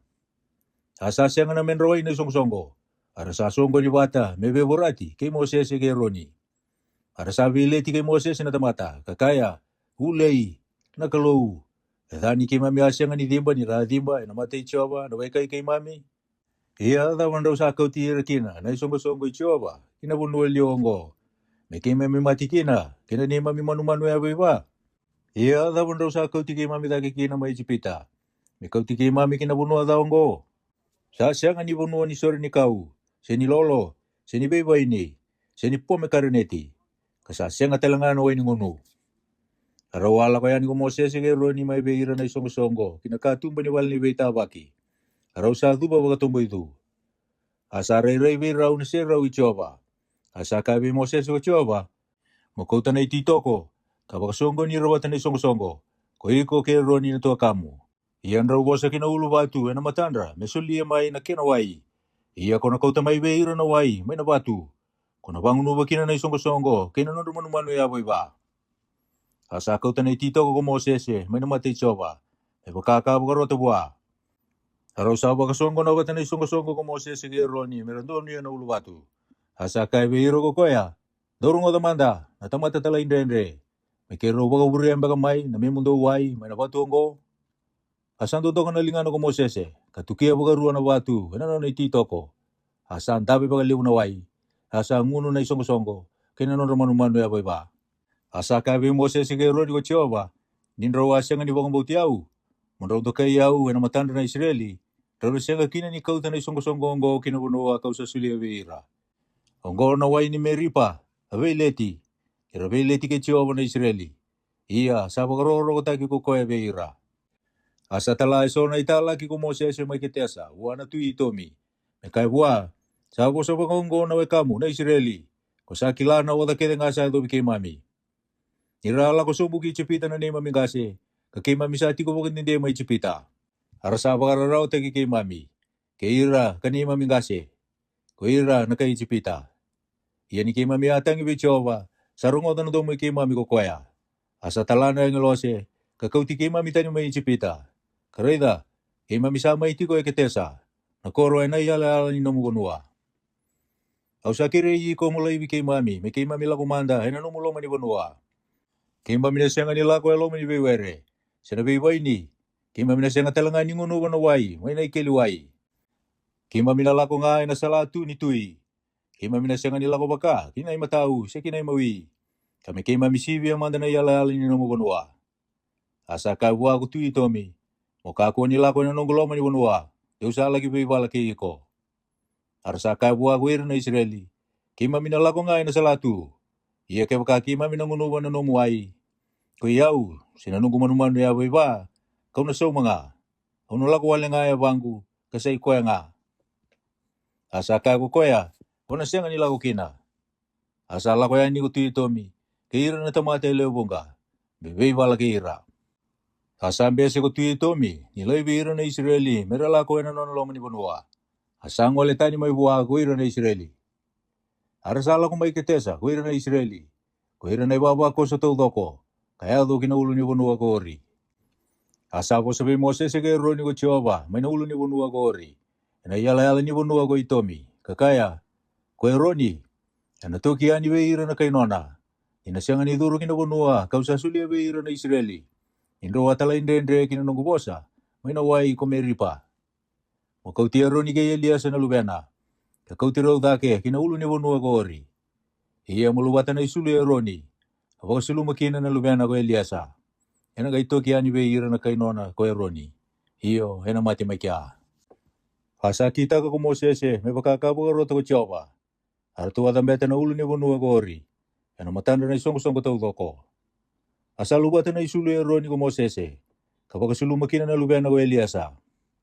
Asa dimba makia ko eroni. Ena ndela ni ulu ni bunua. Arusa siro sombo may na ulu ni bunua ko eroni kay Eliasa. Iya, ni rasa reda na isong tau doko, ni samati ko eroni. Ratang ida ke eroni kambong itulu sa ngugulu. Iyo, waira keda nga matanggali Israeli. Wasiru sa ngugulu kantua. Iya, kutui arati, na kay kenani. O koya, kati ko kinadeba. Sarungo na ni rasala ko may na Israeli. Yan sala, karala ko kina, na ray bunua. Sanggay wala kay ira na Israeli. Kapag bumbulo tagi reso. Iya, hersa bumbulo ibe chua ko ira na Israeli. Kakaya, kapag kakamnisa suliran din na tamatawang ko, kinalingango, kau nang gaiwa rusa asar na nonrabe koro. Asarong oda na nonrabosa na Israeli o Jehova, kasuliran na kay kena ni kibeira. Arsabo rusa ira sar, kina nonrabe koro, asabo to kay na niyasan waya, korima. Arsala ko tani may naulo ni bonua ko ori, enasala baka kinawasan damdamu. Ela ko gulita, na bonua ko itomi. Asawa idalan na elon na tamata, enabuko ni sala. Arasabo sa pagkatatak na kulu, kay Mosese, kuira na tamata, kakaya, atapan raw sa ako ti kay mamita kina may itsipita, may mati na bunua liwa, ni sasyang nakakana, kasasyang naway, asa pagkaburi lua, enalong may kay mami, nakakana pa si silongo. Asa tala na nga tawang bugawangga na ken Romalio na tamata, o Jehova, asa katira na tamata, asa mati kina ilebunga, beira na Israeli. Arasala ko may Mosese na tamata, kakaya, kay mami sa tala, Ikiam misapo sa wakatata teki Jehova kay iko. Mamusuti Jehova, mekau tatani wiki mami nangata. Asa masulakiro ko Mosese. Asa kabi Mosese ko Jehova, mutakaba indo nangata wakang bukawangka. Kau da kinamuan indo anak kau malabu. Iya, hera nambula ko ira kita nga sa lukata. Nira sa reda.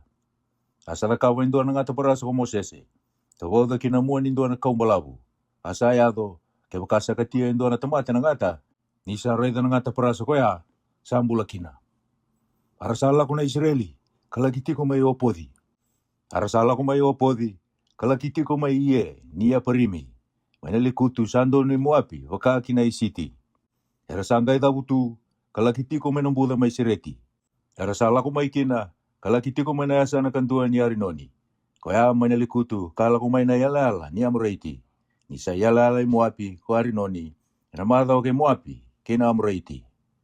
Ako ay sa tukunikina, inayala ni walu Jehova. Kobaya pa, may sufa, kinawidiwai ko Arinoni. Kinaso ni wai ni widiwai, sala ko sombo kinasano ko ari. Kangarawa na yala Moapi. Iya may kinarsala ko kapieri. Kaya na ikiliwai, kabo sa kinabay Moses ko Jehova.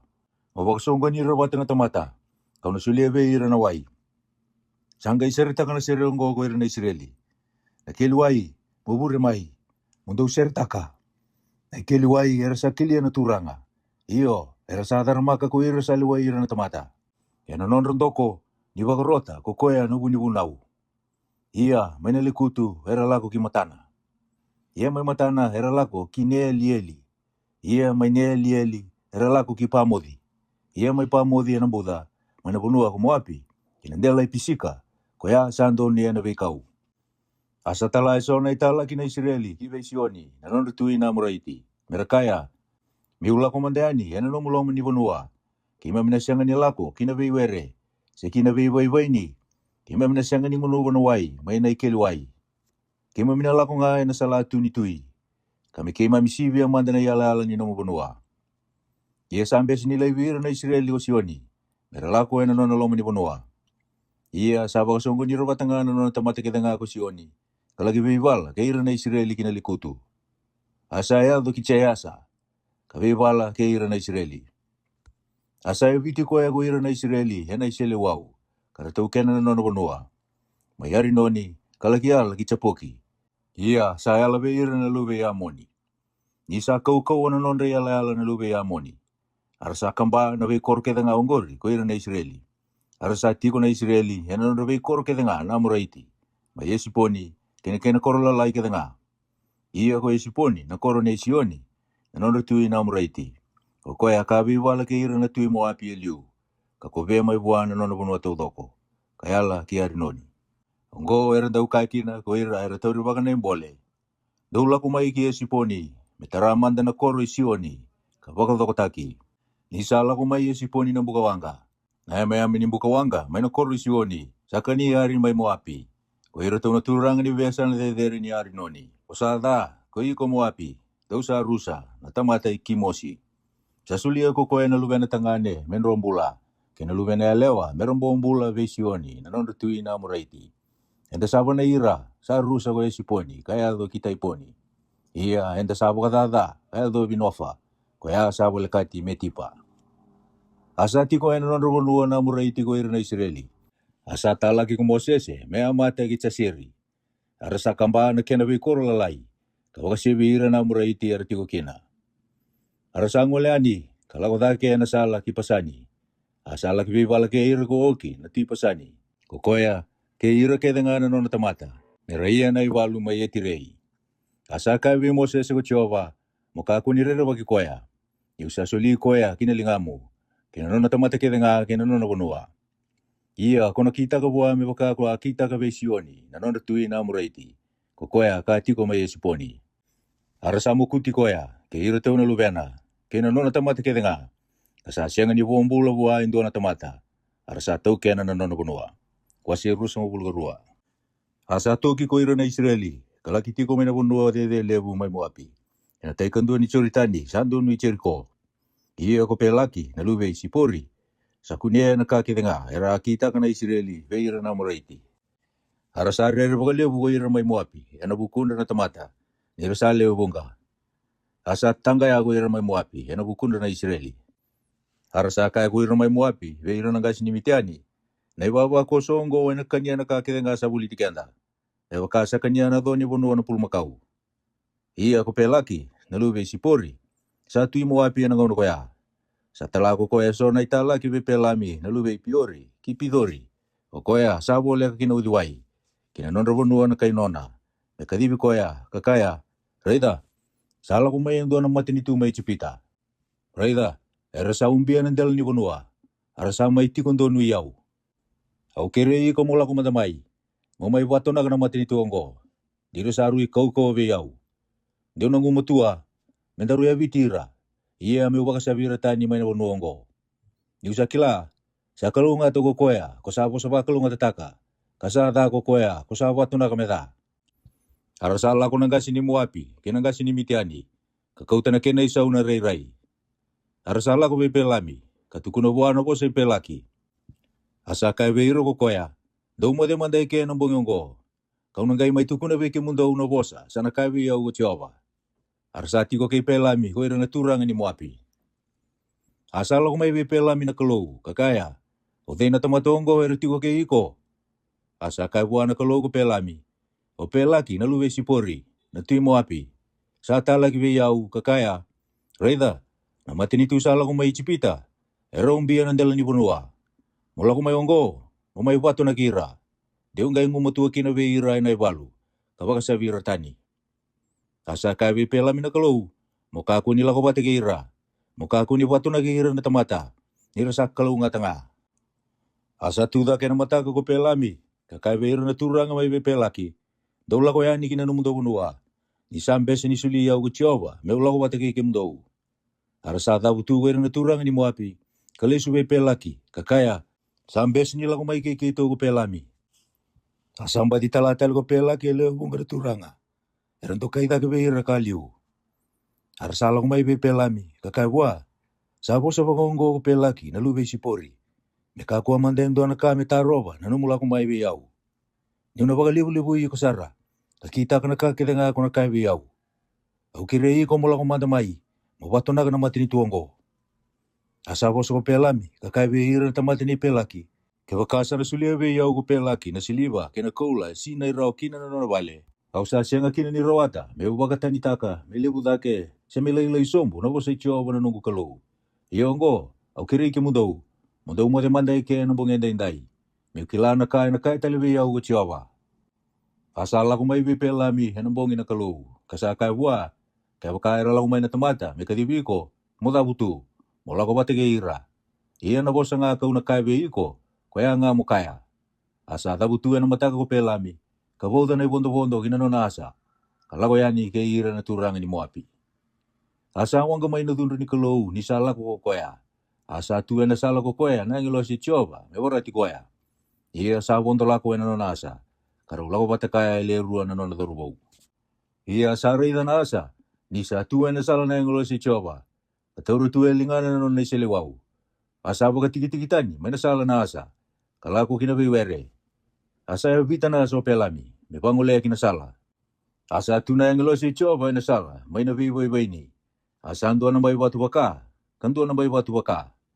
Ia ni sare na yang lo si chova na asa, sa utura na mai batu. Kasanggan gia na ya pelami kina mai batu. Asa ya vita tale kokoya. Asa la koya ni kiliu na yang lo si chova. Katua na sa ngingo. Kasa sianga na sala, mela ko raw kina matau sene moi. Ia sare na yang lo si chova na asa. Kasanda usombo ruku pelami. Asa wanga mai na dunri pelami. Asa evita na asa ena ititoko. Asa sereka na ngusuni asa ko chiova. Kasa bosa kina na asa bei pelami. Kakaya, adawa kausa da kaba bei iko. Asa eviti au botul kina. Asa kaya buana asa pelami. Niko sa pokali ele yau. Tindo amanda na isele wa ulingangu. Au sanga ipang mate iko. Asa kaya bei pelami na asa. Hoi yau na nomu asa sisengai. Kako sando undo ki au, ena no mumbulo tau doko, kaya tau mana singongo. Au ando kita kampe kabongo veiko. Asa kaya kukoya, esengai. Asa ngai voko materai taki pelami ko chiova. Asa kunea kukoya, ni satu ena sala na ngilo si chiova. Asa turu tue lingana na nona isele wau. Asa tubo baka tumbu itu. Asa kaya buah kukoya na ngilo si chiova. Ada bako sa evita baka tulukina na numuasa. Reida, kau ala kumai meu tataro. Ni sala ko wakatani na nomoy wala biyau. Asa kune yau na asa. Kangole tani kina buka tulu biyau. Ewa kasa siya ngini ngole tani biyau. Kau sa bako matei ko wati buka indina. Abang bulay koya. Asa kay buwan ng lo si Chow ko pelami. Au say wala da. Kau asya ngini kila ni kemni atu na sala metaro biyau. Iyongo. Kewa kasa dabi kemuni kau na listale. Asa kay pelami ng lo si Chow wa. Dola ko nga kairo na tamata. Ia na bosa nga kau na tabuta iko, koya nga mo bosa taka. Asala ko pelami, kaya na turanga may pelaki. Ia ni sarungo ko pelaki, sala ko tingwa ko pelami. Sala ko yan ko koya, metawa ki koya. Kinanduan na koro ni moapi. May na yala yari noni. Koya, na kena yala sara. Asa ka pelami ko pelaki. Awa asya nga baka ni tala ki sara may kadibiko. Ata ko asya nga kinila ko may biyaw. Sa asya nga baka nindina, ni sarawata may pakaliw-liw iko. Asa kawe pelaki ko pelami. Reida, kau sala ko maiki iko. Kau sa tabuta raw li endo na kalilay. Abo sa suliwe yaw na kalou. Kaya nga kau na tabuta. Asa la ko bata kay pelaki ko pelami. Araw sa ayado kay kiri adi usodi. Asa pagmatian na pulmakau kinasipi ko pelaki. Kasabota na kenra ko pelami. Kay ira na tura nga irasati ko kaya. Iya na mataka. Sa kau ti pelami ko pelaki kidake. Kinapunua dedere na ipeali. Kasa reidira may kina na tamati kita nga. Wasi rusa mo bulgo tolu. Kasa kabi pelaki ko pelami. Moda kaba manday kebe yau e vito na ita muda munisoro. Kabaruta kay ke vito na pulmakau. Ke vito na sipitangane. Kasa kita ko pelaki. Me bakana bosa i pelami. Asa bakata moro pelaki kay pelami. Ina ita muda munisoro andua. Indo na pulmakau. Kando na sipitangane.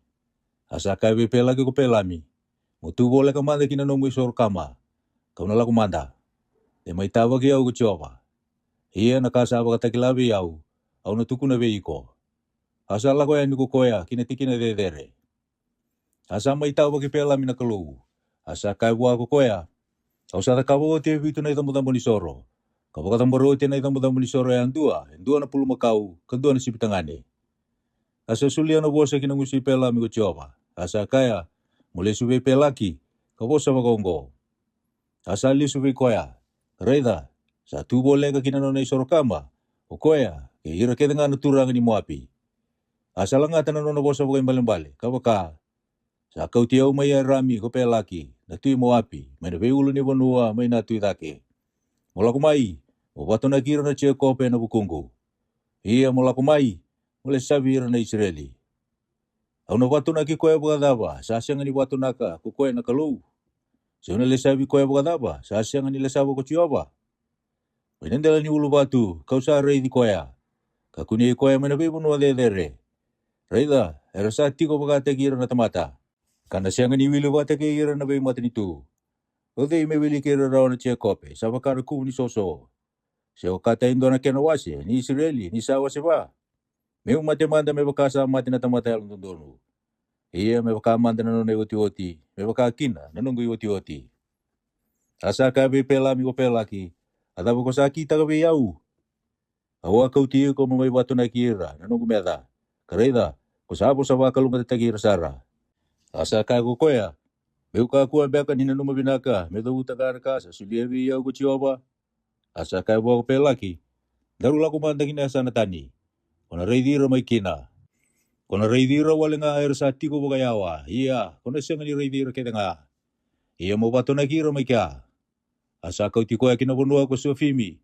Kinandela ipisika. Katakawa ibito na idamo-damo ni Soro. Kapagdamora na idamo-damo ni Soro yan dua. Hindi na pulo makau. Kandua na sipitangane. Asa kawi pelaki ko koya. Mutumanday ke. Wala ka kinado mo Soro kama.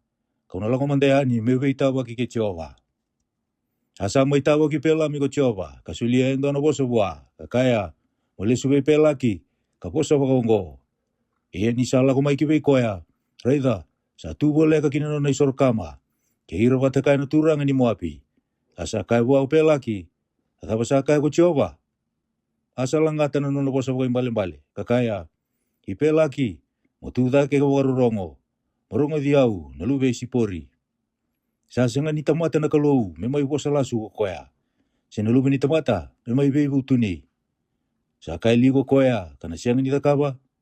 Sa sabo sa ligo koya. Kana sianga ni bagadora. Reida. Sa baru tiau. Meu bosa wakalunga tataka. Asa wakalunga tataka ko koya. Iya kau sa sianga ni bakandaro rawa. Sa sianga ni reida ko koya na dala beira na chekope. Iya sa sianga ni reida ko koya. Dalo wakatani beira na Israeli. Sa tiko kaya ko Jehovah. Nanon na kalou. Iya sa ando na tui sa kailawaki. Yana kena maliwa. Sa kau tira tani may chipita na kalou. Sa kau ko ira. Mewaka na unikoni. Sa sianga sara ni sawirawa. Ko ira na chekope. Kasanga ni bakadori rawa na da beira na Israeli. Yanangonongo sa kainaki. Yana bukuna na chekope. Kena Israeli. Akabaga indina, sada kawa na kalou. Raida, eru na tuda ka na tamata me baka na layoni alewa. Kawabutu me baka na layoni. Ena senga ni koto tale, ena kania manda na kena sarawa. Kangunuwanan ra ni kena sabang matei.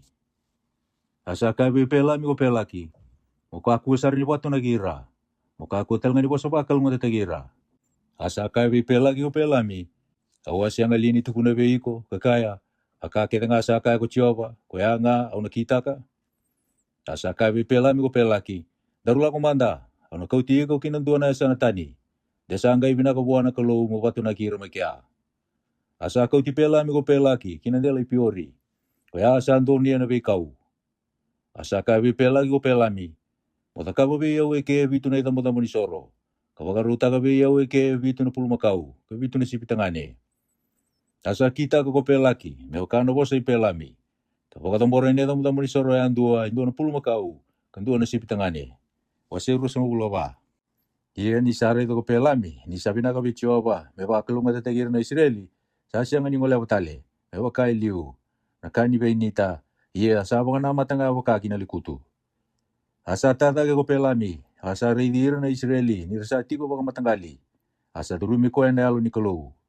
Asa langata ko koe na nona bosa wakay balimbale. Kabaka, sakay ko pelami, nalubay piori. Iyo, sakay na tamata, kabaka yan rati na matana. Sakay ko koe, sa rongo na bosa ni kalou. Ko koe sare na reibotu, iko na kaukawa. Sambi may, iya, sa yan ranga na matana. Akatali na numudaw bay balilada, na siya kope. Na numudaw bay balinitiko, na Israeli. Sa tiguguya ni mebaka na bay buda. Kawakana bewere, may nambati ni udiwai. Sawakana yasi-yasi, sa te ako Jehova. Kawakana sitari, nambati ni wai. Enonda na be sanga sando no mai kina na wai. Ia enonda na sila te ia lomi ni wai bunga. Ena lebu na nonda tui, kalai ko ya kaki. Ia ena bueti da kina nonda mati ni tu. Sako tira tani mai cipita na kalou. Sako kau ako ira, hebakana unikoni. Ena kania na be mati ni tu, ena nonda meda. Kangguru la kana suindra. Kalau basi kata ena nonda ngasau.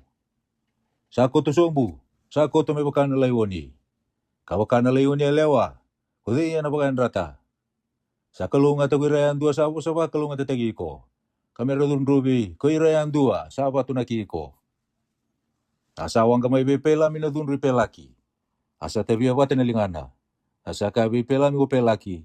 Awa kadibi ko mo patunaki ira na nugumeta.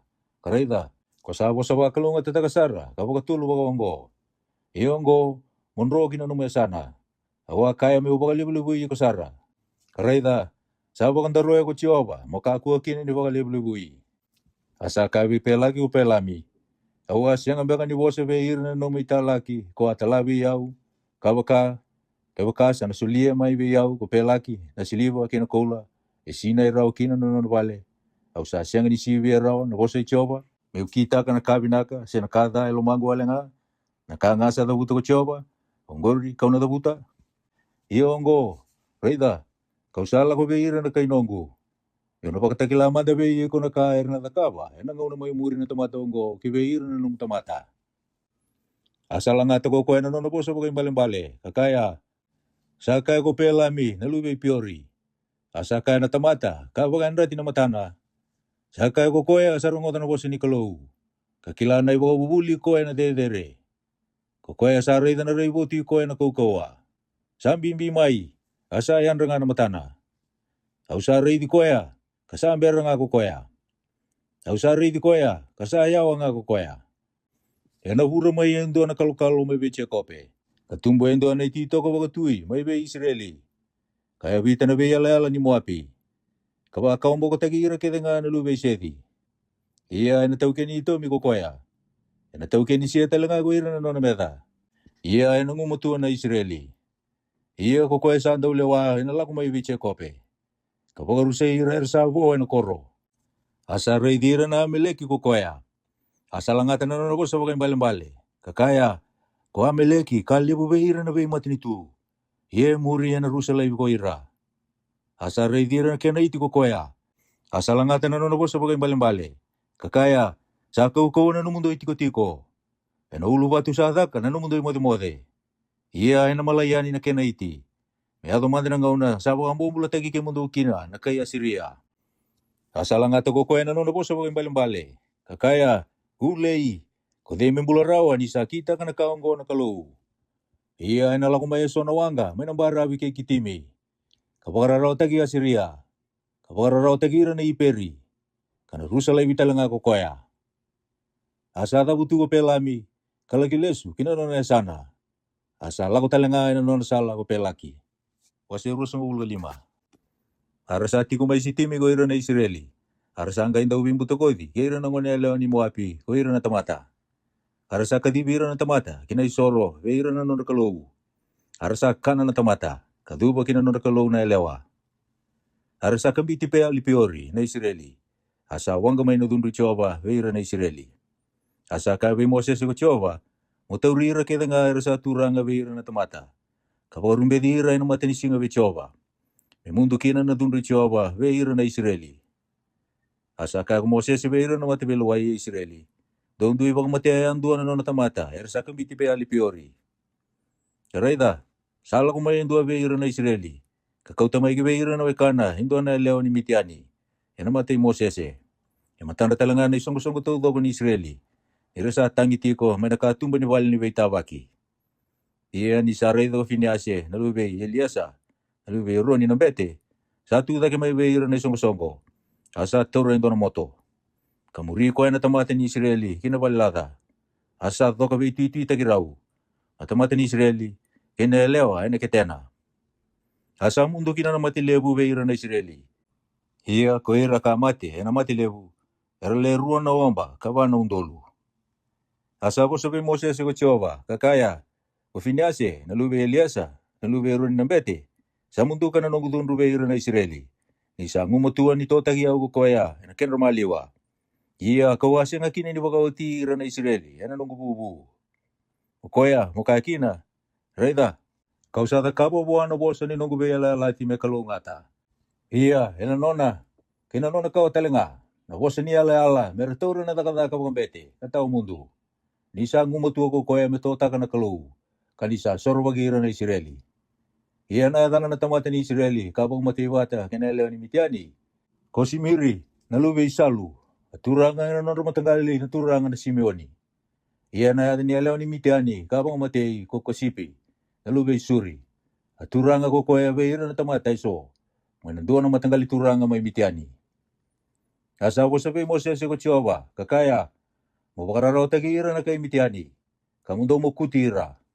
Ira sa pakararaw tagi kimundo wanon revere. Ira sa bereti kimundo kina, ena hukui piori, kina hukui Kosipi. Lube ninduan na turangan ni Midiani. Nga nenra, kokoya, kabang matei ena singa ni Matilevu, ena hukui piori. Wasi rusang ulono. Iya ni saut tina Matilevu. Sangay boso ko Jehova bi Mosese, kaya Eliasa na lube ron nambete. Kakaya, mawili ka na isong-isong tao ko ni Israeli. Kaya ira sa rusang ulo na nang bagi katorodake. May nabiwal ni non rangase. Kuira kita nga beir na Israeli, yara sala ko rawa, na iwalu. Asa po sa beir ko Moses, kaya Elias ng bete.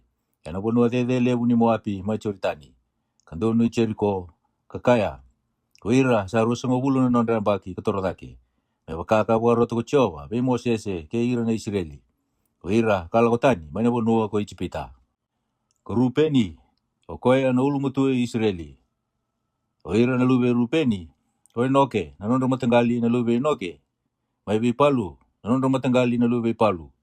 May Yesroni, nanon matanggali na lube Yesroni. May Kamay, nanon matanggali na lube Kamay. Rongo, sanon rabi matanggali na lube Rupeni. Iya ko ira sa wilibe ira. Era lewa na wamba, katulo na undol ko ibito ng draw, katulo sa magulo. Iya na lube Palu, ko Ileapi. Iya ko ira na lube Ileapi, ko Nimueli. Kite dani, ke Pairami. Rongo ko te dani, ke Pairami. Kaya ka rongo, ena isong-songo. Raubile tike Moses ke Roni, ena ilaw-law ikora. Nirabile tike Jehova. Asa kasi na bunua, katilo miraw. Orto bata ke ikora. Nisa mati na ilaw-law kaya, nisa kanira na bukawanga. Era leruan ng raw kalimasang ulo na tamata. Harasaya ito may wakata kila-kila. Iya, karasyangan ni mati, kuir na lube ikora. Kuir na lube Simeoni, ena nonrabe matanggali. May Nimueli, nanon matanggali na lube Nimueli. May Chamini, nanon matanggali na lube Chamini. May Chakini, nanon matanggali na lube Chakini. May Sira, nanon matanggali na lube Sira. May Saula, nanon matanggali na lube Saula. O hirongo, sa nanon matanggali ni Simeoni. Erale ruan na wamba, karuan na undolo karuan ng raw. O hiron na lube Kata, nanon matanggali. May Sifoni, nanon matanggali na lube Sifoni. May Yaki, nanon matanggali na lube Yaki. May Suni, nanon matanggali na lube Suni. May Osini, nanon matanggali na lube Osini. May Eri, nanon matanggali na lube Eri. May Roti, nanon matanggali na lube Roti. May Arieli, nanon matanggali na lube Arieli. Oirongo, sanon rabi matanggali na lube Kata. Oira, sawilwe ira, elevana o mbagali mananraw. Oirong na lube Chuta, koeri kayo nani. Rawa mati koeri kayo nani, ena bunua ko kenani. Iya koeri na lube Chuta, ena non rabi matanggali. May Sela, nanon matanggali na lube Sela. May Feresi, nanon matanggali na lube Feresi. May Sira, nanon matanggali na lube Sira. Iya koeri na lube Feresi. May Yesroni, nanon matanggali na lube Yesroni. May Emuli, nanon matanggali na lube Emuli. Oirongo, sabi matanggali Chuta. Koira, sabi libe ira, elevito na ang bagawono na undolu kalimanan raw. Koira na lube ya sakari, yan nanon rabi matanggali. Otola, nanon matanggali na lube Tola.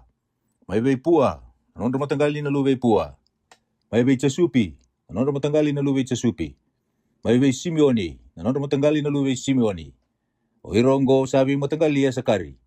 Oira, sabi libe ira, elewono na omba, kabana undolu katulo ng raw. Oira na lube siya puloni, yan nanon rabi matanggali. Mai be Sereti, nanondo matanggali na lube Sereti. Mai be Eloni, nanondo matanggali na lube Eloni. Mai be Chalieli, nanondo matanggali na lube Chalieli. Wirongo sanondo be matanggali na lube Sepuloni. Koira sa wili be ira ele ono na wamba kalimanandrau. Koira na lube Josefa, nanondo be matanggali. Koira na Manasa, kina Ifreimi. Koira na lube Manasa, mai be Mekiri, nanondo be matanggali na lube Mekiri. Asa sudu ko Kiliati na lube Mekiri. Mai be Kiliati, nanondo matanggali na lube Kiliati. Wirongo na lube Kiliati. O Ieseri, nanondo matanggali na lube Ieseri. Mai be Yeliki, nanondo matanggali na lube Yeliki. Ke Yesirieli, nanondo matanggali na lube Yesirieli. Ke Sikemi, nanondo matanggali na lube Sikemi. Ke Simita, nanondo matanggali na lube Simita. Ke Yeferi, nanondo matanggali na lube Yeferi. Iye ko Silofati, na lube Yeferi. Sa siyang na lube na tangane. Na lube na elewa nga. Iye na itandato na lube Silofati, ka elewa. Kumala, ke Noa, ko Okila, ko Milika, ke Tirisa. Wirongo na be matanggali Manasa. Iye wira sa wili be ira, sa le 5 na wamba, karua na undolu ka bitu na rau. Wirongo na lube Efraimi, nanondo be matanggali. Mai be Sudela, nanondo matanggali na lube Sudela. Mai be Pekeri, nanondo matanggali na lube Pekeri. Mai be Tiani, nanondo matanggali na lube Tiani. Iye ko Wirongo na lube Sudela. Mai be Yarani, nanondo matanggali na lube Yarani. Wirongo sa nanondo be matanggali, na lube Efraimi. Wira sa wili be ira, ele tul na wamba, karua na undolu ka 5 na rau. Wirongo na lube Josefa, nanondo be matanggali. Wira na lube Peni Chamini, nanondo be matanggali. Mai be Pela, nanondo matanggali na lube Pela. Mai be Yasipeli, nanondo matanggali na lube Yasipeli. Mai be Yeirami, nanondo matanggali na lube Yeirami. Mai be Sifufami, nanondo matanggali na lube Sifufami. Mai be Ufami, nanondo matanggali na lube Ufami. Iya ko wira na lube Pela, ko Ariti ke Neamani. Nanondo matanggali na lube Ariti, mai be Neamani. Nanondo matanggali na lube Neamani. Wirongo na lube Peni Chamini, nanondo be matanggali. Iya ko wira sa wili be ira, sa lewa na wamba, ka 5 na undolu ka 1 na rau. Wirongo na lube Tani, nanondo be matanggali. Mai be Suami, nanondo matanggali na lube Suami. Wirongo na be matanggali Tani, nanondo be matanggali. Wira ketengana nanondo be matanggali na lube Suami. Ko ira sa wili be ira, sa lewa na wamba, ka 1 na undolu ka 1 na rau. Wira na lube Yaseri, nanondo be matanggali. Mai be Imina, nanondo matanggali na lube Imina. Mai be Isifi, nanondo matanggali na lube Isifi. Mai be Piria, nanondo matanggali na lube Piria. Mai be ira na lube Piria. Mai be Yeperi, nanondo matanggali na lube Yeperi. Mai be Malikieli, nanondo matanggali na lube Malikieli. Iya na ni lube Yaseri, ko Sera, ka elewa. Wirongo sa nanondo be matanggali na lube Yaseri. Ko ira, sa wili be ira, ele 5 na wamba, ka 3 na undolu ka 1 na rau. Wira na lube na Fitalai, nanondo be matanggali. Mai be Chasieli, nanondo matanggali na lube Chasieli. Mai be Kuni, nanondo matanggali na lube Kuni. Mai be Cheseri, nanondo matanggali na lube Cheseri.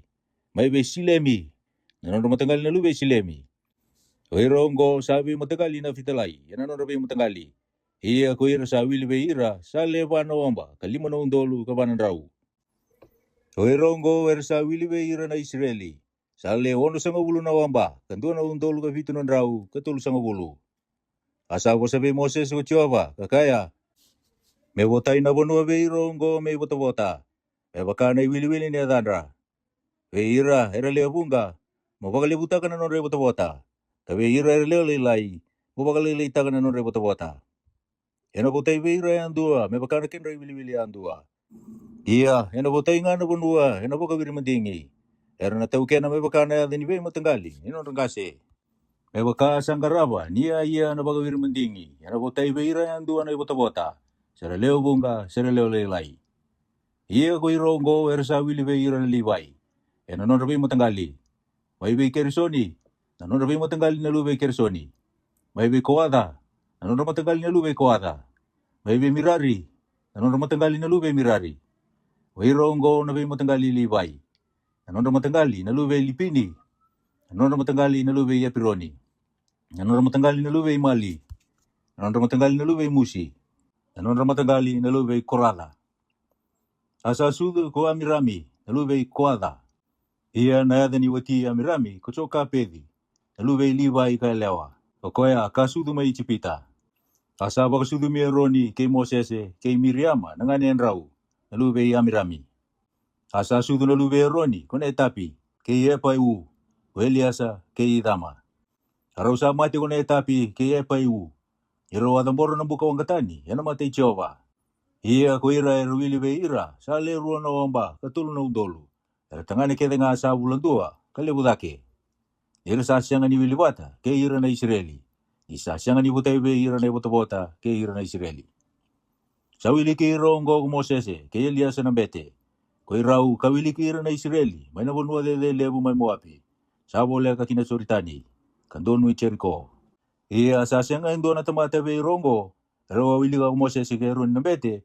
Nirawa wilikira na Israeli may nalikutulolo may senyai ni sakaya ena bukundo ko Jehova era na mate bo indina ena bonoliwa asa siyang ni bo indo na tamata beira ko kele pinga na lube chifune kay Joshua na lube nuni wasiru sang ulo bitu era tu sanggay la kumai ko irito na lewa na lube Silofati na lube Efer katangane na lube Kiliati katangane na lube Mekiri katangane na lube Manasa katangane ena matanggali Manasa na lube Josefa.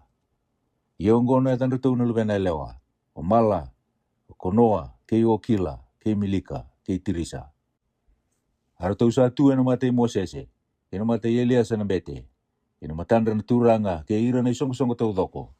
Na katumba ni wali ni weita waki, karatau kaya, sa mate na tamay kito umay na bunuliwa.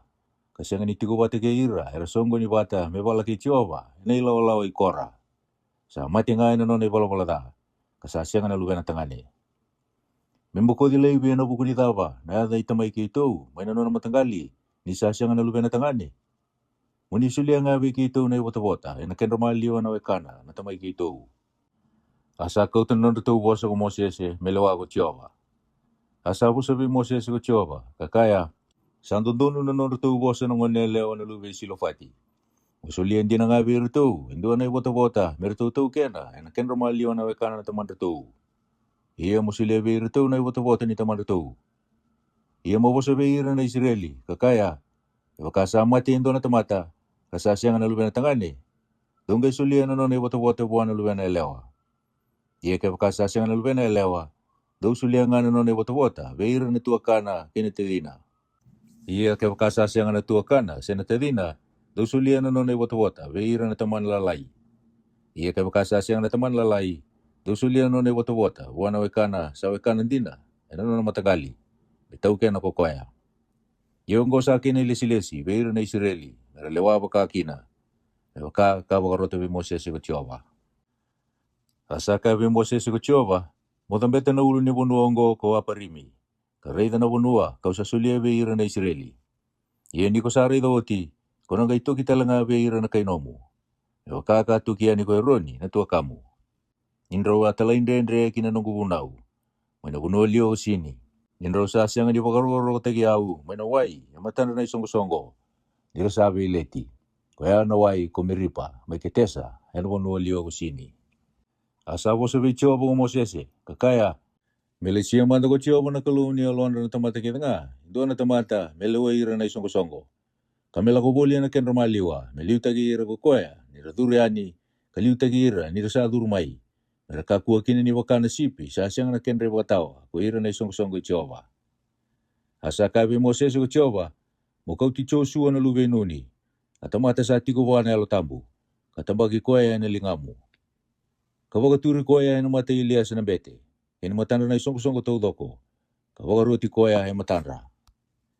Ia muli si koya, me wakatagi iko, ena kaya so, mera talay raw-raw kina na isong-song ko taudoko ni Israeli. Ia mendau tu ko koya, ena mati Elias na bete. Koya, ena tarong, ena bukuna baka, nalewani urimi, ena mati Jehova. Ena duriani ena nona bosa, kadurumai ena nona bosa. Koya, keira keda watakaya na Israeli. Iyo, na isong-song ko taudoko. Asa kita ko Mosese me wakakaboro te buwa ko Jehova. Asa kau ti Joshua, kawakatura ena mati Elias na bete. Kina matanda na isong-song ko taudoko. Asa tambagay na lingana, asa pagaru ti koya. Me wakaka pagaru to Jehova, enongusi Moses. Wasi rusungul kawalu. Asa sabi Moses ko Jehova, kakaya. Pagaru tiro na Israeli, kakaya beira, na imandrali be yau, nanungku kakana, kena be kasa pagatambori be yau, enabukawanga, mekambo ibinaga be yau. Dauna numa mundo pagatamboro nga be yau, kena ngauna salukudi. Ia muka be ira, ongo nakasa pagatambori enabukawanga, dauna pagatamboro be Jehova. Irua na lami ang bagi andua, sa siya nga na kenada, na beisinga, may sorokama sa iyo tiko nga. Mapakatamboro yung doon na lami na mataka, kapakatamboro na kinikaruan ni lami na kavi. Kena omeri mandarin roka pinaka, may mandali lokana, sabi wakiwata kena wayway sa logutu, irua na paindi, kalibutake. Na isorokama sa iyo tiko nga, salisi may naulo ni buno kasan ay nakambo pinaka, nakasabo katamboro yan ang bukawang gabi Jehova. Ia na kene mandali libiraki irua na paindi, kalibutake kinalami ang dua. Libiraka ni tigina tambu na waini, may mandali libiraki be Jehova. Ia na lami kandua, mapakatambora na kabi. Mapakatambora me wakana mandali laukana pakamataka. Ina kene mandali libiraki. Meka sa pakatambora na bukawanga, nakambu ibinaka be Jehova. Ia ina singa ni pakatidengu, merua na lami sa mbaki andua sa senga na kenada. Karua na omeri mandali roka binaka. Sabi wakibata kena wayway. May mandali laukana, kena mandali libiraki. Ongo na isorokama ni singa ni pakatidengu kena nga. May kuri ni sorokama sa iya tiko nga. Kena mandali libiraki. Ia na ibagatiga buni na mundo bebula. Dono pakatambora na isorokama be Jehova. Irua na pulu makau sa ngone. Kandua na sipitangane. Iwitu na lami sa mbaki andua sa senga na kenada. Betul na omeri mandarin roka binaka. Sabi wakibata kena wayway. May mandali laukana. Kena pulu makau ya andua. Karua na omeri mandarin roka binaka. Sabi wakibata kena wayway. May mandali laukana. Kena sipitangane andua. May andua talangana omeri mandarin roka binaka. Sabi wakibata kena wayway.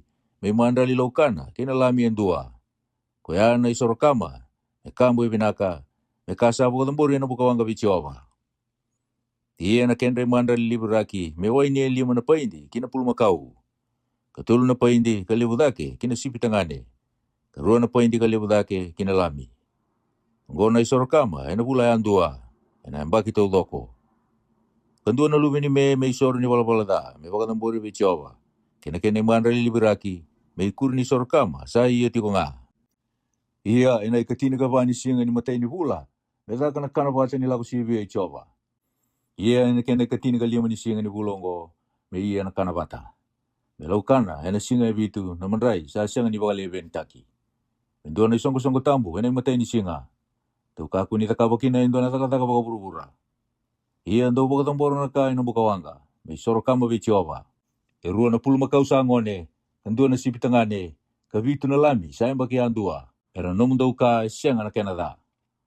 Ia na kenre mandali laukana, may mandali roka binaka. Sabi wakibate kena wayway. Daw pakatambora bata itolo na omeri, kinantua na pulu makau. Karua na omeri, kinantua na sipitangane. Daw na pakatambora indo na omeri, kinalami andua, beira na lami bitu-bitu. Kandua na metangane, may kena isor ni balapalada. Isor bagi kemundo kina.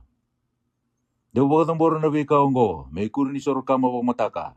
Kuya na isorokama sa iyo tiko nga. Daw pakatambora pagkaongo na beisinga. Ena singa ibitu. Nakakana watakina ka sa pakatambori na bukawanga. Nakambo ibinaka be Jehova. May pakatambori ongo kinakena mandali libiraki. May kuri ni sorokama sa iyo tiko nga. May dua talangana ng mundo isong tambu. Ena ikabitu ni singa. Daw kaku ni kakabakina indo na takataka pagkaburubura. Ena singa talanga sa iyo kina na isehu. Nindo sa kau tendo na mandali laukano bo be Jehova. Isawo tinanong mundo be wiki. Mendo na nung mundo isong tambu. Daw kaku ni kakawakin na indo na takataka pagkaburubura. Iyan daw pakatambora nga na isorokama. May kambo ibinaka be Jehova. Irua na pulu makau sa ngone. Indo na sipitangane. Iwitu na lami sa mbaki andua. Iya na kenre mandali laukana. May mandali roka binaka. Sabi wakibate kena wayway. Itulu na omeri kena pulu makau indua. Irua na omeri kena sipitangane indua. Mendo na omeri kena lami andua. Beira na lami bitu-bitu. Indo na lumini me sorobaki kemundo kina. Tono pakatambora me kuri ni sorokama sa iya tiko nga. Kena mandali laukana. kena kenre mandra li libraki. Kamera nomundo ka esiang na Canada. Wase rusa ngul diwa. Ia nei kavitu ni bula, nei matei ni singa ni bula. Mendua kina na nomundo songo tambu. Do ka ko ni takawa kina indo na taka burbura. Nomundo singa ongori ni ubunda bui. Ia ndo bota mbora nei sorokama, me kambo ibina ka bichova. Indo na puluma kau sangone, indo na sipitangane, evitu na lami, sayang bagi handua, sasiang na Canada. Ia na kenre mandra li laukana, me mandra indo ka binaka. Sabi wa ke bate kena waiwai, itulu na omeri kena puluma kau, erua na omeri kena sipitangane, kandua na omeri kena lami handua, veira na lami bitu-bitu. Kandua na lubini me isor ni bola-bola me sor bagi ke mundo kina. Me kuru ni sor kama ni bulabou, kena kena mandra li laukana, kena isor kama sa iya tikonga. Kena kena mandra li laukana, kena kena mandra li libiraki. Me wakana kena bola-bola, me kambo ibinaka, na kasa abo tambori, yana bukawanga vechiova. Mendua talangana no mundo isongo tambu, enai katini ni singa, enai kaviti ni bulongo. Kandona baka mulu mutaka na elu mundo. Toka aku ni takawakina indo na takataka. Iya, ndo baka tamborangana isorokama vechiova. Me kambo ibinaka. Indo na puluma kau sangone, indo na sipitangane. Evitu na lami sayang bagi andua, merano mundo ka, esiang na Canada. Ia na kenre mandra li laukana, me mandra indo ka binaka. Sabi wakibate kena waiwai, itulu na omeri kena puluma kau. Erua na omeri kena sipitangane indua, indua na omeri kena lami andua, veir na lami bitu-bitu. Indua na lumini me isor ni bola-bola me ikur ni sor ni bola-bola da, sa ia kina na buluti. Kena isor kama, sa ia tikonga. Kena mandra li laukana, kena mandra li libiraki. Ia enai katina kalia manisinga, enai kaviti ni bula, mindua na mundo isongo tambu. Dau kaku ni takawakina indo na taka bura. Ia, dau ia an so lebu vechova, kambogi vitu. Ia ndo baka tambora na isor kama, na kasa tambori hena bukawanga, me kambo ibinaga vechova. Etini katulu na puluma kau sangone, erua na siptangane, etini kabana la misayang baki andua, me siang na Canada. Ia na kenre mandra li laukana, me mandra indo ka binaka. Sabi wa kibate kena waiwai. Itolu na omeri kena puluma kau ya andua, veira na puluma kau, etini katolu. Erua na omeri kena sipitangane indua, veira na sipitangane rua. Kandua na omeri kena lami andua, veira na lami etini kaba. Kandua na lubini me isor ni bola-bola da. Me kuri ni sor kama, sa iya tikonga. Na kene mandra li laukana, kena mandra li libiraki. Ia na ikarua ni singa, me tini karua na puluma kau sangone. Erua na sipitangane, etini kaba na lami sayang baki andua, sa siang na Canada. Kena kenre mandra li laukana, kena mandra li libiraki, kena puluma kau, kena sipitangane, kena lami, me tau bata na kenre wili-wili, me wakana kena bola-bola. Kandua na lubini me isor ni bola-bola da. Me kuri ni sor kama, sa iya tikonga. Kena mandra li laukana, kena mandra li libiraki. Ia na katulu ni singa, me tini kandua na puluma kau. Erua na sipitangane, etini kaba na lami, sayang bagi handua, sa siang na Canada. Kena mandra li laukana, kena mandra li libiraki, kena puluma kau. Kena sipitangane, kena lami, me tau bata na kena wili-wili, me wakana kena bola-bola. Kandua na me tangane me isor ni bola-bola da, me kuri ni sor kama, sa iya tikonga. Kena mandra li laukana, kena mandra li libiraki. Ia na ikabani singa, me tini na puluma kau. Erua na sipitangane, etini kaba na lami sayang baki andua, sa siang na Canada. Kena mandra li laukana, kena mandra li libiraki, kena puluma kau. Kena sipitangane, kena lami, me tau bata kena wili-wili, me wakana kena bola-bola. Kandua na lumini me tangane, me isor ni bola-bola da, me kuri ni sor kama, sa iya tikonga. Kena mandra li laukana, kena mandra li libiraki. Ia na kalima ni singa, me dio na puluma kau. Erua na sipitangane, etini kaba na lami sayang baki andua, sa siang na Canada. Kena mandra li laukana, kena mandra li libiraki, kena puluma kau.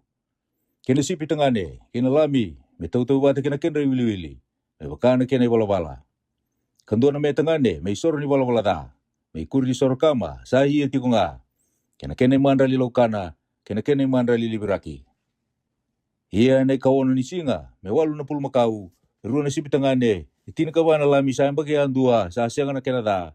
Kena mandra li laukana, kena mandra li libiraki, kena puluma kau. Kena sipitangane, kena lami, me tau bata na kena wili-wili, me wakana kena bola-bola. Kandua na me tangane, me isor ni bola-bola da, me kuri ni sor kama, sa iya tikonga. Kena mandra li laukana, kena mandali liberaki. Ia na ikabitu ni singa, mebitu na pulmakau. Irua na sipitangane, itini kabana la misaya bagi ang dua, saseng na kenrata. Kena mandali laukana, kena mandali liberaki, kena pulmakau. Kena sipitangane, kena lami, metau-tau batang kena wili-wili. Mewaka na kena bala-bala. Kandua na metangane may soro ni bala-bala da. May kurni soro kama, sa iya tikunga. Kena mandali laukana, kena mandali liberaki. Na ikawalu ni singa, mendona no mundo isongo-songo tambu. Toka aku ni takawa kina ito na taka-takawa buru-bura. Iya, daw baka tumurangan na isor kama. Nakasa tamburi na bukawanga. Nakamu ibinakabichoba. Indo na pulmakau, indo na sipitangane. Ebitu na lami, sayang bagian dua, sasang na kenrata. Na kenre mandali laukana, kena kenre mandali liberaki, kena pulmakau. Kena sipitangane, kena lami, metau-tau bata, kena kenre wili-wili. Mewaka na kena bala-bala. Kedua na metangane may sor ni bala-bala da. May kur ni sor kamba, sa iya tikunga. Kena mandali laukana, kena mandali liberaki. Weka ongo ondo na kita ka vichoba, ena nungun daw so lewu, salukudi. May kur ni weka, dawa bumbulu ikina. Kina nungun daw isoro, dawa binakata mundaw bakatambora. Nungun daw isoro kama, kina nungun daw mandali laukana. Kina nungun daw mandali liberaki, kina nungun daw mandali ni binakati. Asa tuku na ko Moses e beira na Israeli, me waka na ka kidenga, sa boro te be Moses e ko Jehova. Wase tul sa ngulu. Asa bo sa ko Moses e beira na turangan ni non rabi matanggali na Israeli. Kakaya, sa waka ongo na ka sa boro te ko Jehova. E waka sa ala be Jehova indo na tamata. Simbumbului, me bau dikira na lona. Me ka ko nila sutaka na bosa. Me waka dor na ka kidenga, sa tabuta na musuna. Ia ke waka sa ala be Jehova indo na lewa. Kabau di ko kina ni sa ngune lewa asa tiko na bali tamana asa rongo da no na lala ko tamana kena no nei bau sa bau di kina na lona asa ngalu kina be ko tamana menga inde nga no na lala ke denga kana dei talanga nei bau ke denga sa bau di kina na lona ia ke vakasa bakan doro ko tamana ena singa sa rongo di kina ena ga isanga inde ndo no bumbului se no nei bau sa bau di kina na lona ena senga talanga ni tundu ko kina ko choba ni sa bakan doro ko tamana. Ia ke wakasa wakawa tindina, ni sa ala ala kokoya, se ni sa tabuta bagai loa indo anaka nangusuna, me bau kina na lona, asa rongoda no tina, kangalu kina be koya, ena singa sa rongoda, ena ga indeina no na ala ala, kandeina no na ibau, sa bau kina na lona. Ia ke wakasa wakan doro no tina, ena singa sa rongoda kina, sa naga iba katawa yang ataka kokoya, na no na ala ala, kina kasa tabuta bagai loa nangusuna, me bau kina na lona, ena senga talangani tunrubi koya kina ko Jehova. Ia na nona ala kena ngana anda. E koe sabi imbiu kena utina. Sa bau da kina na lona. Ena de nga bua. Ia ke bakasa ala ina wali ni utina. Se sa bau da na lona. Ena ibau ni sa bumbului. Asa rongo da na utina. Kangalu kina be koea. Kasenga ni wakandaroya. Ena ga inde nga na nona ala kena nga. Kande italenga na ibau kena nga. Sa bau da kina na lona. Ia ke bakasa wakandaroya sa na utina. Ena singa sa rongo da kina. Ena ga isyang anindei na kakedenga, sa dabutan ng usuna, ena bukuni no na ala. Sina kasabaw da kina na elona. Sabo kan daro nga no tina, ena siyang talangani tunrubi ko kina ko Jehova. Ala kedenga, kina bumbului kedenga sabaw di kina, me baka mulmulu mutaka na elona. Ena baka taundei taka na utina, sina baka daro na utina. Ia ke baka sa nga lusar kina na utina, ena bisinga, sa nga baka taundei taka ko koya, nano na ala kedenga. Kina no na ibau kedenga sa tubua.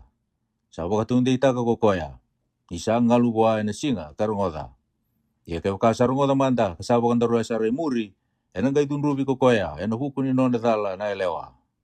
Ongo na ilesi-lesi. Sa boro tebe Moses ko Jehova. Ena hukuni tangane kena utina. Ena huku talangani tamata. Kena lubena elewa. Nisa ngone elewa. Ena pali tamana.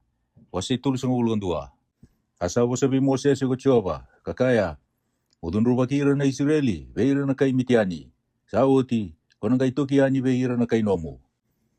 Asawo sa beira na tamata ko Moses, kakaya, mesobe ke mundo me bagay rangi kinay walu. Pero lagi be wala beira na kay Mitiani. Me bagay ador na tunru Jehova, beira na kay Mitiani. Mendo na undolu, me na be matanggali andua, e na be matanggali kedengan Israeli. Mundo tala kinay walu. Asa letin karuan na undolu, sa bagay rangi kinay walu. Sa tawasi may beira na be undolu ni Israeli. Sando na undolu, may nabi matanggali andua. Asa talaira kinay walu Mosese. Sando na undolu na matanggali andua. Ko irabata kay Finiase, nalube Elias na bete. Kinai walu, kena ya tambu, kena ndobui ena lingana me ubuta. Ara ia nei walu veira na kai mitiani, me wakana wasa ichoba ve Mosese. Ara sapo mateira ke tengana tengane. Ia ko ira tau talngana tuini mitiani. Ira tau sa moku bata, ke ira sa moku. Ia ko ibi, ke ira kimi, ke suri, ke uri, ke repa, ele limo na tui mitiani. Ko pela mitelanga na lube piori.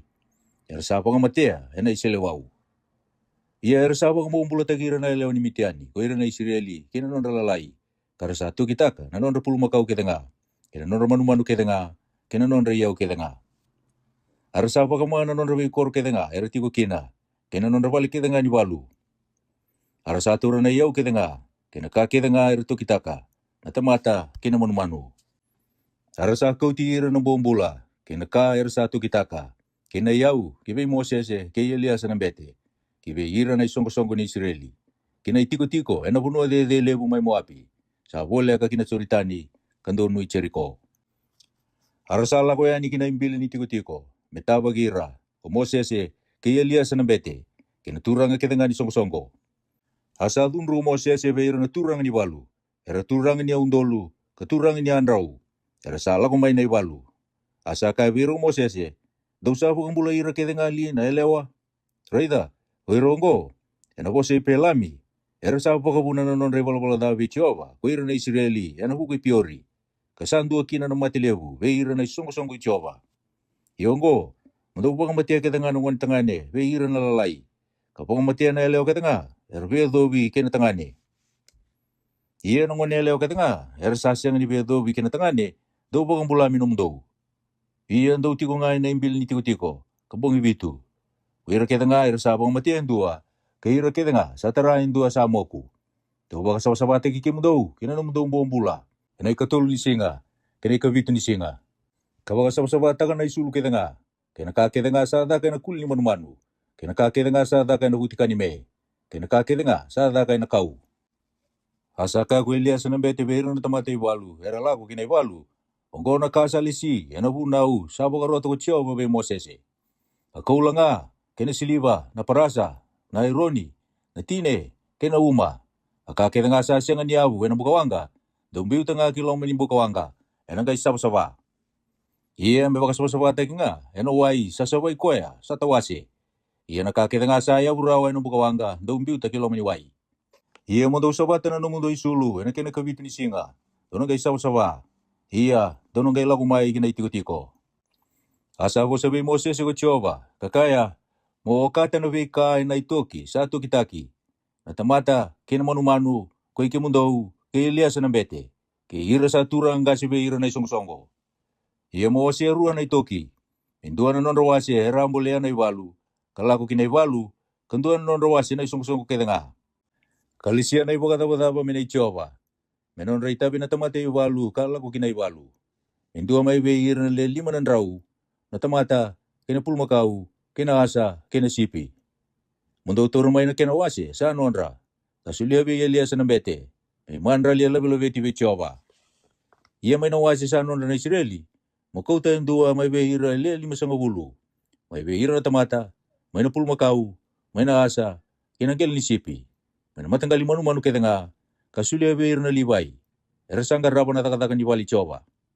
Arusa kita ka Moses ke Elias na bete, may makakawa ti Moses ko Jehova.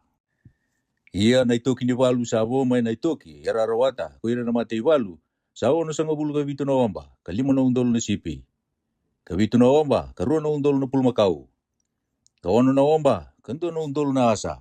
Kasale 3 na wamba, 2 na undolu, era leo ke nga, sasya nga ni Vedovi kena tangane. Ia na kena wase, sanon re wota-wota, era lago kinay walu. Sa kene wili-wili, etulu sanga bulu 3 na wamba, kavitu na undolu, 5 na ndraw na sipi. Ia na ipakatapatap ni sipi be Jehova, sa 1 na ndraw, kavitu sanga bulu 5. Ia na pulmakau, sa 3 na wamba, ka 1 na undolu. Asa vitu sanga bulu 2 kina na ipakatapatap be Jehova. Ia na asa sa 3 na wamba, ka 5 na ndraw. Asa 1 sanga bulu kan 2 kina na ipakatapatap be Jehova. Ia na tamata, erlen 2 na wamba, ka 1 na undolu. Asa le 3 sanga bulu ka 2 kina na tamata na ipakatapatap be Jehova. Ia na ipakatapatap, kuya na isoro, ela beti be Jehova. Sa sulia ko Moses be Elias na bete. Me wakaka bugaruti Moses ko Jehova. Iya, may nakena wase sa nondra na Israeli. Kawase ko Moses may beira na tamata, kaya na iwalu. Iya nakena wase sa nondra na songo-songo, sa tulusongo bulu katul na wamba, kavitu na undolu, kalimanan raw ni sipi. Katulusongo bulu kawono na undolu na pulmakau. Katulu na wamba, kalimanan raw na asa. Kalentua na wamba, kawono na undolu na tamata. Iya may nakena wase sa nondra na Israeli. Sa turo ko Moses, indua may nalima sa bulu ya andua. Na tamata, kinamanu-manu. Kasulia beira na Livai. Era sangkarawa na takataka ni Bali Jehova. May makakabaru ti Moses ko Jehova. Iya ko ira na turanga, ira lewa na leundolu ni Balu. Ko ira na turanga ni aya undolu. Ke ira na turanga ni aya andrau. Era sala ko mai kibe Moses. Ara sa kabe Moses. Ko ikito na numuni tamata. Ito sa wili kiro ti na tamata Balu. Ke ito sa lisi melewa. Kasasya nga niya lendo abi kay mami. Iya kito sa ko tamay na imandra ni Jehova. Nakakita nga sarawatan na tamatay andua. Ayaya kula, sinudondo, inagato, na mama, na saw ni dalinga, yan itombe, may soro wagi kay mamikina yung matay Jehova. Asa turo may behiro ko Moses kay Elias ng bete na kula, o kaya kede sa daka may ukuku. Iya na kula keda nga sa iman rali, era pagkatumoro bi Jehova, kuira na turangan niya yung dolu, kaya na turangan niya yung raw. Sandua na wamba, kawono na undolu, kabito na raw kalimasang ulo na sikeli. Kuira na tamatay walu yan dua, sa turo na ito keso menona. Aro sa turo ko Moses kay Elias ng bete na kula, may behira na turangan niya yung dolu. Kira na turangan niya yan raw. Kakau tagilaw maniwala ni Beitabaki. May kenay bukan nanumi, yan ang bukunda na Israeli, yan ang matay Jehova. Wasi tulsang ulgarua. Iya kuira na rupen ni kay nakata. Sa kali usar na ng Ramon-mano yabay ba. Arasaray na napunua ko sa siri. Kinapunua ko kiliati. Karayda, sa punuan din ni manu-manu yabay ba, napunua ko ya. Iya sala ko may nakata, kina rupeni. Ako sabi Moses, kay Elias na bete. Kaya naturang ni songo-songo, kakaya. Watarodi, kay Taiponi, kay Chaseri, kay Nimira, kay Yesiponi, kay Elale, kay Sipami, kay Nipo, kay Pioni, napunua, kabaka mulumulumutaga ko Jehova. Namata ni songo-songo ni Israeli. Sa punuan din ni manu-manu yabay ba. Kasawa ka manu-manu ko kay mami, nanumuni tamata. Ersa ka talaga, kaya kakim ni Salomon kay mami, misuliman na bunongo, kay mami nanumuni tamata, may bota-bota. Munika ko ni kauti kay mami, kinatay kando ni Choritani.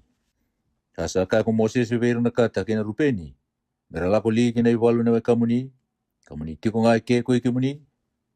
Iya kada ba kimuni sa ba kaya lolalita girakina na Israeli, meraka ko kini nila ko yani, inapunua sa sulia vivero ko Jehova. Erto wa kita kabagongo ko ina no muningase. Ni watala yurto mai ketesa parnea. Mereda na bonua. Dia ni rto la kodake kinambuta ko esikoli. Kereda na bonua. Erto sangai bakalo la leita gira na Israeli. Mereka ko nila ko kinabunua sa sulewi ro Jehova. Asa wanga no dundu Jehova ina ngono ko ya. Asa bumbulu ko koya. Kakaya. Wira na tamata sala ko teng mai cipita. Sa ruwa sanga bulan non baki katordake. Era na siyang asar ni Reda na punua. Kau ang bumbulu ikina wea Abrahama, wea Isake, kay Jacobe. Era sa siyang ni muri yaw tiko nga. Iya ko ironga ko kay Lepi na lube Chifune na kansaiti, kay Joshua na lube Nuni. Niraw sa muri Jehova tiko nga. Asawang gamay na dun Jehova, weira na Israeli. Asa lewa weira, merabila ko ay kiboli, na punua liwa, kaya bagibasa nga bulu. Kami utimanda kede, na itambatamata ko ya, kata-kata, matay Jehova. Kareda, kami ni sa tumbulake, may kenre susumi, nano maningasi. Nakaw ni tamatata. May pagalibuta katiko na dun kata-kata Jehova, kibeira na Israeli. Kaya baka kami ni sa abukitani, munika ko ni muri koya, nalaywira talo ko koya, punua liwa. Iya kami ni na baka kombo ko tagira kaya talaga, natamatongo. Harasa aturo may buwa, kakaya, kaya mami natarada keso ng bayi ni Sipi, nini mami manumano yabay ba. Kaso na non rekoro na ni mami lalai. Iya ko kay mami na bagayarang itu. Kaliw tagira na Israeli. Kami kay mami kautira manda kinanon raya sana. Aron na tiko nga na ni mami lalai, yan abay koro sa abang bayi. Yan abukon nila ni bunuongo. Kay mami na siya nga nila suki na ni mami baybale. Kami rataw kaya manda na Israeli, natamatayan duwa na nonay bota-bota. Ni kay mami na siya nga nitaw kay wata kay ira. May tay kanduan ni Choritani. Siya kiliw, Ni salu tu veki mami na nei mami wota ena tayo ngo ni churitani waka kina bonua kina tuirake. Asa kai veiru Mosese ke waka ke menina kita kana kaongo ke waka ke menina lako pakai rangi ena mate choba kina balu. Kalako keda nga kita ikan dua ni churitani ena mate choba asa pakai rangi tu kami baka sabatani manda kukoya na nona mede matana asa pa mulu mitagi na bonua ena mate choba ke menina gai lesu. Iya ke menina sianga ni talabi choba ke ira na Israeli. Iya na numuni wota na bunongo, ena mate choba. Iya ke baka ke menina sianga ni kita ke baka kina. Reida, ke meni sana talabi choba. Iya muni kila na telebi ke muni tale, na numuni dala. Ni tarai sona na koro na numuni lalai. Ke sona bai ni numuni sipi. Tada kawa na ka ke meni sa wasa utikina. Ara sa wasa be Mosese na kata ke na rupeni. Kakaya, koi kei mami na nomuni tamata, kei mami na takawa nga naka, kuni sa wakarota na turanga. Koira na nei mami lalai, kena wati kei mami, nei mami ngel nisipi, kena nei mami manu ya boy bake nga, era na tiko mai, na vei koro mai kiliati. Iya koi kei mami na nomuni tamata, kei mami na lako, kita ikan dua, hena mati choba. Kana bagai rangi na tamata yan dua, kina iwalu, waka kuni saka na turanga. Iya sa wakarota na bukun rogo Mosese, vei aliasa na bete. Ke Joshua na lube nuni, ke ira na turang ngase, ve ira na nonrabi matanggali na Israeli. Asa ka ve ira Mosese, ke waka ira na lago bata ke muni kita ikan dua ni choritani, ko ira na kata, ke na rupeni, karabaka rangi kina iwalu, na tamata kita nga, na mata ichoba, kasapa ka mulumulum ta ke muni na bunua, ke muni na gaisulia ve ira na bunua, ko kiliati, menonre bota-bota. Iya ke waka ira na sianga ni lago bata ke muni kita ikan dua, kabaka rangi, meron gai wutai ke muni, may nawunua ko kenani. Arasa bosa na kata kena rupeni, kakaya, may waka nakasakaya ko chiyoba be kay mami, nanumuni tamata, kay mami nakita kabaka kina. Kay mami nalako kita ikan dua, kinawunua ko kenani, kabaka rangi, yan namatay chiyoba. May kay mami tau kena kina na ni mami bota-bota, yan natay ongo ni choritani. Asa sulia ko Moses si Veira, iyo, Veira nakata, kay ira na rupeni, ke ira, hindu na kenawasi ni matanggali manasa, na lube Josefa. Mati ni tui Sioni, na tui ni Amraiti, kina mati ni tui Oki, na tui Pasani. Na bunua, kena vei koro, na kena yala. Iyo, na vei koro ni bunua tau loko. Iya nakata, era tarai taiponi, ke ata rodi, ke aro eri, ke ati rodi, ko sofani, ke chaseri, ke chokipa, ke pedi ni mira, ke pedi arani, na vei koro sabo kambai, kasotel nga ng banisipi. Iya na rupeni, era tarai iya siponi, ke yalale, ke kiriadimi, ke nipo, ke piali mioni, sandua tani mana danra, ke sipima, karabaka dano bo na vei koro, era tara. Harasa lagu kikiliati, kuir na lube mikiri, na lube manasa, kakamba, kapaka sabira tani na muraiti era tiko kina. Asa suli kiliati ko Mosese, kibe mikiri, na lube manasa, asa tiko kina kokoya. Asa lago ko chairi, na lube manasa, kakamba na kena vei koro lalai, kapaka toka na vei koro chairi. Asa lago ko nopa, kakamba ikinadi, kena vei koro lalai, kapaka edana nga bua ko nopa. Wase tulu sa kupul katulu. Saba kawango na non rila lago na Israeli. Kanira sala ko may nawuno ko ichipita. Ena non rabi baba koso. Isaliwa iro Mosese ke Roni. Asa wala na non rito kitoki ko Mosese. Ena non rila lako. E wakakawaroto ko Chiyoba. Asa kawango na non rila lako. Ena non rito kitoki. Arala ko tani may ramisese. Ena matay ni wula. Ena ikatini kalima ni singa. Ena matay ni wula. Era matakatake, ni sa uti na lako sibia. Era lako tani may na Israeli, era linga kaukawa. Matanda keda nga na kay chipita. Ira sambulu tati ko na non raulo matua keda nga, ko ira na kay chipita, ko ira kaya biti ira o Chiyoba. Kasa tunruwa talenga na non rakalo ko Chiyoba. Ara satu ki may ramisese na Israeli, kalakiti ko ki Sukodi. Ara satu ki may Sukodi, kalakiti ko ya dami, ko ya sa wala ka kinabunoliwa. Ara satu ki may dami, kalusitali ki pia rodi, kaya sando ni pia lisifoni, karalakiti ko na sana sando no imikitoli. Ara satu ki mana sana sando no ye rodi, kalako elo mani waswasa kinabunuliwa. Kalako ti ko mbogitolu, kilo mani bunuliwa may dami, kalakiti ko may mara. Arasatu ki mai mara, kalako ki elimi. Asati ko mai elimi, etini kerua namati ni wai. Kavitu sanga bulu na balambala. Arasati ko mai kina. Arasatu ki mai elimi, kalakitiko kinawasan damu-damu. Arasatu ki mai nawasan damu-damu, kalakitiko na wano lio ko sini. Arasatu ki mai na wano lio ko sini, kalakitiko ki tofika. Arasatu ki mai tofika, kalakitiko ki alusi. Arasatu ki mai alusi, kalakitiko ki rifitimi. Iya, sasenga kina na wai, merong manu na tamata. Arasatu ki mai rifitimi, kalakitiko ena lekutu lolo mai sani ai. Arasatu ki mai na lekutu lolo mai sani ai, kalakitiko ki kipi roda tewa. Arasatu ki mai kipi roda tewa, kalakitiko ki esrodi. Arasatu ki mai esrodi, kalakitiko ki ridima. Arasatu ki mai ridima, kalakitiko ki rimoni peresi. Arasatu ki mai rimoni peresi, kalakitiko ki lipina. Arasatu ki mai lipina, kalakitiko ki risa. Arasatu ki mai risa, kalakitiko ki kielada. Arasatu ki mai kielada, kalakitiko ki na ulu ni bunua ko seperi.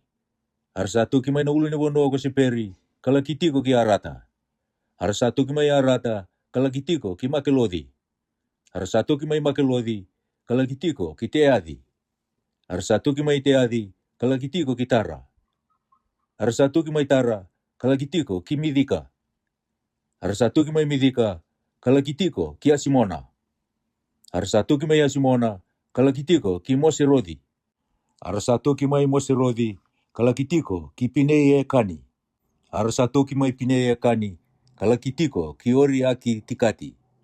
Arasatu ki mai ori aki tikati, kalakitiko ki chotipadi. Arasatu ki mai chotipadi, kalakitiko ki apirona. Arasatu ki mai apirona, kalakitiko ki esioni keperi. Arasatu ki mai esioni keperi, kalakitiko ena wonolio ako sini, koya ko ketesa. Arasatu ki mai ketesa, kalakitiko mena ulu ni wonua ko ori. Mena yala ni wonua ko itomi. Ia sa tambe ko eroni na bete na ulu ni wonua ko ori. Ni sa bogaro to ko chova. Kamati kina. Ena ikabasa nga ulu ni ambaki, hinonala ko mai na wonua ko Itsipita na Israeli. Ena ikalima ni bula, ena matai ni singa ni bula. Asa yang bakin donan rau karua sa nga bulu katulu ko eroni. Ni sa mati mai na ulu ni wonua ko ori. Ia ko tuya rati na kay kenani. O koya katiko kinadeba mai na wonua ko kenani. Sarongoda ni resala ko mai na Israeli. Arasatu ki mai na ulu ni wonua ko ori. Kalakitiko ki salimona. Arasatu ki mai salimona, kalakitiko ki pinoni. Arasatu ki mai pinoni, kalakitiko ki opodi. Arasatu ki mai opodi, kalakitiko ki ie aparimi. Mana yala alay moapi. Arasatu ki mai iimi, kalakitiko ki taiponikata. Arasatu ki mai taiponikata, kalakitiko ki alimoni tipila deimi. Arasatu ki mai alimoni tipila deimi, kalakitiko mai na ulu ni wonua ko aparimi. Sandonu inipo. Arasatu ki mai na ulu ni wonua ko aparimi. Kalakitiko mai na wonua dede lebu ni moapi. Sa boleh ka kina choritani, kandonu icheriko. Arasala kitiko boleh ka kina choritani, mai pedi isi modi, kayado ki e peli sitimi. Mai na wonua dede lebu ni moapi. Asa bo sabi Moses ko Jehova, mai na wonua dede lebu ni moapi.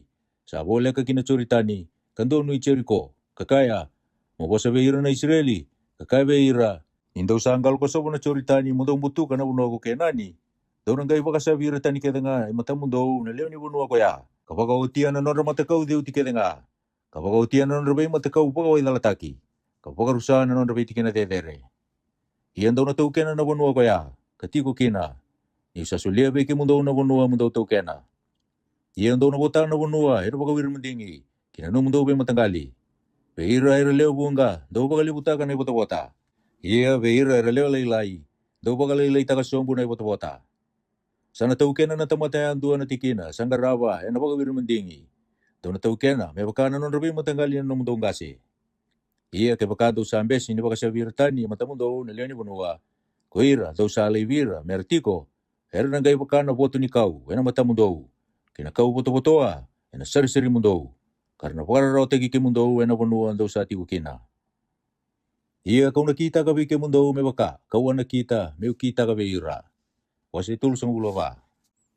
Asabo sabi Moses ko Jehova, kakaya, papagarutir na Israeli, kakaya ira, indaw saya to kinabuno ko kenani, Ngori, na bunua, salu tu wiki mundo tau kena. Iyo, na bunua ko kena ni, me bakana kena yalala. Hena kai baka tika bu mai na bunua lio ko sini, na mundo yalala baka kina deva. Kamuria na yalala ke itomi. Iya na mundo yalala mai na deva, sana kena yalala sara, ni wasi tui na mai na tui dake. Iya na lesu na mundo yalala, mai na deva, kalaku kina itambe kia kira pimi. Kalako yani kisini. Iya na laku tiko yani kina deva, kiketesa parinea. Kalako yani kina koro ko atari. Kalako yani kia simoni. Iya na kena yala ino ngole yani maya simoni, kina uti wa ini cipita. Iya na kena uti na wasa-wasa. Iya na yala mai ra. Ena no mundo yala na waselevu. Ngori na no mundo yala kira. Iya ngosa no mundo yala kina toka lau. Mana waselevu, dono baka kila taka baka, kina ulu ni bunu ko ori. Iya mana ulu bunu ko ori. Dono baka kila taka baka kina duru kaya madi. Iya na lako yani na yala kaya to bisitati. Iya na lako yani na yala sifuroni. Iya ena lako yani kala kina koro ko nani. Iya ngo sanu mundo yala kina toka lau. Iya dono baka kila taka no mundo yala mai na tuidaki, mai na koro ko nani kisifami. Iya mena lako sumbu na yala mai sifami kiripila. Mana sana kina tuidake mai ini. Mengai lako sumbu na yala kaya do kina bara bini wasa-wasa ko kini ready. Baka kina tuidake. Iya mela ko sumbu na yala kina curitani. Iya na kena yoti na wasa tuituina. Sana no mundo wanua ongo kena yala saba ka buli-bulita. Asa baka rutira na Israeli ko Mosese. Kakaya ongo na wanua dono tu kena. Hena baka wirmundingi. Kaya ka baka roto ko chiawa. Mesoli kina matanggali ediwa. Kando na wasi ni matanggali endua. Ni sabote yoti na nono matanggali na lube rupeni. Ena matanggali na nono kase. Kina nono matanggali na lube kata. Ena matanggali na nono kase. Kando na wasi ni matanggali manasa. Era sarawata na nono rebota-bota. Na matanggali rua. Kando na wasi ni matanggali endua. Era sarawata na nono rebota-bota. Ena tayo ni choritani ongo. Sa andono i cheriko. Sa waka kina tuidake. Waka kina itanda-tanda ni mati ni singa. Asa ako sabi Moses ko Jehovah, kakaya, ongo na yatanda na tamata, era na uta na wanu awiki mundo. Ko Elias na bete, kay Joshua na luwe nuni. Iya, daw ko tendo na turang may na matanggali andua, may uta na wanua.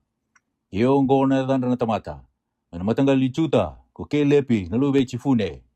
Iya, may na matanggali na luwe Simeoni, ko Simueli na luwe Amiute. May na matanggali Penichamini, ko Ilitati na luwe Kisiloni. Iya na turangan ni nono matanggali na lubay tani, ko Puki na lubay Chokili. Nono turangan na lubay Josefa, may na nono matanggali na lubay Manasa, ko Anieli na lubay Efoti. Iya na turangan ni nono matanggali na lubay Fremi, ko Kemueli na lubay Sifitani. Iya na turangan ni nono matanggali na lubay Sepuloni, ko Elisafani na lubay Parinaki. Iya na turangan ni nono matanggali na lubay Sakari, ko Palitieli na lubay Asana. Iya na turangan ni nono matanggali na lubay Aseri, ko Eute na lubay Silomi. Iya na turangan ni nono matanggali na lubay Nafitalai, ko Pitayeli na lubay Amiute. O irongo kabagaroto ko Jehovah, pero botana bunua ko kenani veira na Israeli. Wasi tulsong ulga 5. Asa ko sabi Moses ko Jehovah, may nabunua de lebu may moapi. Sa boleh ka kinacuritani, kandon mo Jericho. Kakaya, o bagarutira na Israeli, pero sulia may nanon rebota-bota. Eso na koro, veira na liwai, meron tiko kina. Iyan do sulia talaga veira na liwai na bunua, sa bulita na vei koro. Iyan na vei koro, ena nonra, meron tiko kina. Iyan na bunua vei do, sa bulita, ena bunua ni nonra pulmakau. Kena nonra yau, kena nonra manu-manu kete nga ayaboy ba. Iyan na bunua sa bulita na vei koro, do sa sulia veira na liwai. Baka tiga bu may nambay ni koro, kala ko yani. May katuruan ng raw, 5 ena biasa na. Iyan do na baka ka may naimbil ni koro, may katuliman ng raw, manasa na baka kinatuidake. Kakatuliman ng raw, nasa na kinateba. Kakatuliman ng raw, manasa na kira. Kakatuliman ng raw, manasa na baka kinatokalaw. Iyan may tikuelo man na koro. Sana baka ongo na nonra punua, sa baka buli-bulita na bay koro. Iya na bay koro ndo na sulia bayir na libay, dole siya ono, may koro ni ronro. Menro kina ko koya sa baka matiya indua. Iya ndo sulia talaga bayir ay wasa nga hulga ruan na koro. A koro ketanga ndo na sulia bayir na libay, yan wasa nga hulga walo na koro. Kinapunua bay do talaga sa baka buli-bulita. Iya na bay koro ndo na sulia, may nanonra bota-bota ni Israeli. May baka ongo may bayira, sa bunga nanonra. May bunga. Ia mai beira sa lailai na nonra, me lailai. E sulia koe rai andua, e sona nono koro beira na liwai. E wakana nono e bota sa tu kena kukoya. Asa bosa be Moses e ko Jehova, kakaya, o kai beira na Israeli, endo sa yado kita ikan doni choritani, kina bono ko ke nani, daunga lesia sono koro, me koro, mundo unro kina, men ro kina ko koya, sabang matia endua, isa siang ni kita. Ia na korongo mundo unro kina, mai bua sa no na itavi, me so mana mate. Me kakua kina ni mate ko koya, sabang matia endua, kami tu manda matanda na isongo melawai. Ia mundo sulia e ono na koro, meno mundo koro ni ronro, mana be koro ndo sa sulia. Itulu na koro, mundo sulia, ina tai ni chorita ni ongo. Katulu na koro, mundo sulia, mai na bunua ku kenani. Me koro ni ronro. Saki na ronro na koro ono ongo. We ira na Israeli. We ira na kaitani. We kue talanga sa tiko bulangi ke ira. Menro kina na tamata kita nga sa bunga matia endua, ni sa siya nga na kita. Ia ke bakasa mo kuiti koya, enantua na kaku kamea. Asa matikina, sa lamba ko koya. Ena bunga matia baga hindi na ko koya sa lamba. Ia ke wakasa biri ki koe na watu. E mate rau kina, asa mati kina, sa lamba ko koea. E na mati baka hindi na ko koe sa lamba. Se samukuti koe na iwau. E mate rau kina, asa mati kina, sa lamba ko koea. E na mati baka hindi na ko koe sa lamba. Me baka mati koe sa lamba, ko koe sa no na itabi me sa umanandra. Me baka mati koe, nisa kuni koea. Ia ke wakasa te tembara ki koea, nisa data, se birika, nisa lau kitaka, asa mati kina, se sa wadula ki koea, ena lingana, ni sa yalo dabwa, asa matikina, ena baka mati baka hindi na ko koea ka wadulaka. Sa lamba ko koea. Me baka mati koea, sa lamba ko koea, sa no na itabi, me sa umanandra, ni sa kuni koea. Ia ke baka sa te tembara ki koea, baka sa uri, ni sa siang ni yalo dabwa, se sa viri ki koea, ni sa siang ni lawa kitaka. Sindu na batu, e mate rau kina, kasa siang ni reida, kasa biu tamelutu ki koea, asa matikina, ia kasa siang ni veme da ki kaya, kasasiang ni nakita me daki no kokoya. Merga lewa na isong kosongo be koya. Sabang matia kay koya sano na itabi. Meso manandra. Bebakana lewa ongo. Iya kuira na isong kosongo. Merabang bulay koya sabang matia na tamata. May be koya sano na itabi. Meso manandra. Kapag sukay koya kuira na isong kosongo kinakoro. Sano na indonro kanro kinakokoya. Iya metiko kinakokoya. Me adong manda na no na mate ng betelebu. O koya salumuti. Yan away tambu. Ia ke bakasala ko kokoya, sabang matia na tamata, kaya wasibita na imbil ni koro, sano na indonro, kanro kino kokoya. Asa kuni koya sano na itabi, meso manandra, ni saya wasibita na imbil ni koro, sano na indonro, asa bang mati koya, sa iya na bibang mati kokoya, sano na itabi meso manandra. Ena siyang ni dala kino kokoya, isang dondon numiti ko nga ino koro, sano na indonro, me adumanda na mati, na betelebu. Iya ni sa mati na betelebu, Nangay lesu ko koya, sa iya na bibang matei, kinabunua, sa ito kay kina. Iya na kaunggo, na kena ilisi-lisi biki mundo, mundo lewabo ka kina, ina no mundo bay tamata, ina no mundo itiku-tiku kay tanga. O koya andua sa abang matei na tamata, bibang matei ko koya, sa lamba, ni sa tuku ni koya ko irato sa reida. Iya me kakuha nga ni matei ndua na tamata, ni sa tuku ni koya ile ndua nga sa reida. Iya ndo kaku ni bang dono ndua, na imbulong-bulong me bulo kina ko koya sa lamba. Isang dono me mate. Iya, ena pang mati pa hindi na nga. Iya daw kako ni bang dono yan dua na yung bulu-bulu. Ena buku na sandro kinakoro, sano na yung ronro. Ela ko talo ko koya, metiko ena bunua. Kami mati mandanga na bete. Iya mo daw kako ni bang dukalita ka na bunua daw sa tiko kina. Isa pa kan dukalita ka na bunua na lamba. Asa siya nga di soro bagiraw na bunua, ena buku nindra, saan dabi kina. Sa soro bagiraw nga ena nonandra, ka bakan dabea. Iya mo daw kako ni bang dukalita ka na bunua daw sa tiko kina. Kau sati ko kina ko yau. Ni sati ko yau ko Jehova. Na ken ramaliwa na Israeli. Wasi tulusang ulono. Iya ko ira turang angase. Ena non matanggali na lube Kiliati, na lube Mekiri, na lube Manasa. Ena non rabi matanggali na lube Josefa. Era tormai. Kawosa ena matay Mosese. Kena matanda na turanga. Na turang angase be ira na Israeli. Kakaya.